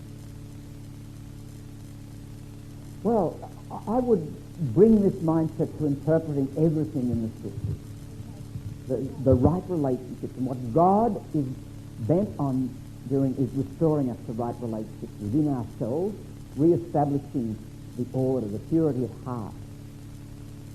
And the more we know of this, the more we experience of this, the more we are accountable. When you have been given much, much will be expected of you. The fact that I know this, St. Paul talks about being captured, being a prisoner of the Lord. And my freedom is the ability to do what I must. And I am accountable before you and myself on that basis. And not by, did I measure up to this or that law? Did I do the ritual correctly? This was obviously a huge issue in the community at that time. And it's fascinating, actually. Clearly, many people saw that the tradition, the covenant tradition, was inextricably bound up with these rules and these rituals and these patterns. So to break away from those rules, that law, those patterns, was to break away from the covenant. And the message that they had to get to, and Jesus constantly is trying to get it to, that's not the essence of the covenant. This is like the shell. And there are other ways of packaging the covenant. It might be said, we today are still struggling with the same issue. How to incarnate, how to concretize, how to give cultural context to this great mystery of God in our midst, in and through the incarnation, the saving death and resurrection of Jesus. That's the heart of it. We're baptized into Christ. And there's an enormous struggle to keep certain rituals and certain structures, and once you are alert to this, you can live more happily with institutional Christianity. Because so much doesn't matter. A friend of mine, and Mari knew this lovely fellow too, and it's Trafford Marr was his name, was a Jesuit priest. He was about 5 feet tall. He was a psychiatrist, lived at St. Louis University, an old man, I think he's died since. But he used to come across to Pittsburgh and give retreats at the Senecal where I was actually living. And Trafford and I would go out for dinner, and Trafford would always order for his pre-dinner drink a Rob Roy with a twist. Trafford, but it's full of stories too. And Trafford was very down to earth and very practical. And he said to me one day, he said, Michael, he said, if I ever find myself getting a sense that the bishop, is larger than life, he said, I just close my eyes and I see him up there, strip to his underwear, and it just makes the world a difference. So, a sense of perspective. Like Merton makes asks the question in Conjecture by saying, do we wear our mitres to bed? Does the Paschal mystery, living on the world, depend on mitres? Crazy, particular vestments, particular structures? No. Do we need particular structures? Yes. And they'll always be unsatisfactory. Get used to it. Used to it, and focus on what matters. All right. St. Paul, I think, goes another step further from the synopsis in John's Gospel, and he talks quite specifically about the righteousness of God. And in the letter to the Romans is a very important point. I'm looking at my notes, the quotation in the middle of page 133. It's from Romans chapter 3, verses 21 through 26, where he talks about the righteousness of God has been disclosed.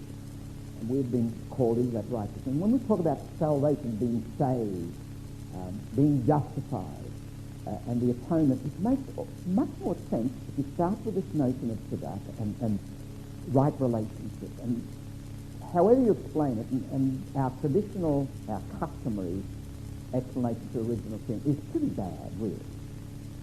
But by the same token, don't throw the baby out with the bathwater. But there's something wrong. My relationship with myself is not perfect, nor is yours. And therefore, we have to struggle with our relationship with others. There's something amiss. And our journey involves struggling with that and dealing with it. And our belief in Christ is that in him is our reconciliation, in him is our righteousness. The Greek word that St. Paul uses there, dikaios, is the one used in the Septuagint to translate tzedakah. I think we can assume that there's some connection in Paul's mind between the traditional notion of justice and righteousness and the atonement and God's salvation, the salvation available. A brief note about church writings, an historical note on social concern. If you go to the early church fathers, and I'm talking about the church fathers up to, say, the beginning of the 4th century, in 313, Constantine won the Battle of Milvian Ridge, and I think that's what it was called, and signed the decree that said Christianity is no longer outlawed, and in fact pretty soon it became the state religion. It was a huge transition. But before that happened, there was lots of writings of social concern about justice, about wealth, about war and peace, and about military service, and so forth. From about 313, and I'm speaking very loosely here, to about Parchment Terrace, you've got Leo XIII in 1891, Rare and Navarum. It was about work and labour, so there is the beginning of writings there. But it really begins in earnest, I think, with John the 23rd, Parchment Terrace, which was, 1963, which was a very fortuitous event for Thomas Merton, because between October 1961 and April 1962, he was extremely active in writing about war and peace. And word came from the Abbot General in Rome to Abbot Fox in Gethsemane, he is to stop publishing. This is not what a monk should be writing about. Now, from our perspective, we'd say, well, why shouldn't a monk write about this, for God's sake? But think back, if you are old enough to think back to 1952, monks didn't write about that. Bishops didn't write about it. Clergy didn't write about it. People didn't engage in that kind of... It was more set-piece social concern. It wasn't the sort of thing that Merton was engaging in. Merton, sticky fellow that he was, said, all right, I won't publish anything. So what he did was he continued to write these and documents, and they're gathered as the Cold War letters. And if you look at the notes on writing, you'll find where they can be read. He gave them to other people, who mimeographed them and sent them around to people. And I recently got a book, which I've referred to in the bibliography, no, I haven't, no, on war and peace, which Merton wrote, or began to write in 1961, was only published this year. Censorship was the bane of Merton's life, and a lot of it reflected the culture of the time. But Merton himself had made this journey, and I've plotted a little bit here. Remember the Merton of the 40s. It's reflected in Seven Storey Mountain. This is a Merton that has no doubt that the world's a pretty nasty place, and he can't wait to get within the four walls of his freedom at the monastery, as he described it. And he says in Seven Storey Mountain, page 383, never since I entered religion have I ever had the slightest desire to go back to the world. And if you read Ascent of Truth, which was published in 1949, which is a pretty inadequate attempt to describe contemplation and the spiritual life in the context of John of the Cross, his description of the world is pretty, very negative, very off-putting. And you'll find bits and pieces in the Seven Storey Mountain that are like that. He had almost no regard for Eastern religion, had scant regard, almost contempt for other Christian traditions, and didn't hide that. I put some quotations there and drawn the development or the difference between Seeds of Contemplation, which was published in 1949, and New Seeds of Contemplation, published in 1962. There was quite a shift. I don't believe it was a volte-face. I think it was a development. I think if you look at Merton in his journals of 1939, 1940, you will find some of these same themes about pacifism, about war. Already back in high school, he was writing about Gandhi, in defense of Gandhi. He had and I think he got this from his mother, who was a Quaker, the whole pacifism idea, but he wasn't a committed pacifist. One of the things that caught Merton and really got under his skin, and I think gave him a lot of the energy for his writing, was the inconsistency in Catholic moral teaching at the time. If I can put it in a contemporary mode and in a fairly colloquial manner, I would say this, and this is I think the way Merton put it: a moral theology or a moral philosophy that can find a place for the use of nuclear weapons in promoting world peace, but cannot find a place for condoms in protecting people's nature is incoherent. Merton points out, for example, the Church's teaching on contraception was very rigid and set, but it didn't mesh in his mind with its teaching about war and peace and about the possible use of nuclear weapons. I say John the 23rd Parchmentarist was fortuitous for Merton. That came out in 1963. Merton, as I said, was censored. So but when the Pope comes out and says exactly what Merton has been saying, and that was presented at the United Nations by Cardinal Cooney. Pope John was already too ill to do that. Tom Uren, whom I regard as a friend, when that came out, Tom was just in seventh heaven and read it in Parliament. And Tom's written a book, which probably won't get published, but because about the last half of the book he's quoting from Pope John the 23rd. He just thinks Parchmentarist is such a fabulous document. Now, Tom's a self-proclaimed atheist. There were a lot of people who were disgusted with Merton for moving in this direction. My perception is, on the basis of what I've been saying tonight, there's no other direction for him to move. But if you are serious about coming home to yourself, about being honest, facing what must be faced, you will be led into communion. You will be taken into the world, even if you are a hermit. Even if you are a hermit. The hermit, if he or she is so thinking, is not distanced from and abstracted out of the world, but rather in the middle of it, even in their hermitage. There's some absolutely beautiful stuff, I think, very powerful stuff that Merton has written. And it wasn't only War and Peace. I'm emphasising that because I don't have time to go into everything else, but on page 139, I've indicated some of the social issues.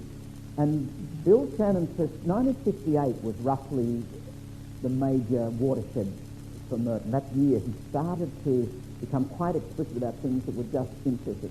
Other writers have said 1955, which was No Man is an Island. I find No Man is an Island is a good book, but when he talks about relationships, it's very abstract, which I think is revealing.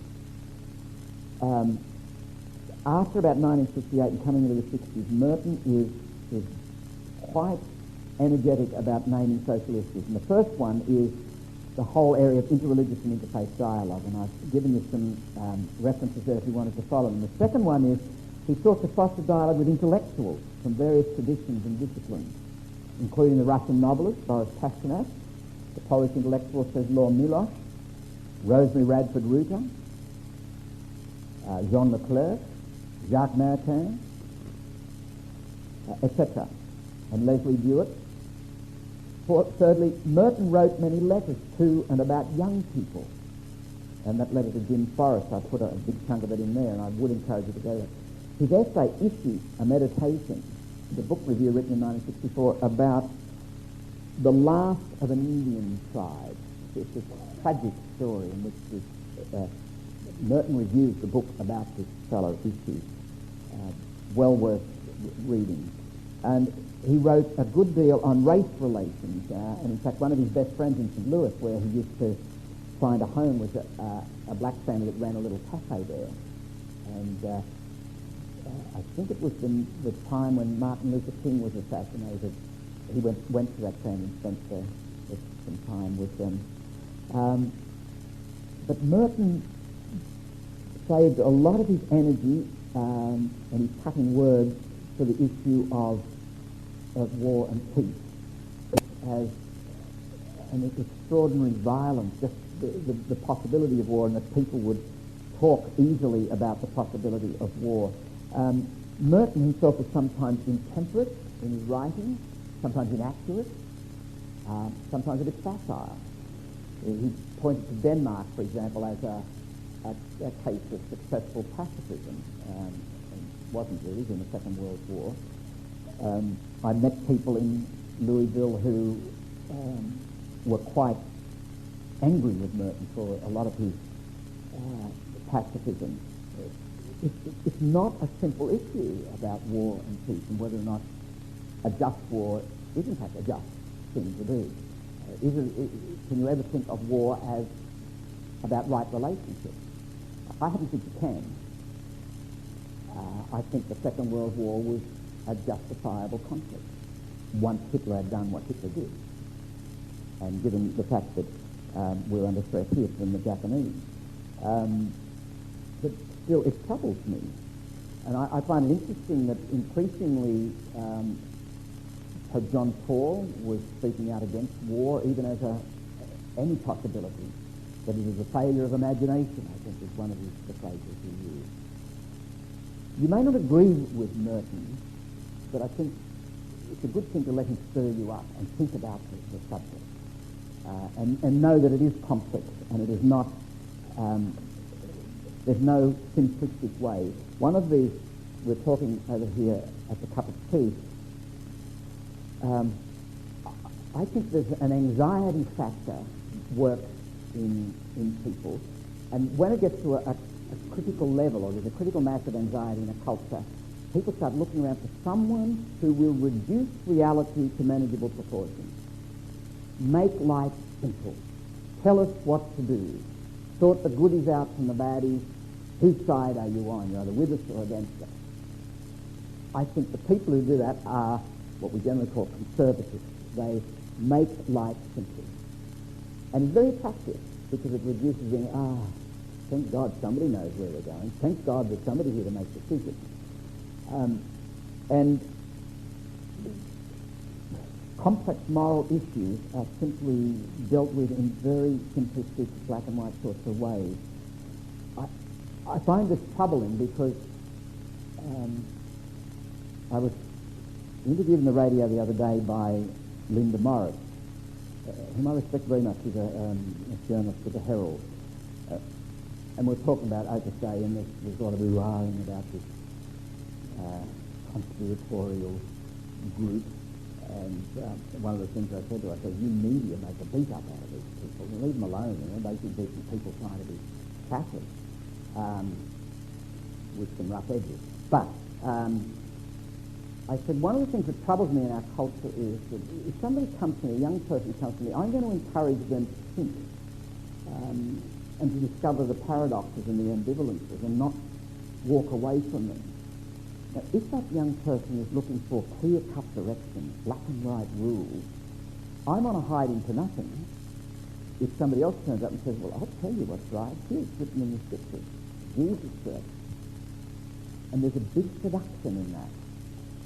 And I was talking to Linda Morris about this, and she said, yes, my sister or cousin is married to a Baptist, and they're fundamentalists. And she said, but you know, their kids are wonderful, they're healthy, well-balanced, well-grounded, kids getting on.